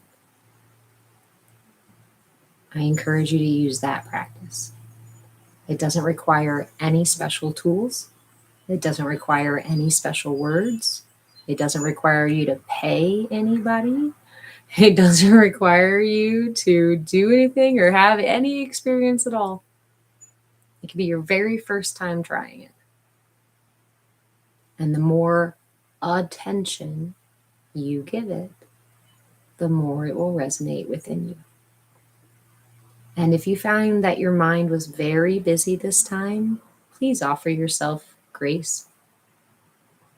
There are a bunch of cats, a bunch of pirates, a bunch of monkeys, right? And until we teach them how to come to center and to be present at center, I like to think about it like toddlers. If you've ever been with a room full of toddlers, oh my goodness. But eventually, toddlers also learn to be present in the moment and to give you, right, full and undivided attention. And that's what you're asking from your inner parts. Full, undivided attention right here. The first time I ever got there to that point, I actually somewhat came to and realized that I had been at center. And I got so excited about feeling centered that I pulled myself out of the meditation. I was like, oh crap. Wait, that was it. Hold on a minute. How do I get back there? What the heck? And through that, how do I get back there was how I discovered that practice. Sense cessation, sound cessation, maybe. I don't know. Amy, I feel so good. I will definitely be doing this going forward. And remember that you can do this anytime, anywhere. You don't even have to close your eyes. Okay? When you're doing dishes, bring all of your attention to what you're focused on, your intention. When you're driving somewhere, give all of your attention to the other cars, your car, the road signs, the weather, the sound of the road underneath your tires, right? This is mindfulness. You may have been sold some idea that mindfulness has to be super complicated and you have to pay only the highest of high gurus to get those kinds of moments. But again, it's turning you away from the truth of what your system is, what's available in your system. It turns you directly away from your own personal power and sends you on a journey to find something that exists inside of you. Whatever we experience in our life is seeded from inside of us.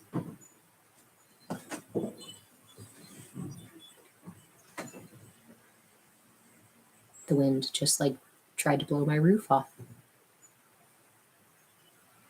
Thank you for confirmation, I guess.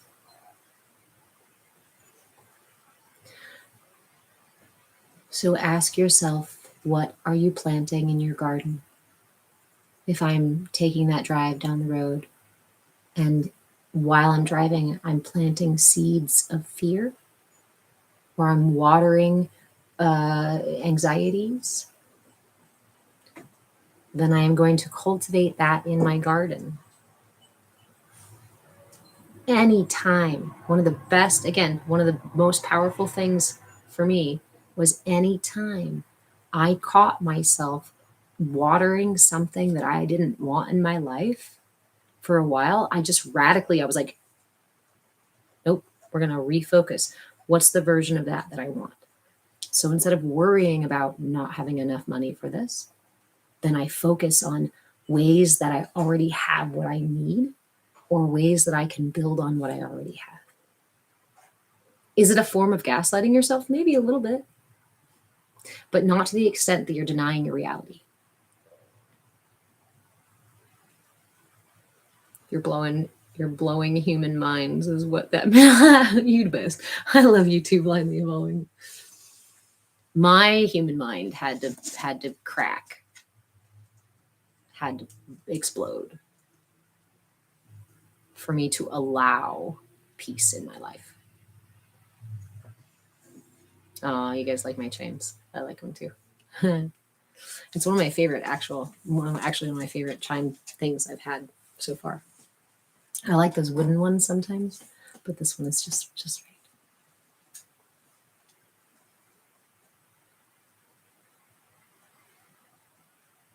Mario? Is that why your username is Mario? Because you like thinking of life like a video game with different levels. I like that analogy too, right? We can tell whatever story we want to tell about our lives. It's important to recognize that that's the story that we're telling ourselves. And also that is how we will see our life.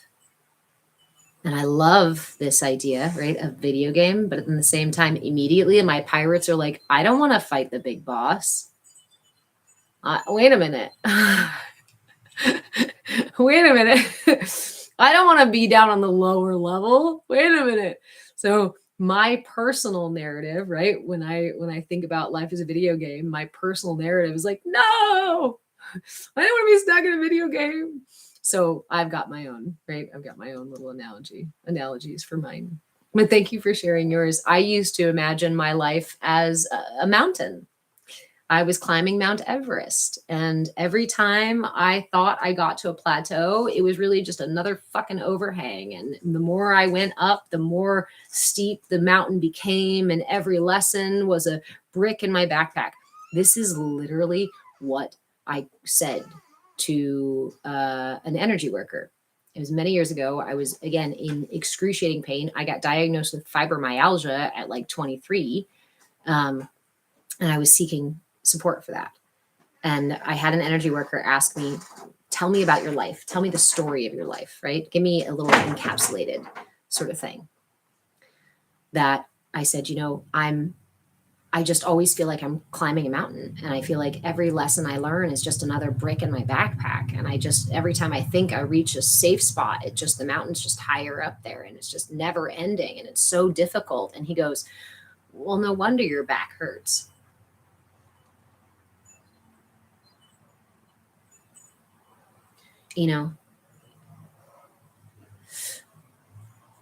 Donkey Kong. Ow! Literally changing the story. This is one of those huge turning points for me too. Literally changing the story I was telling myself started to reduce the physical pain I was experiencing. Not right away, but it took some time, and it took repeatedly reminding myself that I don't have to climb a mountain anymore, that my lessons are not bricks, but bubbles. Every lesson I learn is a beautiful bubble. And they get to float away and be part of my beautiful reality, right? My journey is not up a mountain. It's actually down a river. And I could be swimming upstream, or I could be in a nice little boat, all cozy and comfortable. The stories we tell ourselves project out into the external world. And they, again, become the response-reaction game triggers that we experience. If I tell myself that the world is dangerous and scary, most people I meet, I'm going to assume are dangerous and scary. And that's just basic psychology. Add that to the energy body, to how it manifests in the energy body, and you realize why you experience chronic conditions in the physical body. Because that energy pattern patterns into your emotional self, your cognitive self, your physical self. And it tells your body how to be, and your body tells your brain how to be, and go back and forth and stuff. I know I missed a couple of things here, so hold on.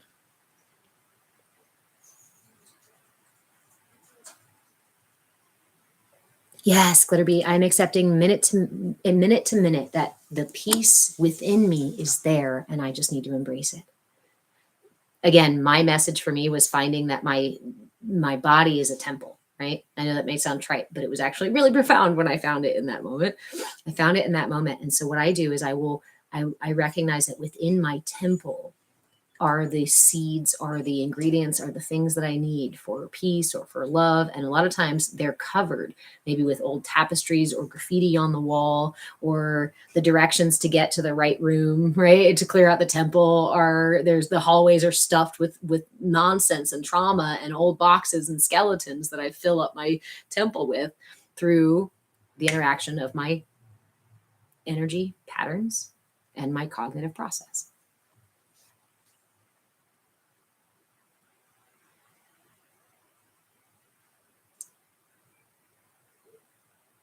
Amy, love your explanations. Thank you, friend. I'm glad you're here.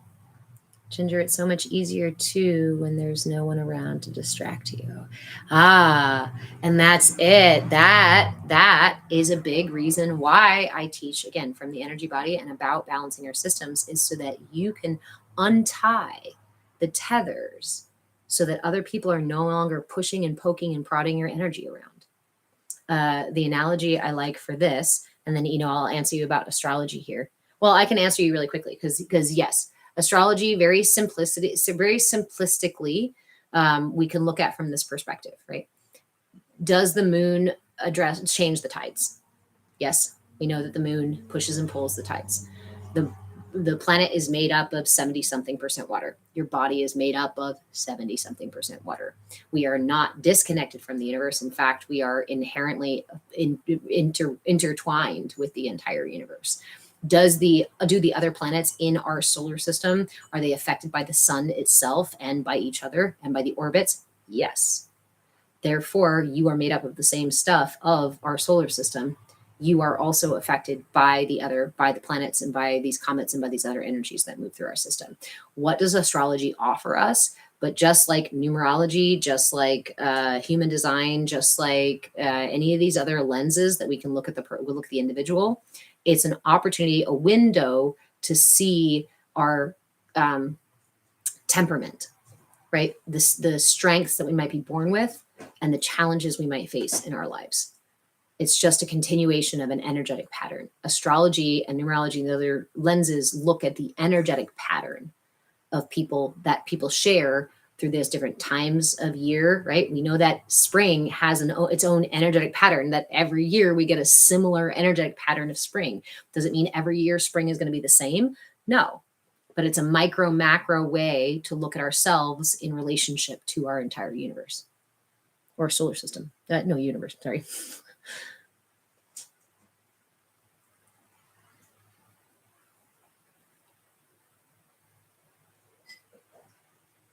Nikki, I've learned to bring in life with grace and ease. Stop asking for patience and ask for peace. And this is why I go to willingness and curiosity. I can't be patient. I can't always be peaceful. I'm not always going to be loving. But if I can start with curiosity and willingness, I'm more likely to get to some place like peace or patience. Okay. So yeah, Ginger, detaching yourself from the attachments that we have to other people's energy. That's what I wanted to talk about. I'm actually going to pin you here for just a second so I can get back to this one. Oops. Sorry, YouTube.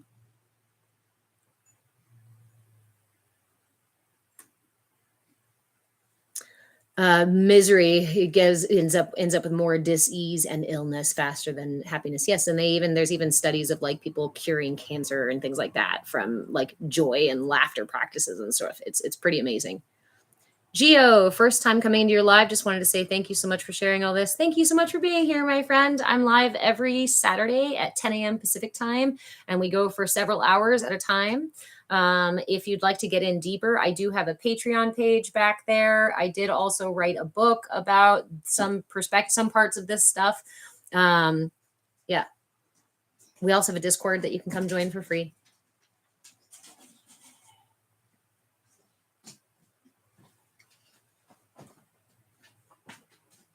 Most interesting stories are the ones with challenge and advantages, the ones where the ending isn't predicted. Oh, right?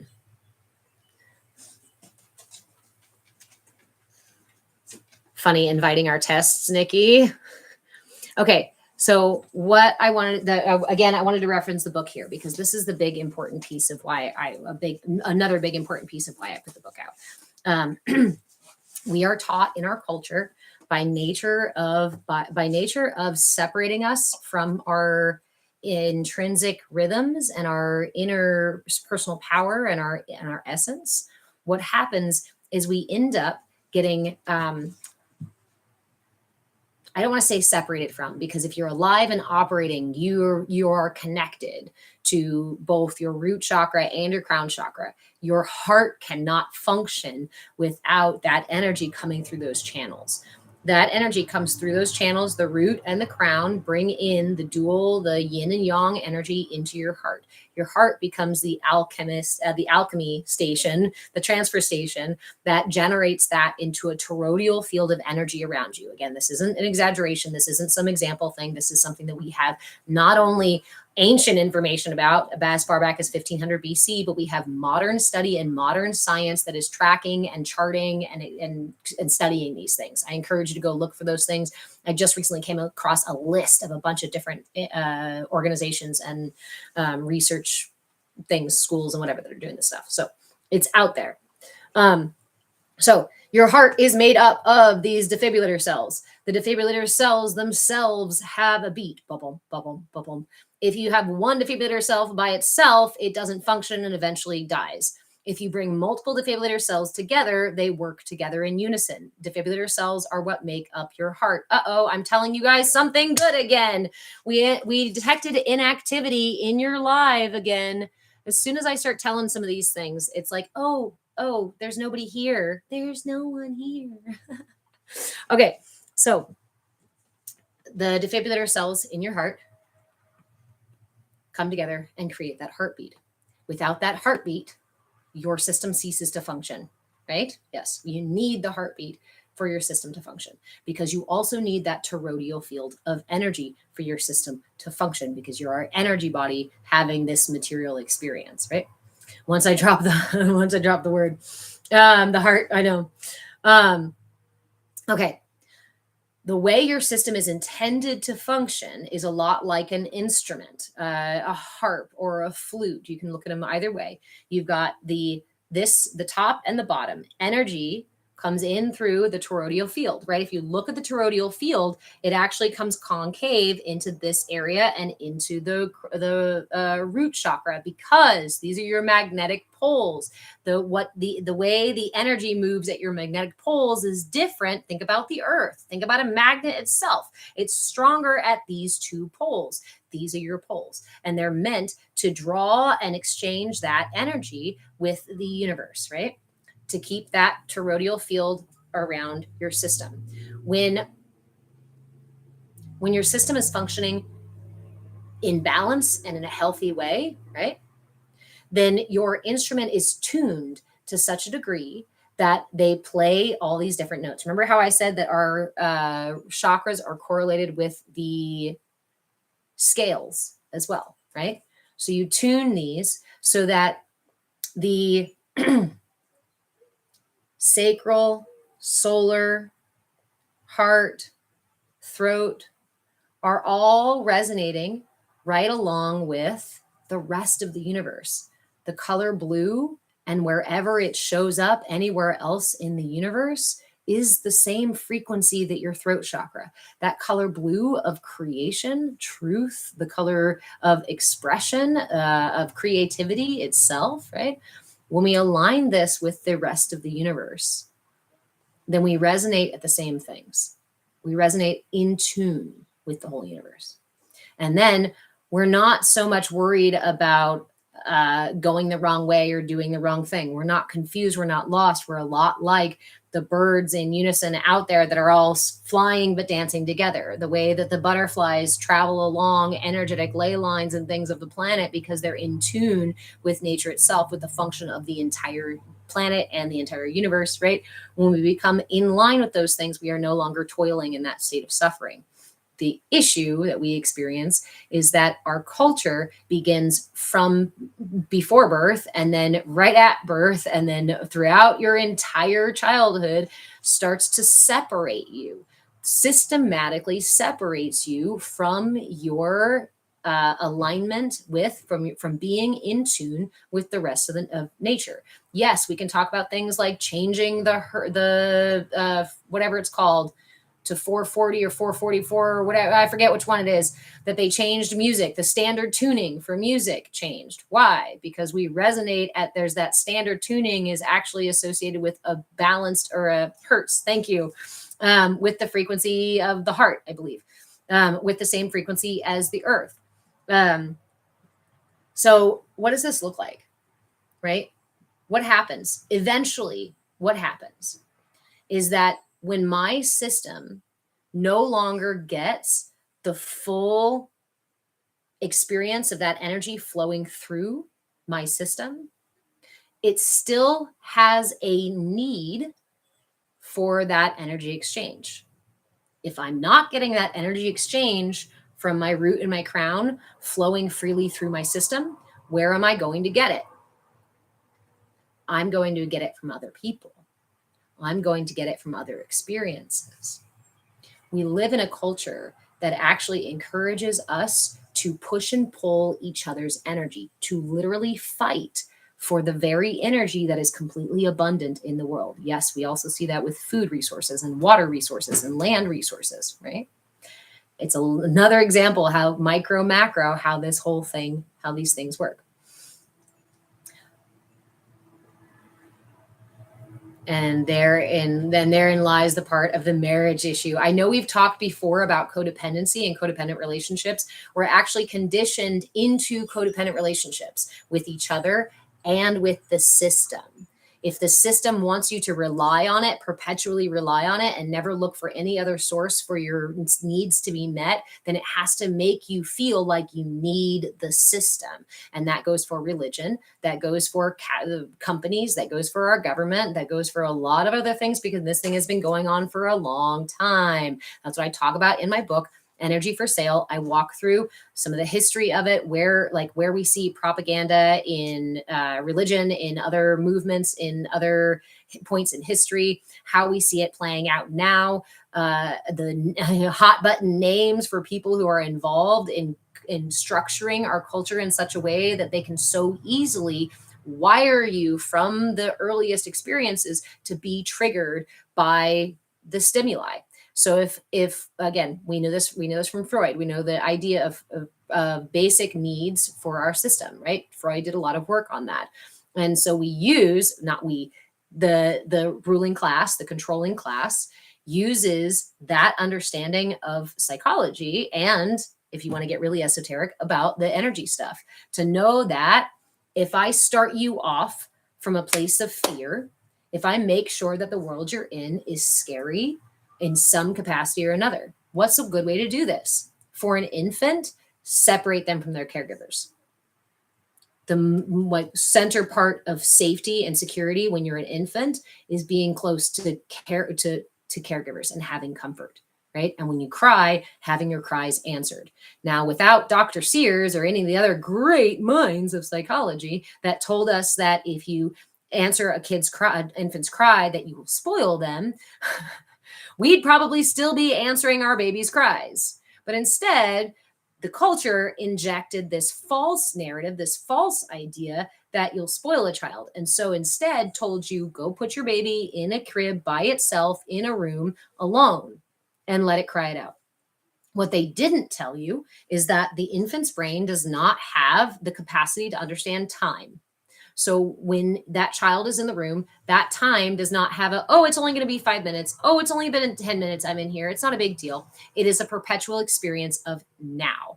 On top of that, the infant's mind does not have object permanence. which means that's why they like peekaboo. Infants like peekaboo. You take a ball, you hide it behind you, and they go, where'd the ball go? It doesn't exist anymore because I can't mentally conceive that it exists behind you. So now we got twofold. Baby's alone, no sense of time, no sense of how long I've been here. It's all just perpetual now. And then the caregiver leaves, and that caregiver is gone. There is no concept in the infant's mind that that caregiver will come back, that they're just standing on the other side of the door. That does not exist in my cognitive capacity in any of ours in infancy. What a really great way to initiate a narrative of fear and isolation from the get-go. Then let's add in the piece where we are told to sleep on certain schedules, eat on certain schedules, slap a diaper on that baby, and go ahead and sit in your own excrement. No big deal. Ignore your digestive system, ignore your need for hunger, ignore your need for sleep.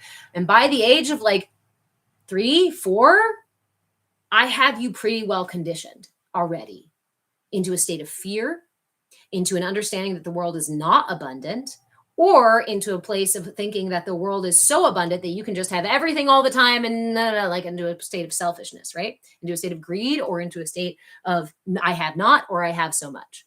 And then we move up into our solar plexus. What happens in our solar plexus? This is about the age of 2, 3 or so. What do we call that in the West? The terrible twos. You mean the first time that my system or my child's system says, I'm here and I can do stuff. Look at me do stuff, Ma. And then we put them in timeout. And then we tell them you're not supposed to do it that way. And then we tell them that the behaviors are wrong and bad and broken. If they keep doing it, then they're wrong and bad and broken. A hit to the self-esteem as well. A hit to the sense of my personal power as well. That makes a fantastic foundation for misalignment in my ability to connect with myself and with others and with source, in misalignment in my ability to find out what's true or not, or what I need or not, because I'm so disconnected down here. The expression from here does not come from a balanced place down here. It comes from an excessive or overactive or underactive experience of that chakra, because all of this energy down here is out of alignment too.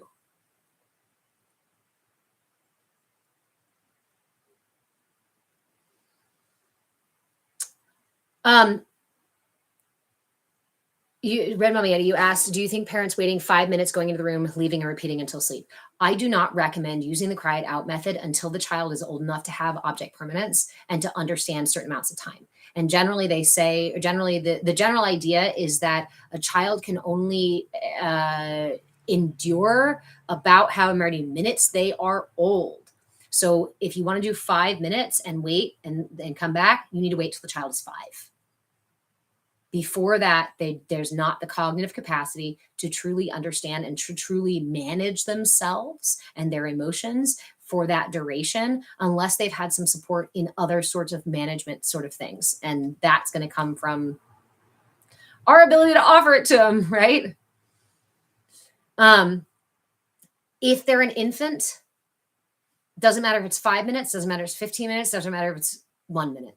The experience is pretty much the same, because there's no aspect of temporal time. And when the infant's been in there for 5 minutes or a half hour, when you come back in, you are just there.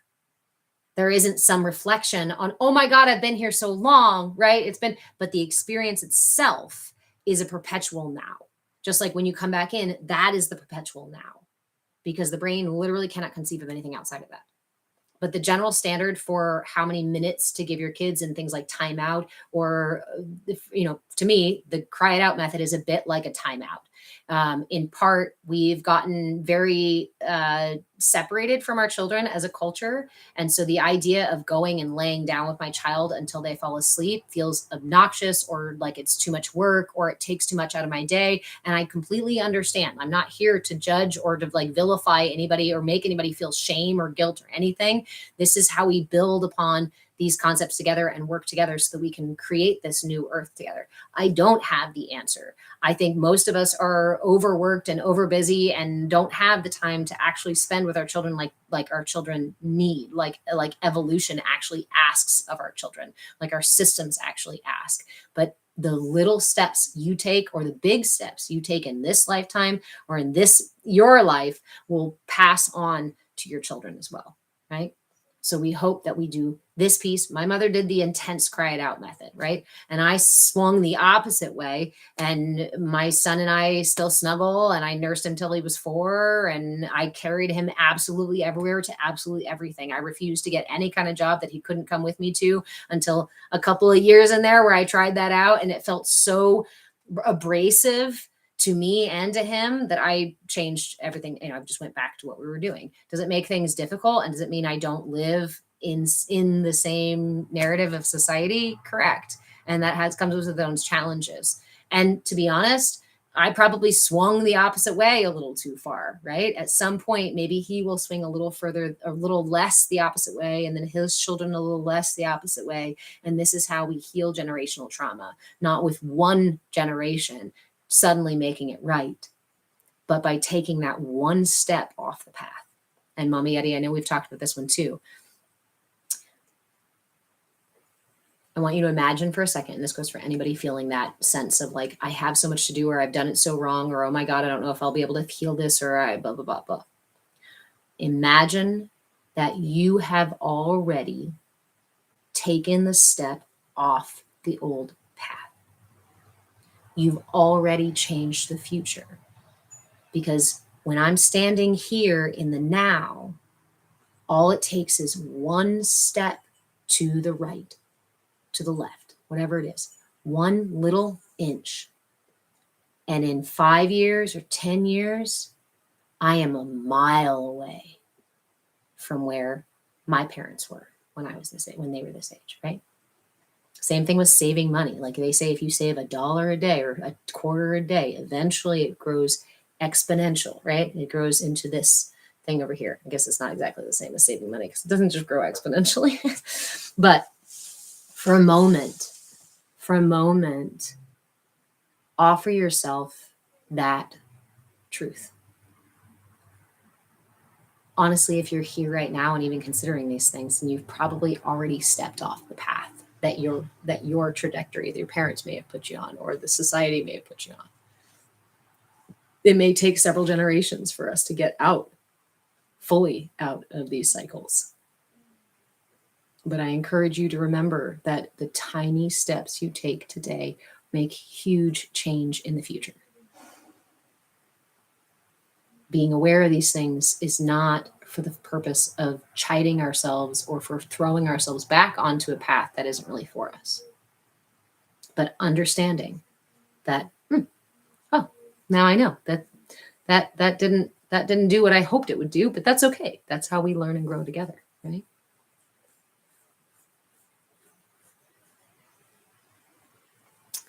Communal living again, community, family units. This is the way. So, I mean, we are, that is a natural state. Humans are pack animals. We are meant to live in packs. Again, one of the way that the society knocks us out of our natural rhythms is by isolating us from our packs, from our tribes. But you can find lots of that stuff here in my book. Again, it's called Energy for Sale, The Energetic Blueprint for Consumer Conditioning. I'm going to finish up in about 10 minutes here. So if anybody wants to last minute drop your name in the hat to get a signed copy of the book, you can either drop a donation in Cash App, or you can send the manifesting gift over here on TikTok. YouTube, Cash App is the only thing available because I can't do the super chat things. I don't know what the gifts things are over there right now. Maybe just a second. Awesome. And it looks like I've got a couple of entries into the Cash App. Awesome. Remember that I will put your name in the hat, and then in October, we will do a drawing. Again, it's called Energy for Sale, The Energetic Blueprint for Consumer Conditioning. And I did my best to separate this. I'm a Virgo and obviously have a lot to say. I'm also Gemini rising, right? I like to say a lot of things. So I was really worried about making this very succinct and clear, right? So I ended up putting a lot of it into small paragraphs, bullet points, that kind of thing. I separated it into 3 parts. The first part is the foundations of the chakras, the psychology of manipulation, as well as how the energy body is shaped by external influence. In this part of the book, I talk about the history of influence, the modern persuasions, storytelling, AI, and religion, and things like that, and how marketing gets into us and into underneath our skin, wires us into these places. Let's see. I also talk about the energy body itself, chakra basics, right? So the elements, the chakras, the stages of development in the chakras, as well as the movement of energy through your system and the nadis, or the minor channels in your system. Part 2, I go through each and every chakra, and I offer the basics of the chakra, the overviews of the chakra, psychological and cognitive development, or development stages correlation to child development. I offer signs of overactive, underactive chakras, as well as signs of balance. And then I talk about how marketing manipulates that particular chakra. So, for example, with the root chakra, the question is, what? Am I safe? Right? An unbalanced root chakra is going to be toiling in a state of fear. So fear-based marketing is intended to target your need for safety. They can sell you something or someone or an idea or what have you that gives you a feeling, a false sense of safety, because the propaganda and the narrative and the sales doesn't actually make you safer usually, right? And then I offer healing practices for each chakra and some reflection questions. And then in the third section is all about reclaiming your energetic sovereignty, using awareness to notice what kinds of marketing is targeting what chakras. What'd you say, Vicky?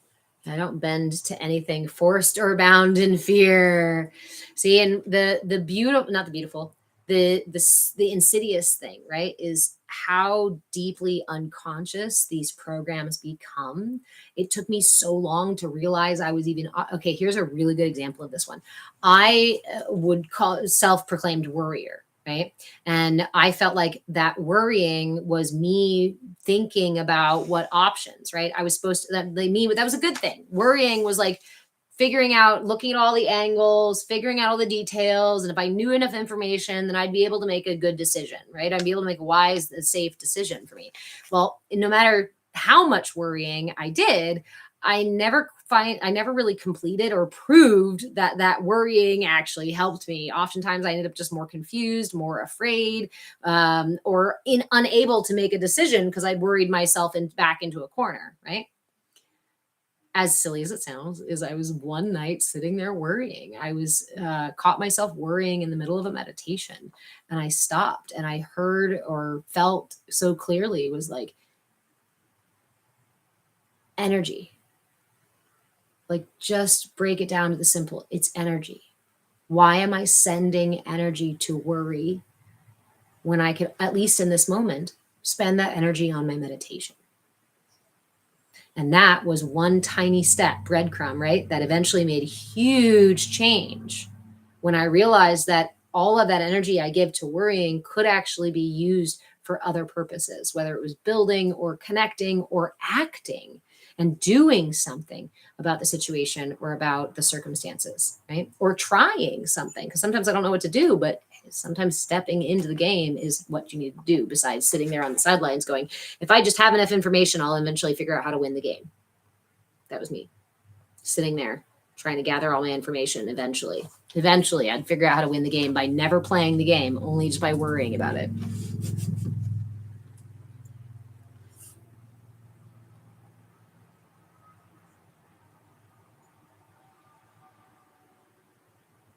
But Mami Eddie, I wish I could go back in time, and yet I have to forgive myself for being exhausted.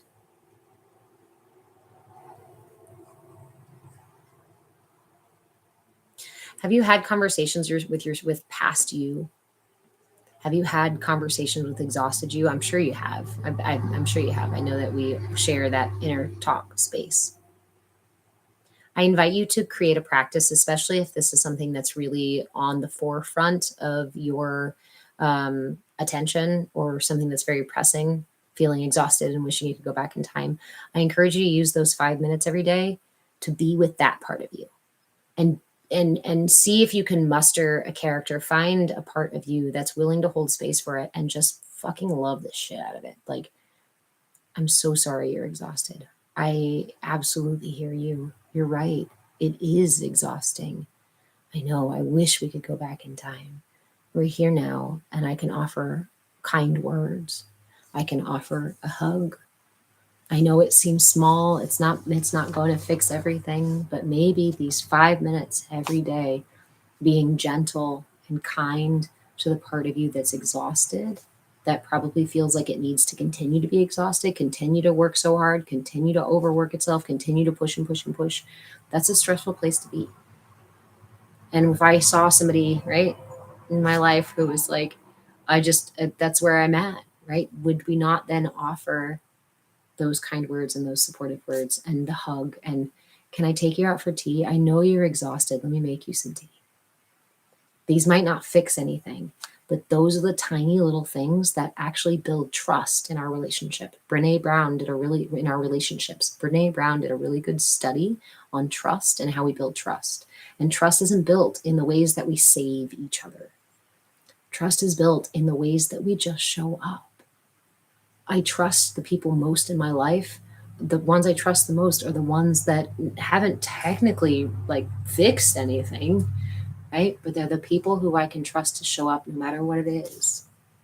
They're the people who I know will meet me with love and understanding, even if I'm being absurd or stupid or making a bad decision. I love you.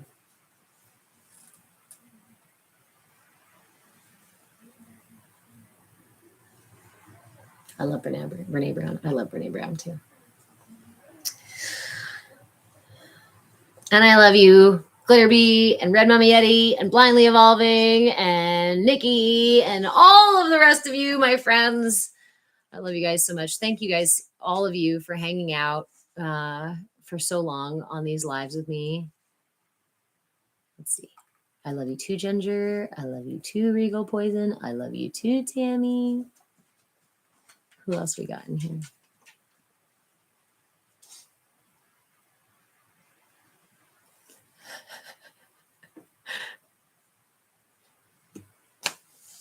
Steven, you're never too late. You're exactly where you need to be, and wherever you were before was exactly where you needed to be. I love you too, Steven. You're just on time.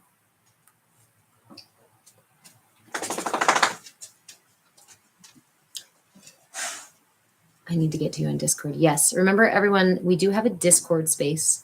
It is free to join the Discord space. It's also free to join my Patreon, if you can even see that back there. I am Move with Change. I move with change on TikTok. I move with change on YouTube. I move with change on Patreon. Those are the best places for you to follow me. All three of those places you can follow for free. On Patreon, I also have a shop. If you're interested in the actual practical tools to work on your chakras, I've got PDFs for that stuff. If you want to book a link for my book, it's on my Patreon page.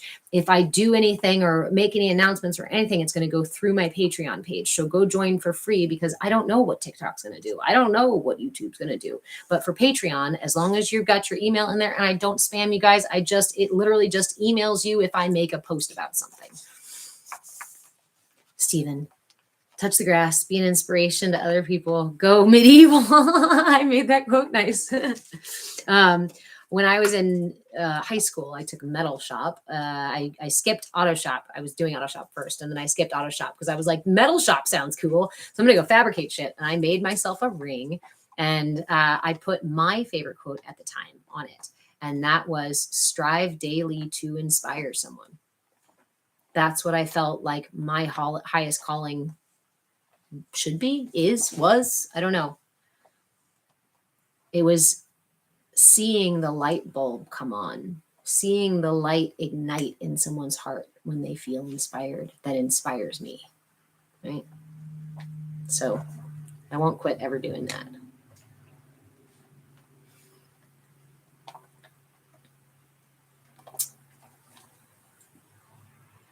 Nikki, wish that was offered to females in my day. We are the same.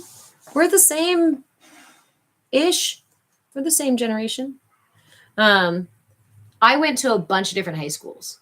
No, okay, not a bunch. I went to 4 different high schools and moved 5 or 6 times between them. 2 in Southern California, 1 in Florida, and 1 in Tennessee. And every school was different. This happened to be a small town in Southern California that had auto shop, mechanic shop, and it was all boys. But it was also, there were 17 people in my graduating class. And it was a one big, huge property, not huge property, one property that was from pre-K to 12th grade, all in the same spot. So Alejandra, I grew up in San Diego County and in Mexico growing up until the age of 9 or so. And then I moved to Florida for 4 or 5 years. And then we came back to Southern California. And then I moved back to Florida. And then I went back to Southern California. And then when my stepdad moved to Tennessee. So I went to school there for a while. That was a really interesting experience going to high school in Tennessee. Not my jam, especially growing up on the West Coast. Beautiful, beautiful place, but same. Really? Who knows? Maybe we crossed paths on that really long stretch of road, the 2-lane road between Southern California and Mexico. We used to go to San Felipe. So there was a road that we'd take that was like, it just seemed like hours and hours of nothing, right? It was like a plateau, desert, cracked sand, mud, this one bit of road all the way down, and out in the distance was a mountain. And you, when you went around that mountain, you'd get across the border. That's where I learned to drive. San Felipe is glorious. I drowned in San Felipe once. Where in Florida? I lived in Key Largo during my childhood, and then I moved back to Florida as an adult to Tampa for a little while. But again, I don't the East Coast. The weather I love my Pacific Ocean. I love my ocean. That's all. And my Mariana Trench, the secrets, and my Cascades, and my Pinellas. I don't know where that is.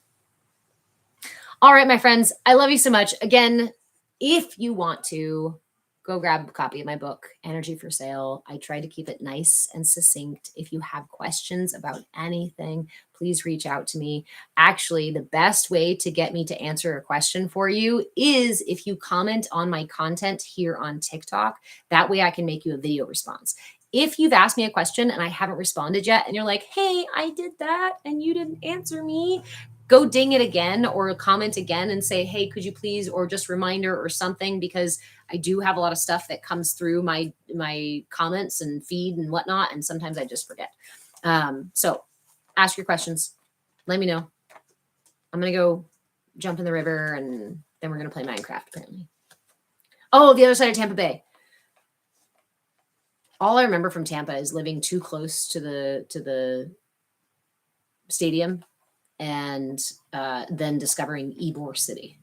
And I was like, I don't know why there's I know why there's an entire town of like just clubs and restaurants and touristy stuff. That's very Florida of you. Yeah.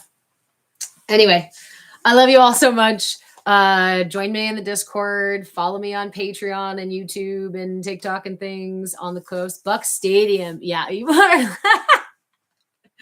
That's where I discovered reggaeton. It was Ybor City. Music in Mexico was a little bit different than moving to Florida.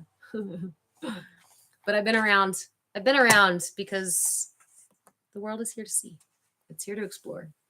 And in my opinion, you're not meant to toil your entire life away in one little town for one little job for one little boss who's taken all the money from you. No, never.